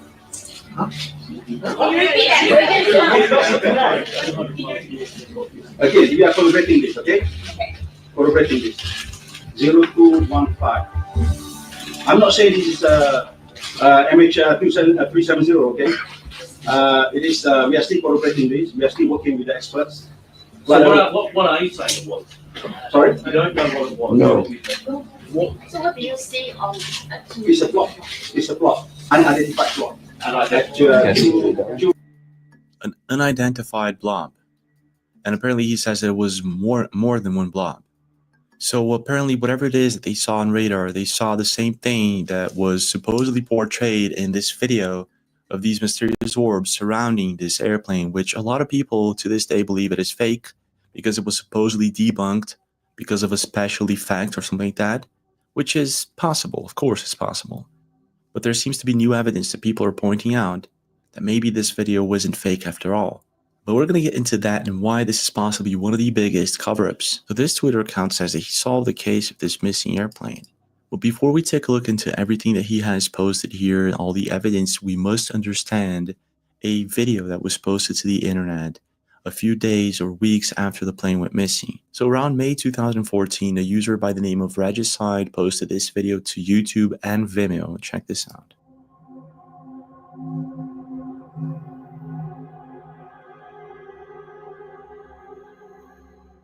So there's a few curious things about this video. We can see these orbs that start surrounding the airplane. We can see a mouse cursor. We can also see what appears to be letters on the bottom left. This suggests that whatever this thing is, it's someone recording a screen. In a few seconds, the airplane is going to disappear into thin air. So yeah, that's weird, right? There's also this second video over here, which was supposedly taken by a drone. We can see the same thing happening here. I think this is a thermal camera.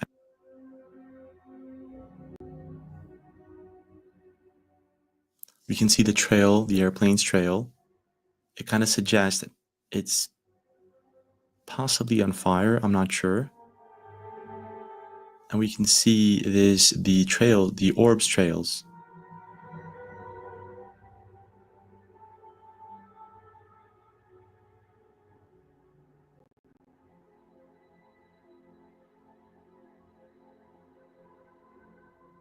Look at that. So what was supposedly debunked by a series of YouTubers is this precise moment over here, where the airplane goes missing. This explosion effect, or what is believed to be a visual effect. The only thing about it is that every explosion is very similar.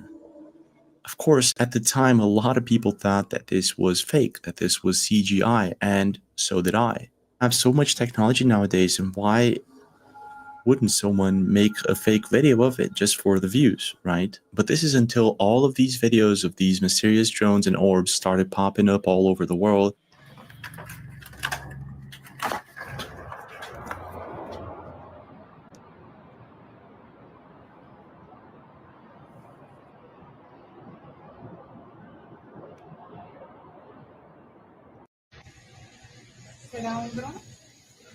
Pero mira que le mete luz, venga, míralo aquí, vea. Pues hay que echarle ojo a ver qué Míralo acá, véngalo acá, rápido, míralo acá.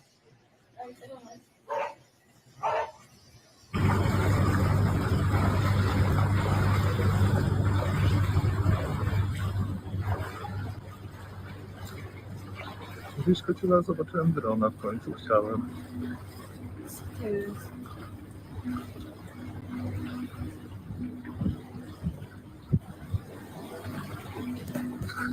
Kurwa, zielonego pojęcia.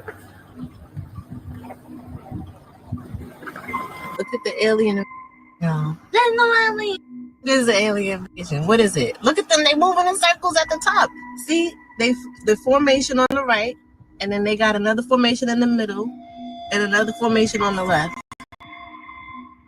And I started going into this guy's Twitter account and taking a deep look into all of the things that he had to say about the plane.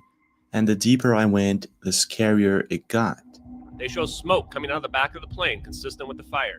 So what happened to this plane? What are these orbs? Are they alien?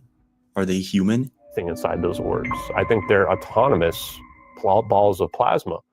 And if we have that technology, there's a lot of tough questions that are going to be asked. Like, where did we get this technology? How long have we been hiding this technology? What does this mean about our reality? Are they our technology? And where was the plane sent to? So here we have a video that was posted to YouTube by Shinayatic account titled The Military Twitter Voicemail. On the 13th of March, a Twitter user named Tyler uploaded a video about a mysterious voicemail he received. I'm gonna play the video for you and then go through his posts. Pay close attention.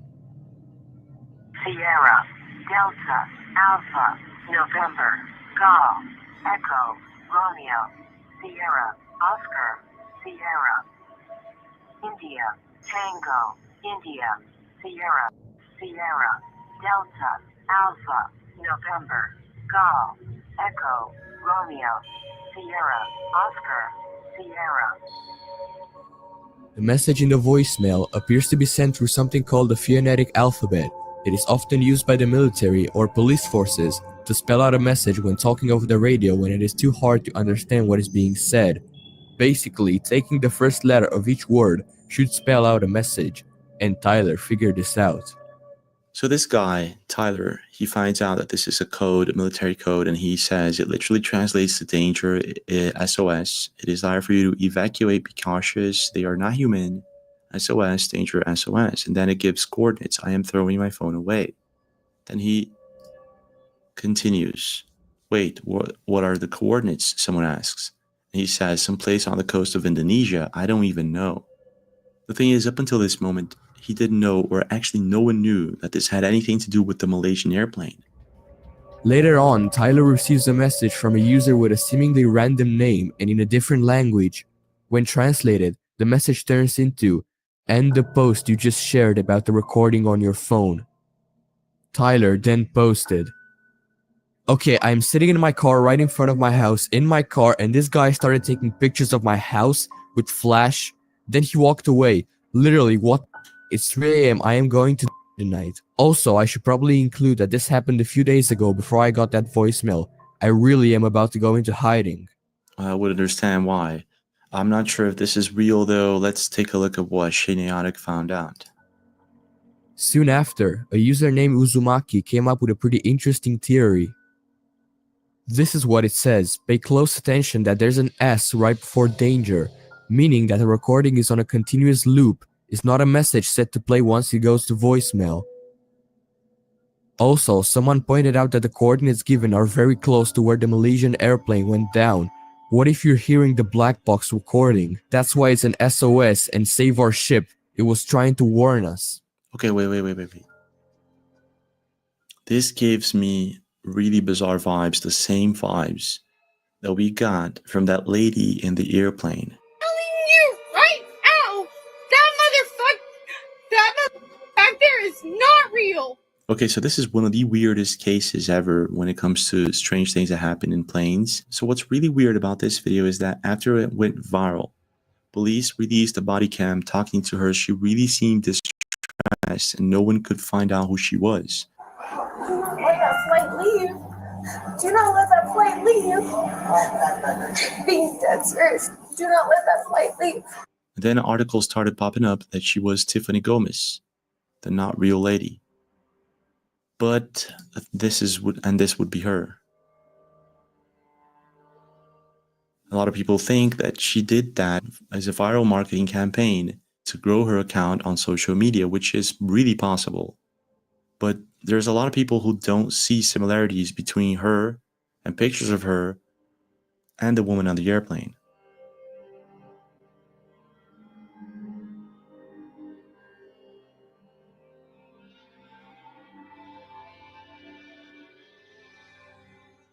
There's a lot of people also who believe that this entire thing was a cover-up to hide the fact that a woman saw someone in the airplane that wasn't real or possibly not human, which would make things bizarre.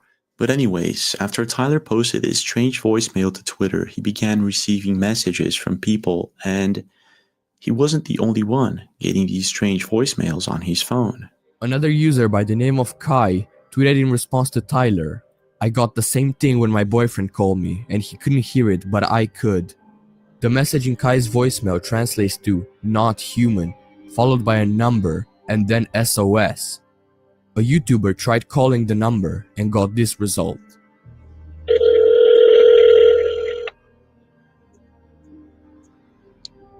It's an emergency. Hang up and dial 911. For directory assistance, hang up and dial 411. For difficulty making or completing calls, hang up and dial *611. For alternate billing of a call, hang up and dial 1-800-COLLECT. Announcement 15. Switch to 8-6. What? Although the result looks interesting, there are quite a few comments debunking this. These are coordinates. I have seen messages like this before. It's pretty normal. Also completely normal that it hangs itself up. But Tyler continued on getting these strange messages on his phone, and from one specific Twitter user who wrote, "Warning, they are coming."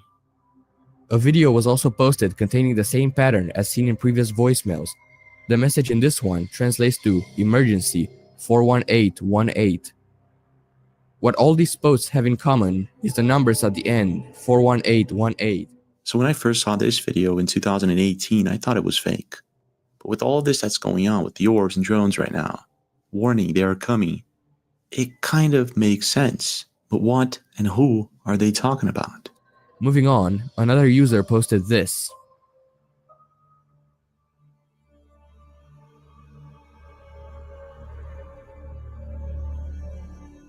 But wait a minute, the more Shineotic digs into this, the more he finds these cryptic accounts with a bunch of numbers. This really reminds me of one of the videos that I posted recently of a YouTube channel full of these cryptic numbers and all that.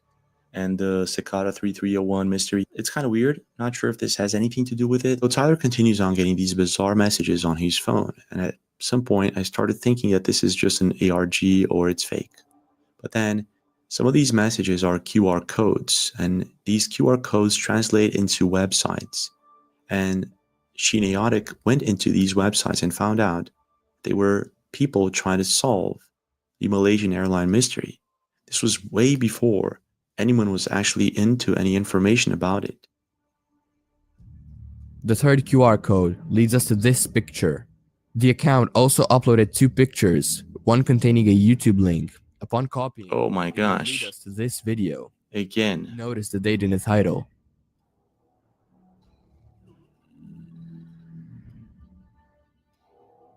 Oh my gosh, this is the YouTube account that it led to. This reminds me very much of this account in which I did a video about. Now, what I really like about Chaotic is that these are all encrypted videos. There's possibly a lot of messages here. It could be related to Cicada 3301 or something else, or possibly to the missing Malaysian airplane. But the thing is, Chaotic came to the conclusion this is possibly something to divert the attention. It's endless clues that keep popping up. And I kind of agree with him. What I do think is that the voicemail in itself was very interesting, and the message, "they are not human," keeps popping up all throughout Chaotic's investigation. It's not just in the voicemail. Taking all of this into consideration with what's happening right now with the orbs and the drones and the Malaysian airplane that went missing, it could mean that there's some sort of twisted connection between all of these things, and that we're possibly dealing with alien technology. But the question is, why now? Where are these alien orbs coming from?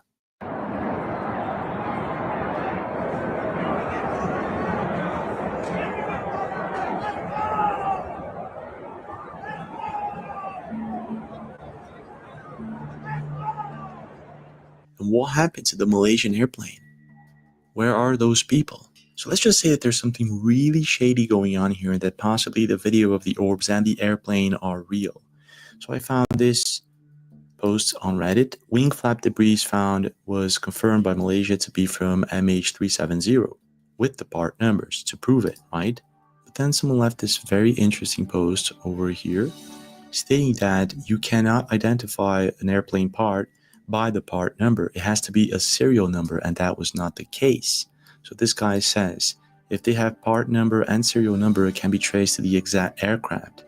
However, it was just the part number. So he says that it could be from any 777 and not just MH370. So it's possible that they never found any debris, which would be very strange. And then you got these guys on Reddit and Twitter debunking the debunkers that the videos that were posted of the orbs surrounding the airplane are not fake. Not only that, they seem to have information in them to suggest that this was screen recorded from a satellite and a very sophisticated military system. This is what they found out. That in the video, you can actually see that it's cropped, the information is cropped with this tag over here.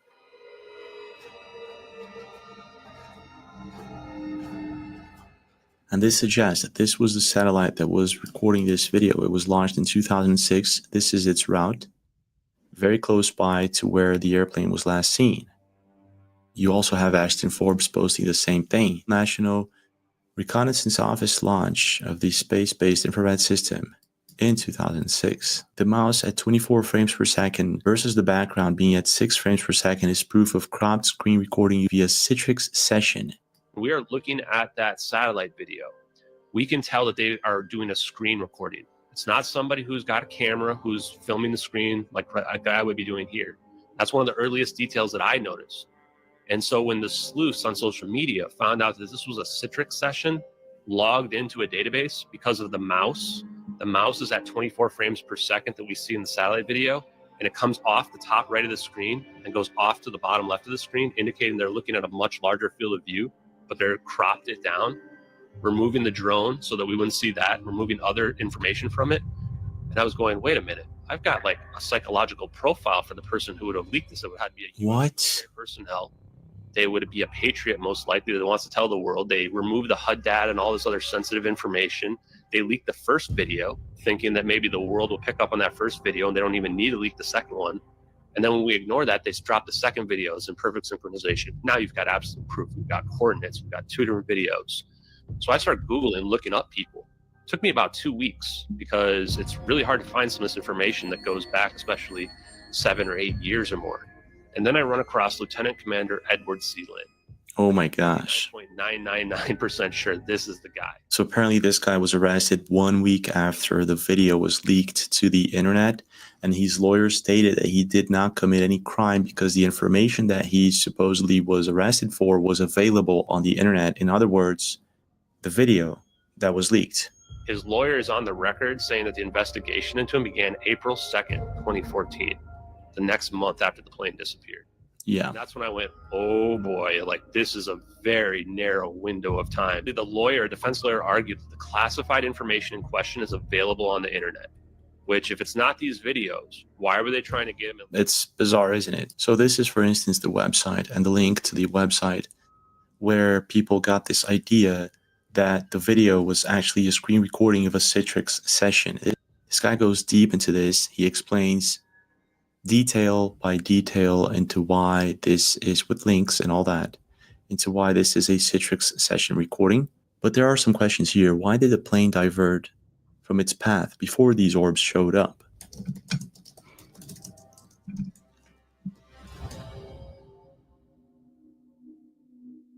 So apparently there were lithium-ion batteries inside the MH370, and this is completely prohibited because if they catch on fire, it's impossible to put it out. So apparently there were 2 contained lithium-ion batteries amounting to a total of 221 kilos of lithium-ion batteries inside that airplane.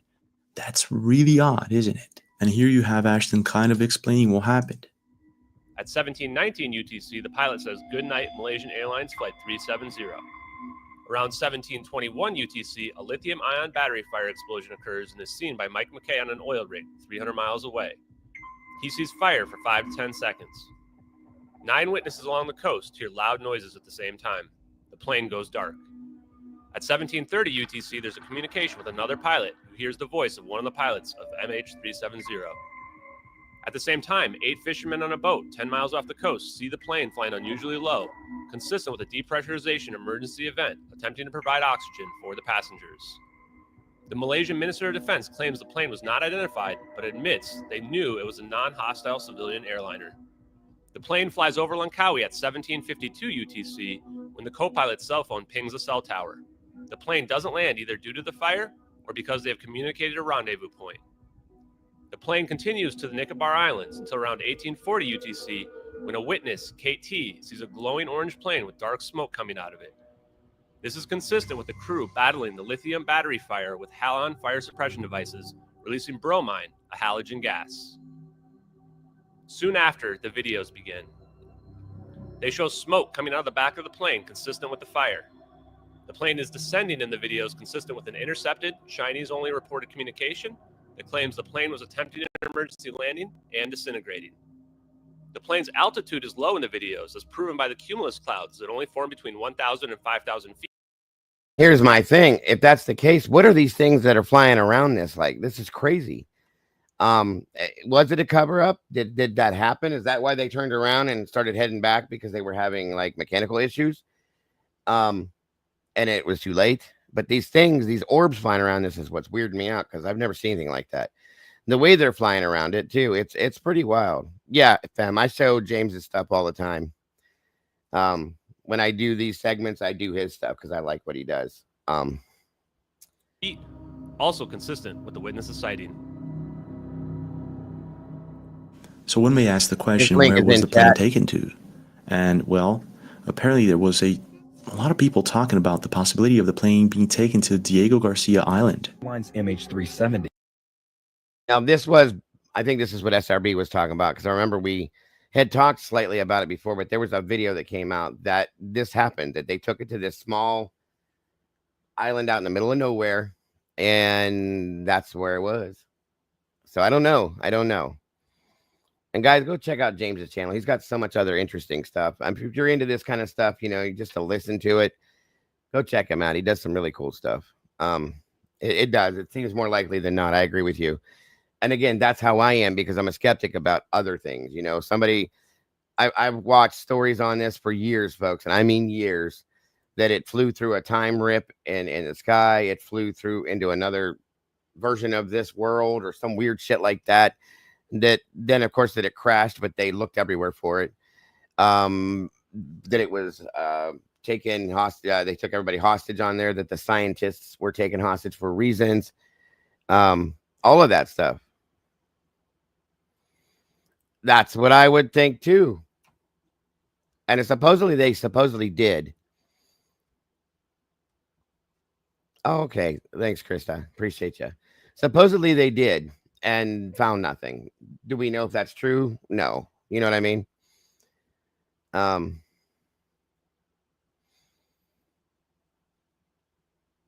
Nerdy said someone has video of a sighting in CT last night. Oh, really? Interesting.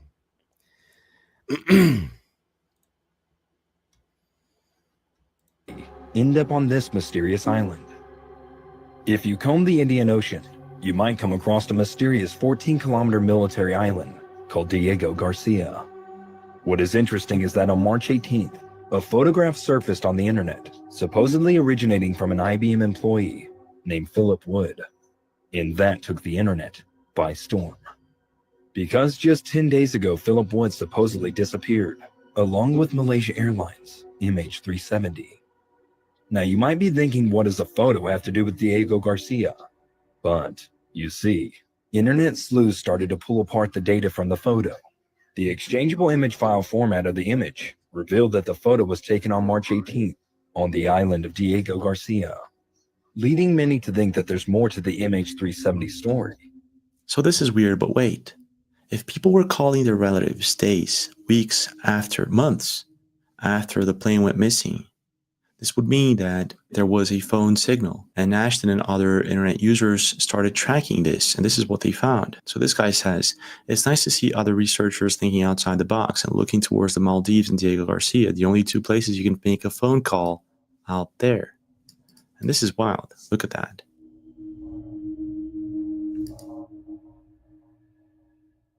So wow, this is impressive. So this is also something that was pointed out by Ashton. In this video, you can see that the flash that occurs when the plane goes missing can be seen being reflected on the clouds. In this precise moment, here, take a look at that.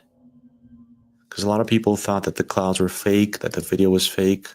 But if it is, it was really, really well done. There's also the immediate Reddit account that explains who were the people, the scientists inside the airplane, and this is quite important.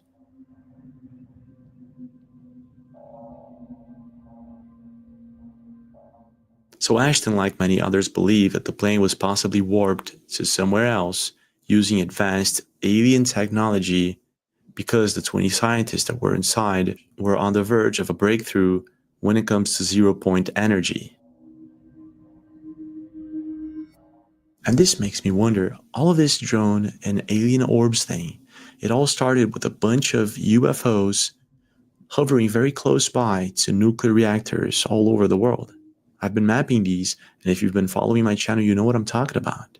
There's also reports of people working in these nuclear reactors stating the same thing. So it seems that there's an eerie connection between these alien orbs and this new technology that we're on the verge of discovering. Maybe AI, maybe quantum computing, or zero-point energy. You have to ask yourself, what Pandora's box would a new physical insight potentially open? But fundamental physics as opposed to, condensed matter or... Right.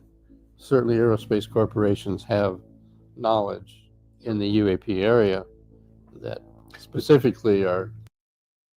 Based on this, they're about to start looking for it again. And I'm real interested to see what happens. I'm glad that they are.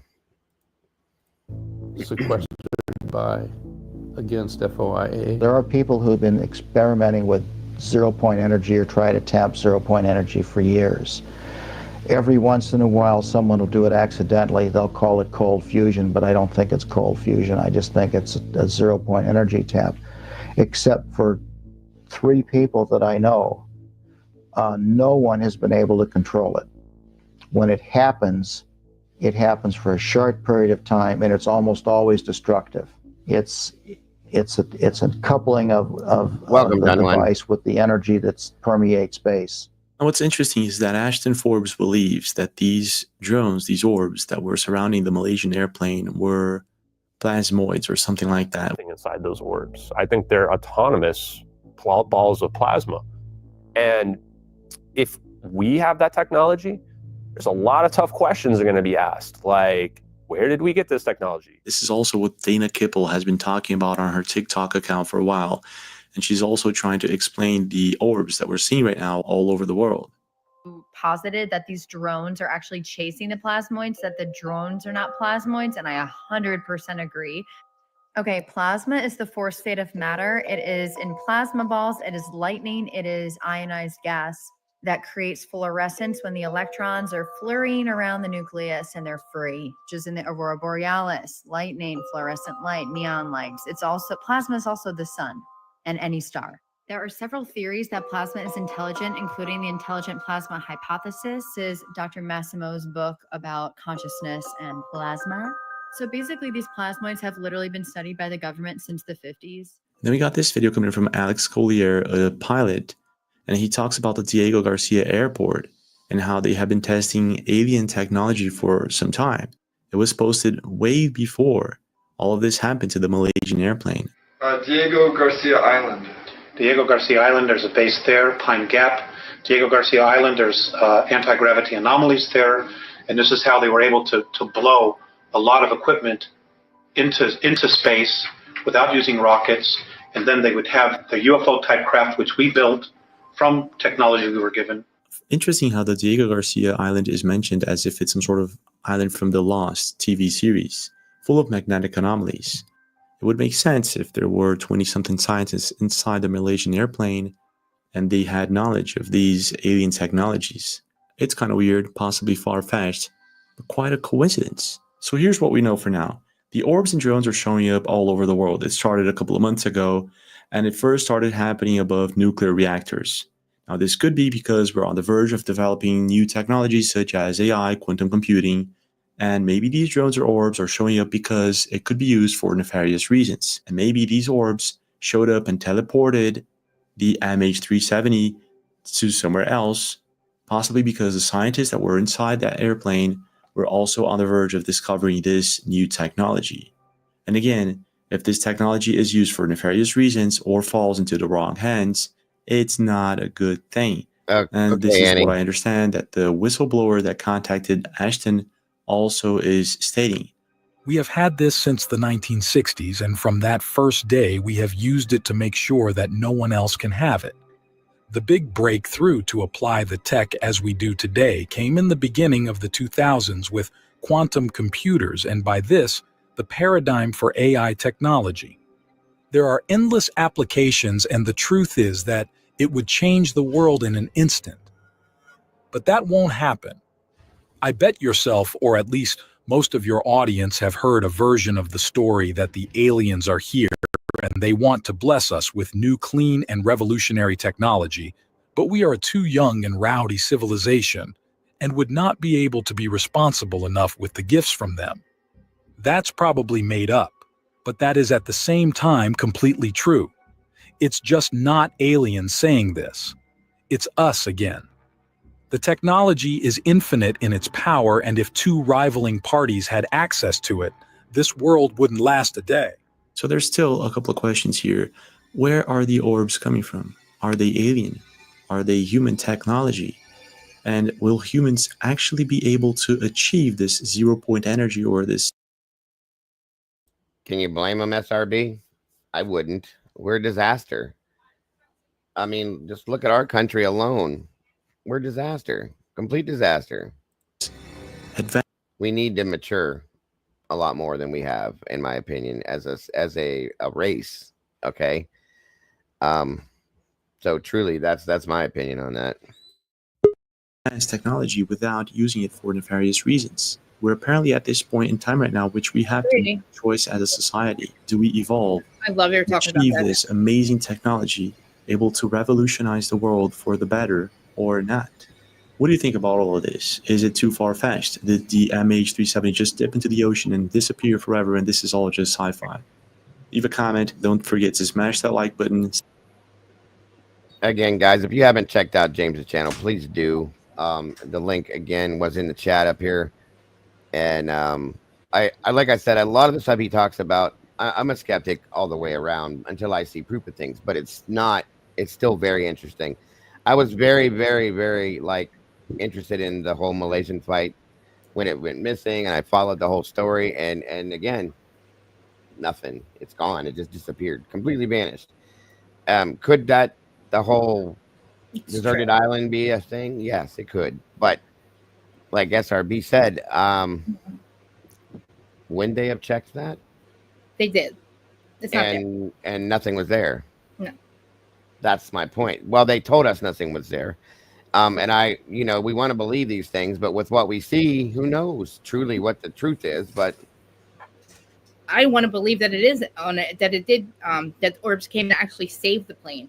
I think the orbs were taking it out of this reality because it was going to be taken down. And I think that was actually what they did. And they brought them to a different reality where it seemed like they're still in the reality we're in, like the timeline we're in. I believe the orbs were there to actually save the people from what we were going to do or whatever. And I think that's like Lost, like the movie Lost. But I think where they're at, their perception is probably still the same as the reality they were in. So would you think that it would be like a time, like a timeline time transfer? They're still in the same timeline they were then? No, I think it's slightly different. Like, I think there's a bunch of different realities that we all have our own little reality we're living in and we're co-creating. But I think on the bigger scale, like a mass scale, I think that they probably were sitting on the plane and nothing changed for them.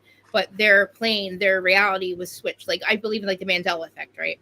But like, I feel like their reality stayed kind of the same and they just kept on going. Like nothing was changed, but it's just a different reality basically, or different timeline that we were on maybe. Because I believe, I say every day, I'm the most benevolent timeline available. I ask that every single day. But I feel like the orbs were there to actually save the plane because it did catch fire. Right? They said it did catch fire at one point. Right. So, fire it. And I think that's what the orbs did. They came and they saved it and either brought them somewhere else and I don't think they would have been told the reality, the truth, but I think I don't think their perception changed.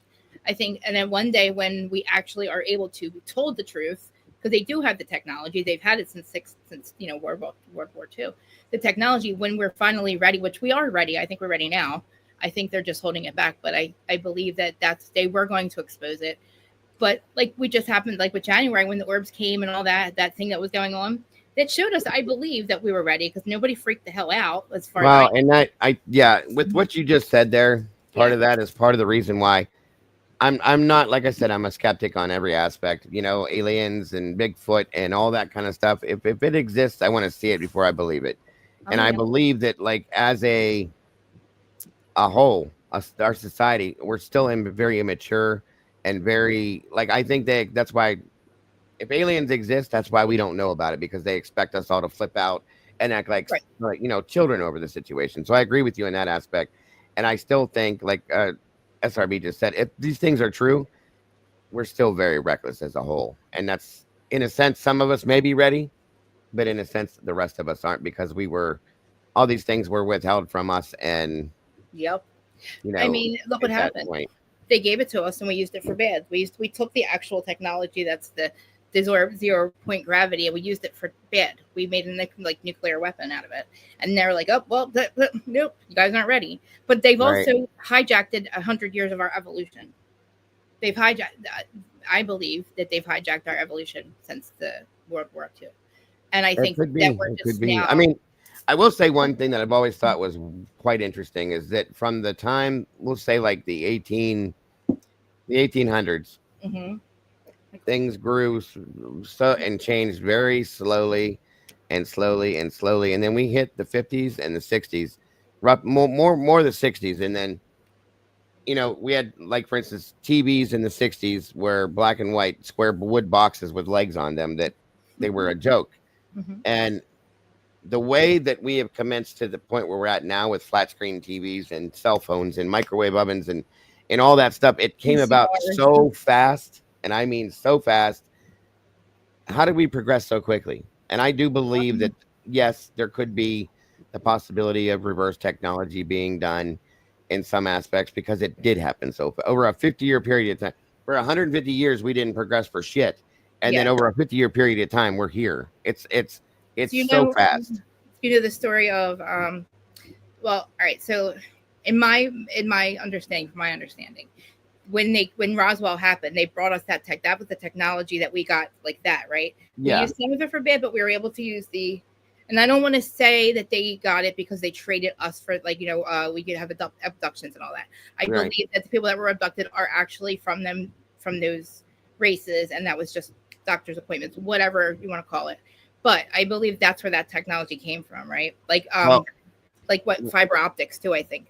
And it's interesting too because to understand it, to know how to use it, you couldn't just do that. So True. There was a man, I guess he's a man, that worked within the White House and within the presidential, I can't remember what president it was. It was in the 60s. And he's got a very, I can't think of it. Valiant Thor was his name. Yes, that's who I was going to say. The story of Okay. Valiant. Thank you. Thank you. And it was, the name was very strange. And like, it was a real person, folks. This guy became part of the government and worked for the government. And his name was Valiant Thor. And nobody was like, what the hell kind of name is that? You know what I mean? Gorgeous, too. Nobody knows where he came from. He looked like what Hitler James would have Dean called or one of his something, super like soldiers. He was perfect. Okay. Perfect. Yep. Very, very, very intelligent. And he was there for a long period of time and then just gone. Okay. And there's a story I read on this a long time ago that said he was done with what he had to do and he went home. Yeah. And it was just like, what? You know? It's And I amazing thought- too. Yeah, I saw photos of this guy. And You I see, like, he read, had like a friend with him too, right? Like a wife and a friend, and they all looked exactly like you got to find and show them. They look Yeah. like James Dean, like a mod, like They and were- they they were didn't perfect. know it. They didn't realize like yeah, oh, they were perfect, looking people. they like showed up in a ship one day on the White House at the White House. They showed up in their ship, but they don't tell us that part of it. But He's you hear his considered, name, right? he's Like, considered a Venusian, is what he was considered. So oh yeah, that's right, from Venus. That's right. I that's love what they it. called him, was a Venusian. And the president and the CIA, FBI, they all went along with this and believed in all this. And the dude was there. And like, who comes off with a name like Valiant Thor? Yeah, You know? I know. So, hold on a minute here. I just think like I think right now, I think last year was a sign that we're on the, I always am on the most benevolent timeline available. But like, I think last year what would happen in Butler and then the other thing, the election, I think that was a part of a change that's going to happen. But I know that he's shaking things up now, but it has to. Chaos before order. We've had chaos for a longest time. We know, most of us knew what they did to us. 9/11. That story, Mhm. that story there, it was brought out 2 years ago that supposedly, and I'm not saying I believe this, I was wearing the tinfoil hat though. but the pandemic was based on cleaning up the world a little bit to Making get us ready for think. something bigger, right? Yeah, making us wake up and think. And I mean, it gave me permission to stay inside all the time. I liked it, but I started this. It made me start thinking about things like this. You know, Well, let me tell you this real quick story on Okay, Valiant Thor, and give you guys the because it does kind of play into what she just said and what we just watched. So it's not very long at all. 7 at 8 a.m. A 300-foot-long spaceship landed in a field in Alexandria, Virginia, United States. Upon receiving the report, police officers immediately rushed to the scene. There, 2 local officers witnessed the spaceship's door slowly opening as they arrived. The officers, uncertain of what might happen, drew their guns. To their surprise, however, it wasn't a gray-like alien that emerged from the spaceship. Instead, a man who appeared entirely human stepped out. The man gave a gentle smile to the startled officers and waved in greeting. Before they could say a word, he spoke in clear English. I would like to meet with the president.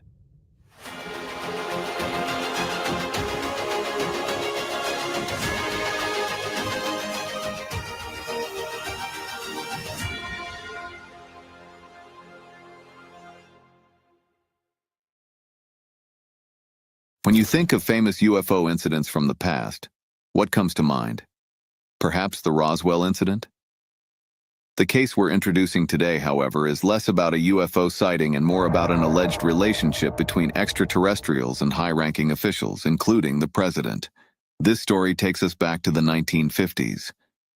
The story is often regarded as the first official account by a senior U.S. military officer of an encounter between humans and humanoid extraterrestrials. What unfolds may seem unbelievable, but it's sure to spark curiosity. Let's delve right into the story. As previously mentioned, this story begins in 1957, when a spaceship landed in an open field in Alexandria, Virginia, United States. The man at the scene told the officers that he wanted to meet with the then President of the United States. Dwight D. Eisenhower. The name of the man who stepped out of the spaceship was Valiant Thor. Although he is sometimes referred to as Val Thor, we'll primarily call him Valiant Thor in this video. The spaceship he arrived in was called Victor 1. He and his companions were said to possess extraordinary abilities beyond human capacity, one of which was telepathy. Through this telepathic connection, the officers became convinced that he meant no harm. Trusting his intentions, they followed his instructions, placing him in the backseat of their patrol car and taking him to the Pentagon. As many of you may know, the Pentagon is the headquarters of the United States Department of Defense, located in Virginia. On the morning the spaceship landed, a man named Harley Andrew Byrd received an urgent phone call. Harley Andrew Byrd was the nephew of Rear Admiral Richard Byrd, known for Operation High Jump. He worked at the Pentagon as a senior official in Project Blue Book, the government's UFO investigation program. Incidentally, Project Blue Book was a top-secret military program dedicated to studying UFOs from 1952 to 1969. Around 8:30 a.m. that day, Harley Andrew Byrd received an urgent call from the Alexandria police. The officers informed him, "We're on our way to the Pentagon with an extraterrestrial right now." A few minutes later, the police vehicle arrived at the Pentagon, where Secretary of Defense Charles Wilson, 6 staff members, and numerous police officers escorted this mysterious visitor. The man who stepped out of the car was tall, around 185 centimeters, with brown eyes and a calm demeanor. He had slightly tanned skin and was described as remarkably handsome. With his natural positive telepathy, Valiant Thor smoothly bypassed all security measures without resistance. 6 armed guards then escorted him to what appeared to be an elevator. The elevator descended rapidly to the lowest level. After switching to an underground subway, they proceeded directly to the White House. 6 senior government officials, 6 armed guards, and 3 Secret Service agents escorted him to President Eisenhower's office. The president stood up from behind his desk, while the Secret Service members looked visibly tense. Welcome, Amir. Good to see you today. Thank you for joining us. As Valiant Thor extended his hand toward the president, the Secret Service agents drew their guns, aiming them at him. What'd you say, Krista? That's my podcast producer, Bamir. Oh, okay. I love her. She's the best. At that moment, the representatives were stunned. Some felt anger, while others experienced fear. However, at the president's nod, they reluctantly lowered their guns. Standing in front of his desk, the president said, "You know, of course, that we have suspended all ritual rules. I have good feelings about you. Please, sir, what is your name?" Then he answered, "It's Valiant." Without missing a beat, President Eisenhower asked, "Where are you from?" He replied, I come from the planet you call the Morning Star in your Bible, Venus. Venus? Yes, Venus. How many visitors from Venus are currently on Earth? Currently, 77 of us are walking among you in the United States. We are constantly coming and going. Can you prove that? What exactly would you consider as proof? I don't know. Will you come to my ship? President Eisenhower, with a puzzled expression, replied, My friend, I cannot come and go freely. There are others I must consider. I need to consult the committee and ensure security measures are followed. Please, stay here for a while. Let's get to know each other better. At that moment, another gentleman rushed into the room. It was Vice President Richard Nixon. Valiant Thor then spoke. Earth has been quietly observed for thousands of years, but with the invention of the atomic bomb, my people have decided to intervene. I have been sent as an emissary of the High Council, representing many planets and many intelligent beings. That's what he explained. They sought to protect humanity from various harmful influences of the time. He went on to propose something remarkable. If you abandon nuclear weapons, we can teach you advanced space technology at no cost. This would allow you to cure all diseases, ensure longevity, eradicate poverty, and achieve a deeper sense of spiritual fulfillment. Valiant Thor stated that the High Council could help solve many of Earth's problems, offering their support to do so. At this moment, he also revealed that intelligent life exists on other planets and there are countless solar systems in the universe. He then agreed to collaborate with the U.S. government, offering some of his technology over the coming years. Thus, Valiant Thor's mission was officially set in motion. The meeting lasted nearly an hour, after which he was returned to the Department of Defense with VIP status. He spent the night at the Army reception office on the first floor, near the concourse. Afterward, he was given a beautifully furnished apartment in the Pentagon with VIP status, where he agreed to spend the next 3 years.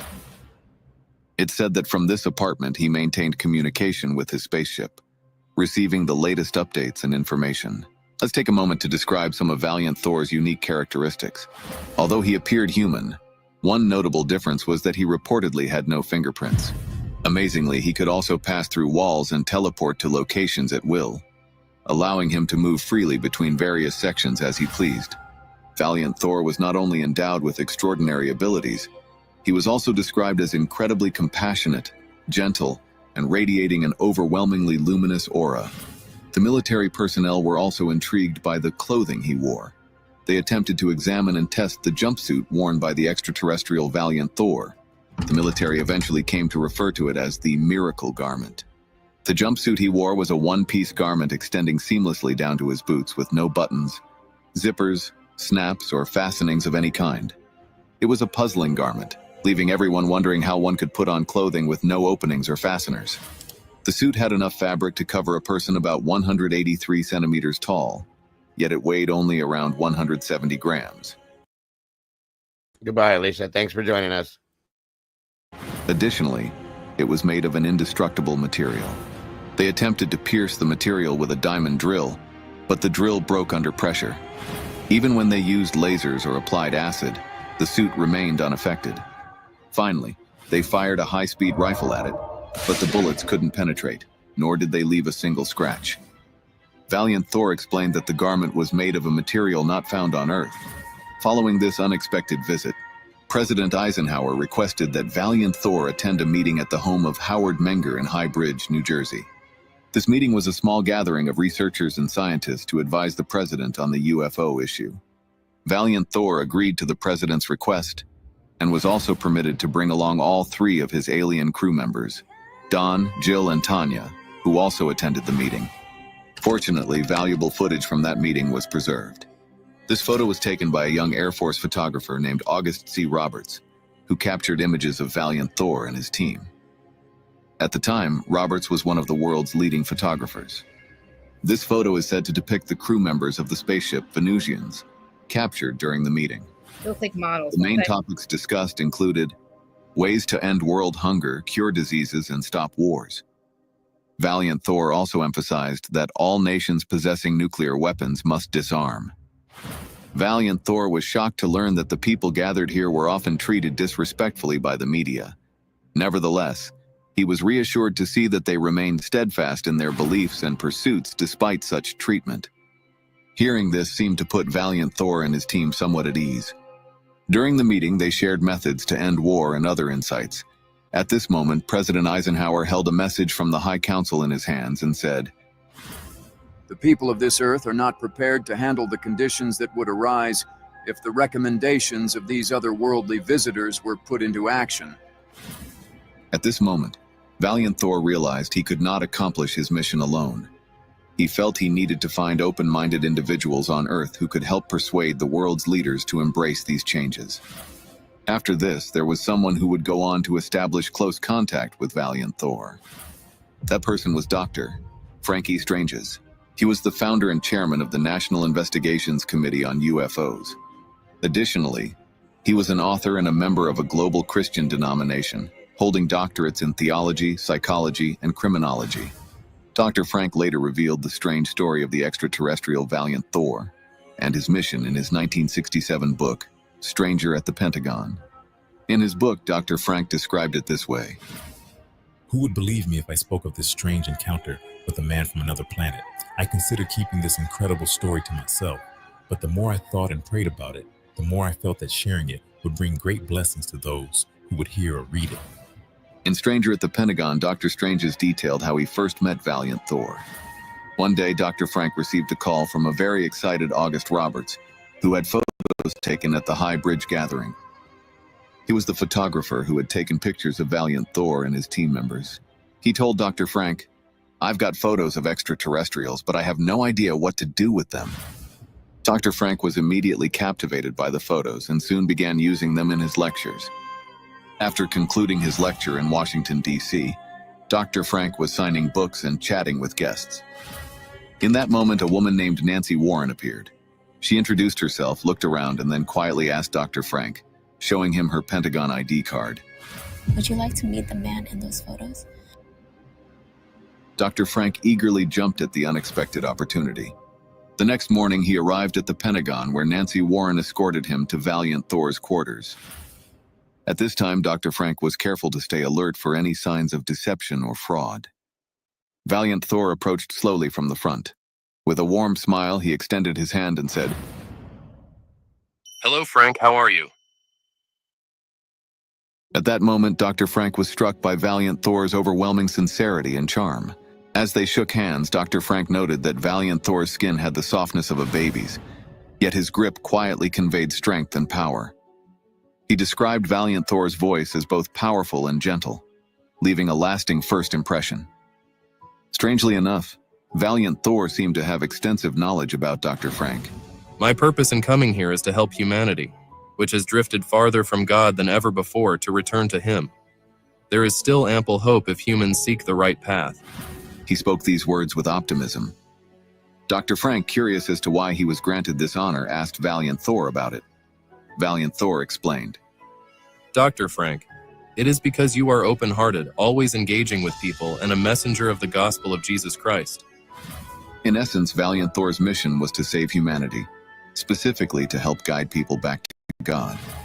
Valiant Thor asked Dr. Frank to help spread this message and in return promised to share the wonders of the universe with humanity. This meeting with Valiant Thor was brief. He agreed to cooperate with the U.S. government and provide some extraterrestrial technology. He also committed to leaving Washington, D.C. no later than March 16, 1960, 3 years later.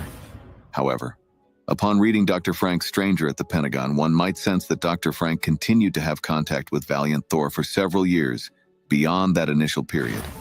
Additionally, at the time, Valiant Thor reportedly had less than 3 months to speak with scientists, politicians, and military officials. Initially, some of those aware of his presence repeatedly stated that his existence and ideas posed a threat to the political and economic structure. In reality, Valiant Thor's proposals were not going very well.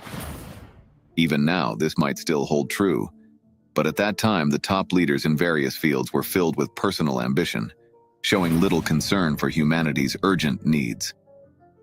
Valiant Thor's efforts to put an end to the diseases and plagues afflicting the planet were, unfortunately, met with rejection. Some religious leaders also feared that if his presence were officially acknowledged, they would lose their influence over people. Dr. Frank expressed deep regret that the administration could not accept information that could steer human activity in a positive direction, purely for economic reasons. Valiant Thor repeatedly urged the president to hold a United Nations conference to initiate the process for Earth to join the galactic community. President Eisenhower was open to Valiant Thor's ideas and wanted to follow his guidance, but each time he tried, he faced interference from the CIA and the Department of Defense. They feared that if Valiant Thor's message spread widely, many would follow it, potentially threatening America's military. And what the biggest problem there was is, if this is true, which most of the story is true, the guy did exist. There was photographic proof of him. There was documented proof of him. What his story is, I'm not 100% sure, but just based on what they tell us, I take it, you know. But anyway, oh yeah, I can do this. I can do this. Another version of this too, Moonlit. I have another one. But that the government was afraid they couldn't control us anymore if he were to step in and make the changes that he wanted to, which would have been for the good of us. And that tells you right now, they still, even back then, and still to this day, they want to and need to control us as a whole. And that's the problem. The money.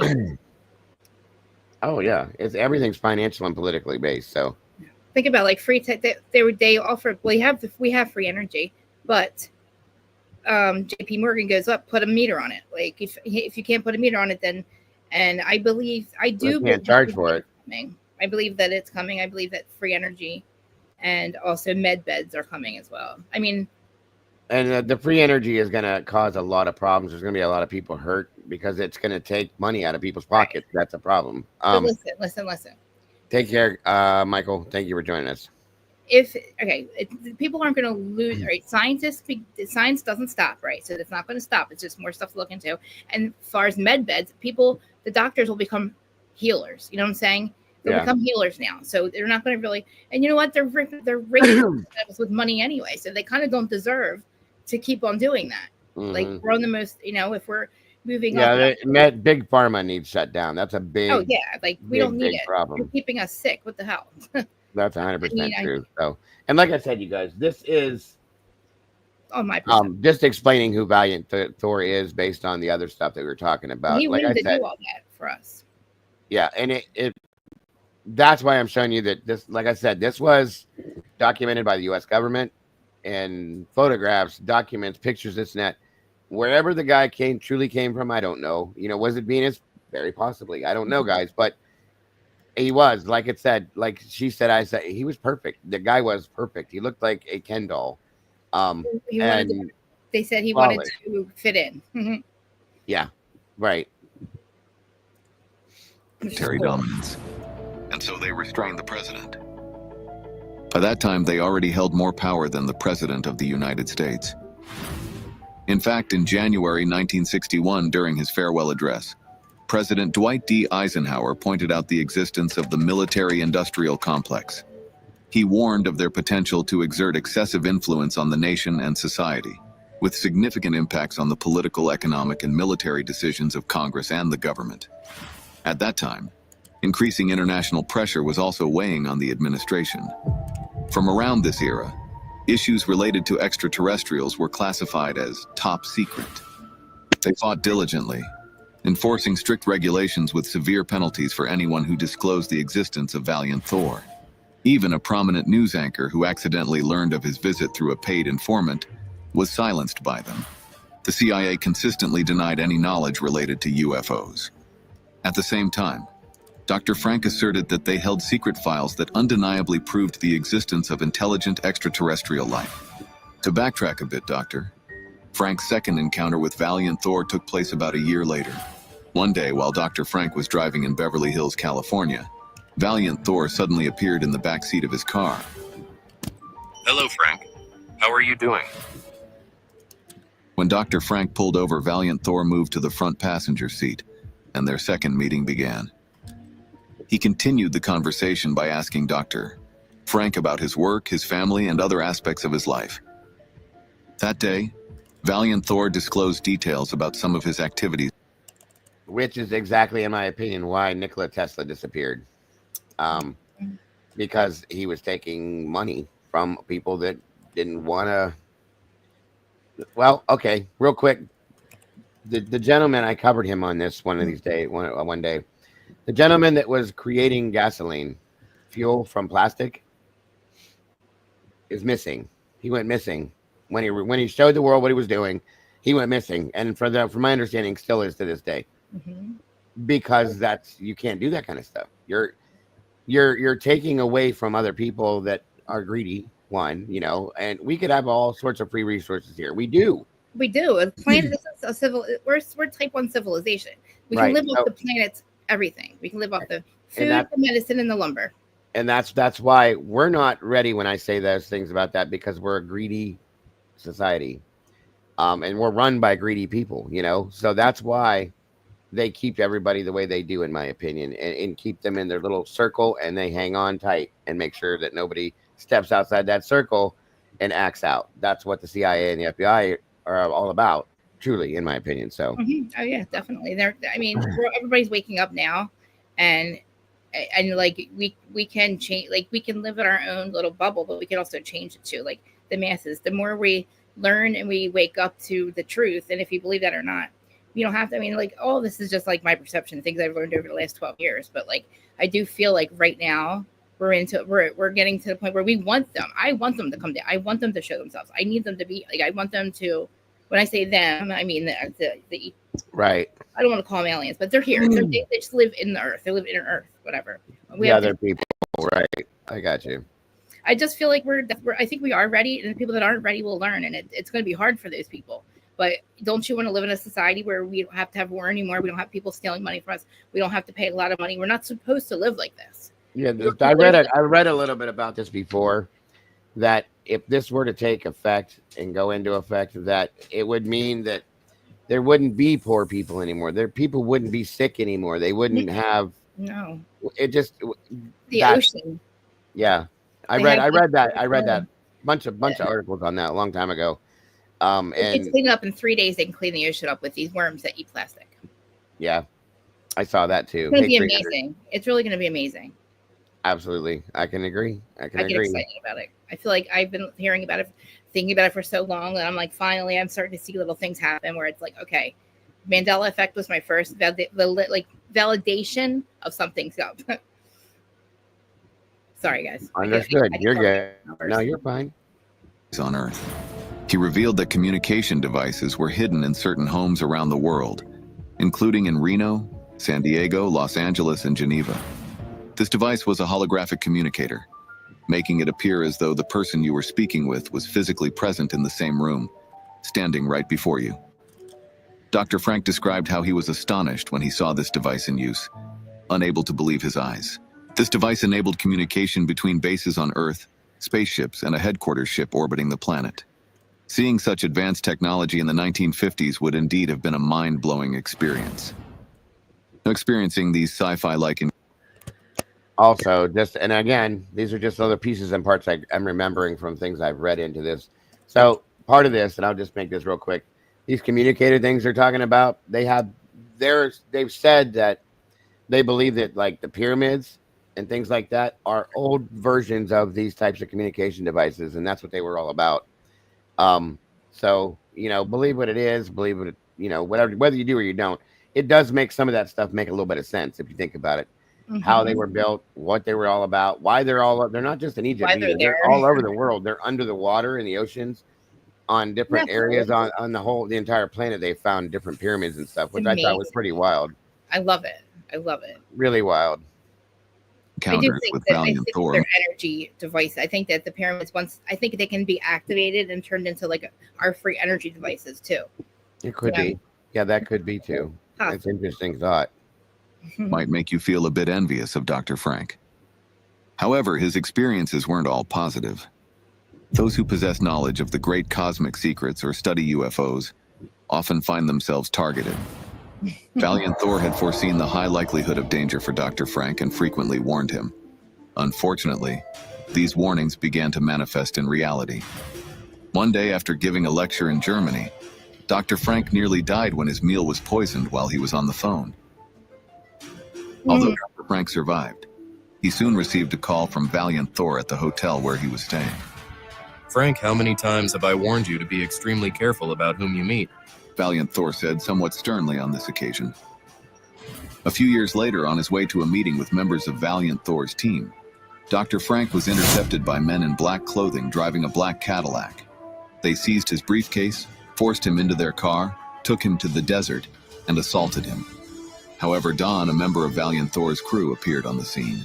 Extending his arm toward the car, he melted the rear tire, pulled the men out of the vehicle, and gestured toward the black car with both hands. Within seconds, both the car and the three men lying on the desert floor vanished completely. Don simply said one thing. Frank, let's just say they've been disbanded. Later, while driving on the highway, Dr. Frank and his wife were rear-ended by a suspicious car, forcing them off the road and resulting in a severe accident. Once again, the men in black were attempting to remove Dr. Frank from his mission. Again, Dr. Frank's neck and back were broken and he went to the hospital quite badly and almost died. At that moment, Valiant Thor appeared immediately. After asking the doctors to leave the room, he instantly healed Dr. Frank completely. Amazingly, Dr. Frank walked out of the hospital that day in perfect health. It goes without saying that the doctors at the hospital were utterly speechless. The men in black are no laughing matter. Their threat is truly real, Dr. Frank stated. Then in June 1968, Dr. Frank encountered an incident that would leave one of the deepest impressions on his memory. Valiant Thor reached out to him that day, instructing him to come to San Diego Airport. He guided Dr. Frank to the parking lot, got into his car, and they headed south toward Mexico, crossing the border until they reached a small restaurant in the town of San Felipe. San Felipe is a coastal town almost entirely surrounded by the sea. Expecting they might have a meal, Dr. Frank was surprised when they parked the car just behind the restaurant. They began climbing over some rocks and walked along a beach hidden from the restaurant's view. Dr. Frank had not been told where they were headed. They boarded a small boat, started the engine, and set off. Out on the water, Dr. Frank witnessed an unbelievable sight there before him. A silver spaceship was hovering above the water's surface. As they approached the craft, it shone brightly, reflecting the light of the setting sun in a breathtaking display. That's right. Valiant Thor invited Dr. Frank aboard the spaceship known as Victor 1. At that moment, Dr. Frank recalled how Christians and colleagues had looked down on those who spoke of aliens or spaceships. But he realized he no longer cared what anyone thought of him. As the hatch opened, a smiling woman appeared, accompanied by a man. They both greeted Dr. Frank by name, took his hand, and helped him aboard the ship. The interior of the ship was incredibly spacious, comfortable, and finished with light-colored decor. Dr. Frank was given a tour of the ship, noticing a panel with a series of buttons on the wall. Valiant Thor pressed one of them. Suddenly, a section of the wall became transparent, revealing a clear view of the outside.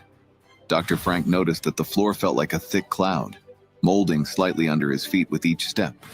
The room had no corners or right angles. Everything felt organic and peaceful. There was also a dining area where he enjoyed food and drinks that hadn't originated on Earth. The food was rich in protein, and the drink was green with a refreshing flavor, tasting remarkably similar to papaya. Dr. Frank spent one of the most precious nights of his life there, and the next morning, Valiant Thor returned him to San Diego Airport.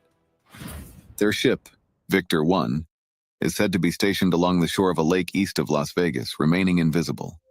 Thousands of people on Earth are aware of Victor 1's existence, and a limited number of Earthlings, including a few scientists, have visited the ship. However, it is said that no government officials have ever visited Victor 1. Dr. Frank also spoke about these extraterrestrials, describing them as follows. It's remarkable to see the faces and reactions of people when these angelic beings appear before them. Some feel a strange sensation throughout their bodies, others chuckle without knowing why, and some become deeply emotional, with tears welling up in their eyes. Valiant Thor also suggested that their species lives underground. He mentioned waves of aliens arriving worldwide to help resolve Earth's seemingly insurmountable problems, and he spoke about it this way. He said, "Groups from distant planetary systems will come to offer assistance and data to help advance Earth's progress."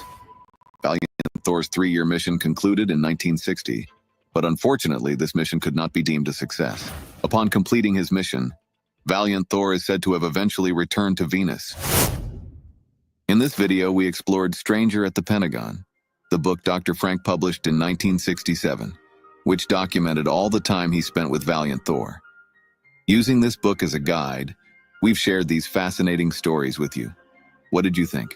The book has received numerous opinions that it broadens one's thinking and consciousness, making it an intriguing read. However, there are also some critical perspectives. This is partly because Dr. Frank was originally a Christian evangelist and missionary, and much of the book intertwines his Christian faith, Jesus, and Valiant Thor. Additionally, since he frequently lectured across the country on the connections between UFOs, God, and the Bible, some have speculated, is this book really just a way to spread the word of Christ? The contents of Dr. Frank's book are indeed intriguing, captivating many people and often becoming a subject of debate even today. While it's hard to believe that everything he wrote was untrue, it's equally challenging to accept it all as fact. However, the truth about Dr. Frank and Valiant Thor has already come to light in modern times. Who revealed it?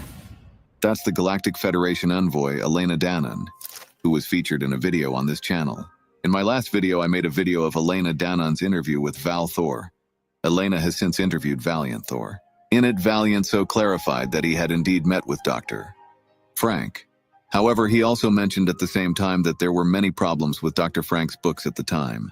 However, please note that this content is not included in the previous video.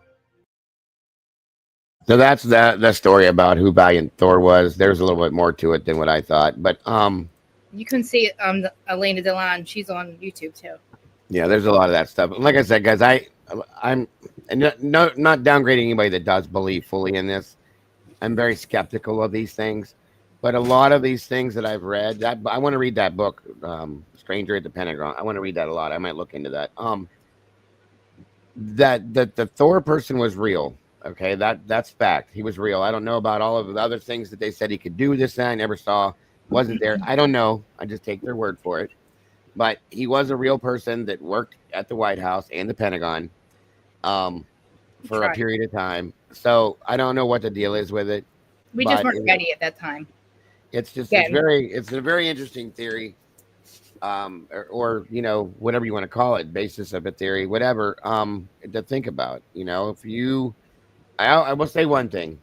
I've always said as an adult, because as a child I never thought about it, but as an adult I've always said we would be really arrogant to believe that we are the only living, breathing creatures in this entire galaxy.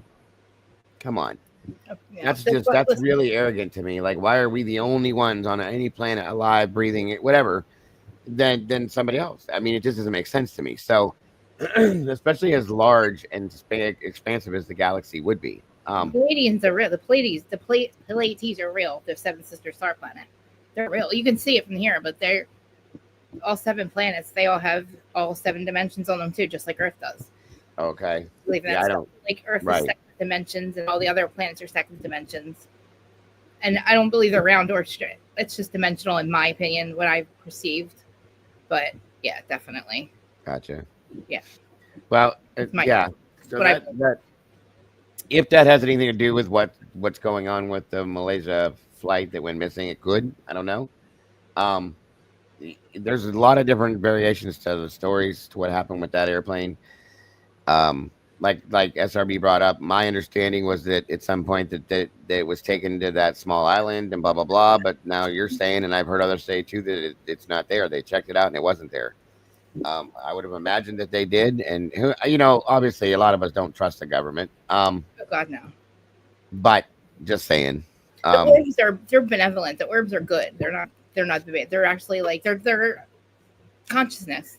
One of the things I did notice when I have looked into like UFO sightings and things like that, that a lot of them have been sighted near, even here in Ohio. You guys have the highest. You guys have one of the highest encounters. Yeah. And 3 Mile Island it's a nuclear power plant, and there's been a ton of sightings around 3 Mile Island and other nuclear power plants is where they seem to appear. There was a story I think I told you guys, some of you guys that were here a couple years back, about where I don't think it wasn't 3 Mile Island. It was another one that almost had a meltdown. And when that happened, these sightings happened at the same time, and then everything went okay, and they fixed it. There was a nuclear rocket that was launched, almost accidentally launched one time. Guess what happened? These sightings appeared around this area, and it's like, what, you know? And the situation fixed itself. And right, that's the other one. SRB lives near this one. Yes. Right, Patterson Air Force Base. She lives near that, and there's a lot of sightings that happen around there. If you live near there, then you know everything about what. Like, she probably knows a lot. There's a lot that goes on there. That in fact, a lot of what happened with Roswell goes back to Wright-Patterson. For anybody that doesn't understand that, from what I've read. So yeah, Cosmic Disclosure on Gaia is an awesome series. Awesome series. And that, like Chris Carter, the guy that wrote for the X-Files, Baju, a lot of the stuff that he wrote for the X-Files, he had 2 friends of his that worked for the government at one point in time.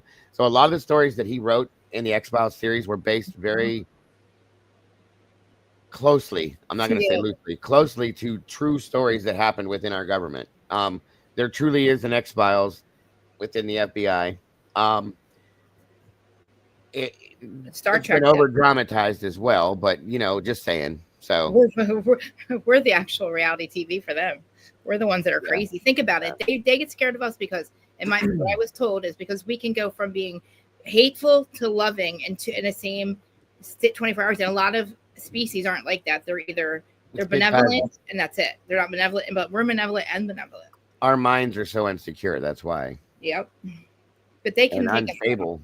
So, all right, y'all. Normally we would end this with some laughs and stuff, but I think that was enough. And it's 5.5 hours we've been here, so I got to let you guys go if I plan on coming back here later at all. Thank you, Krista, for joining me. I will be doing another show a little bit later. Thanks for listening. Yeah, we should do a show about this one night. I would love to join you. Sure. I'll tell you the story about Absolutely. my NDE. Not a problem. Sounds like a plan. Everybody else in chat, I really appreciate you joining us today for the morning show. Like I said, there was a little bit of bad news. I'm sorry about that. Jaden, But rest in peace, Jaden. yeah, Jaden, rest in peace for sure. Hopefully we'll get some facts about what went on with Jaden Spicer and understand it a little bit better than we do, hopefully. So that's gonna do it, guys. I appreciate you all being here, and hopefully I'll see some of you guys a little bit later. Thank you, Krista, again for joining me. Make sure, guys, not to forget to love yourselves and love each other. Don't change anything, folks. You guys are the beautiful people. Like I said, this stuff that we just saw here is left up to your own perception. Believe in it, don't believe in it. I'm not going to judge you. Like I said, I'm very skeptical and I don't believe in a whole lot of this stuff, but I'll listen to anything you show me. Again, if we can drop Krista's link in here, guys, I'd appreciate that very much. Other than that, folks, if I don't see you a little bit later, I hope you have an amazing rest of your day. Much love to all of you. I'll see you all soon. Bye-bye.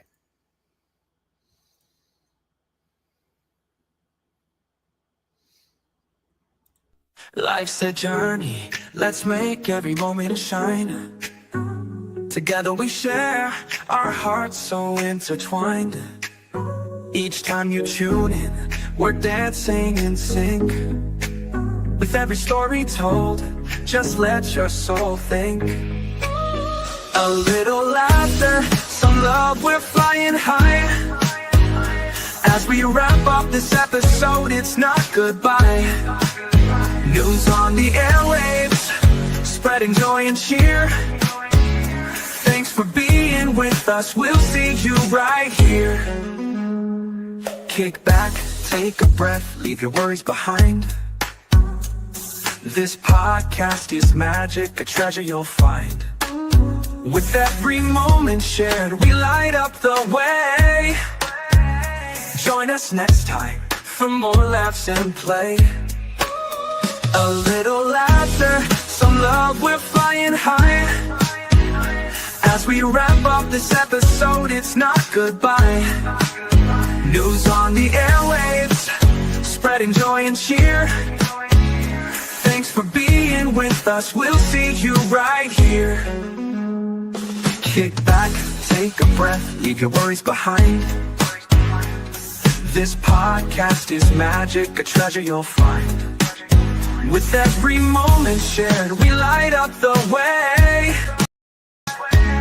Join us next time for more laughs and play. So hit that subscribe, keep the vibe alive. We're riding this wave and it's set to thrive. With smiles all around, let's seize the day. In this podcast family, worries drift away. A little laughter, some love, we're flying high. As we wrap up this episode, it's not goodbye. News on the airwaves, spreading joy and cheer. Thanks for being with us, we'll see you right here. So gather round, friends, it's time to reflect. In this joyful moment, what's next to connect? Let's cherish the laughter, the joy that we spread. Together we'll thrive until our hearts are fed. See you next time with stories anew. Can't wait to share more with all of you.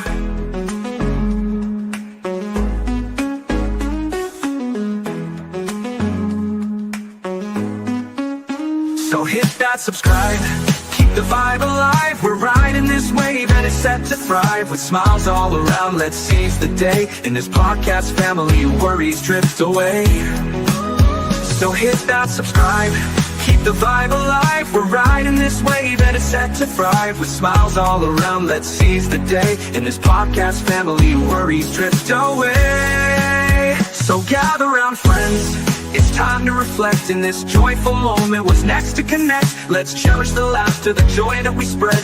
Together we'll thrive until our hearts are fed. See you next time with stories anew. Can't wait to share more with all of you. See you next time with stories anew. Can't wait to share more with all of you.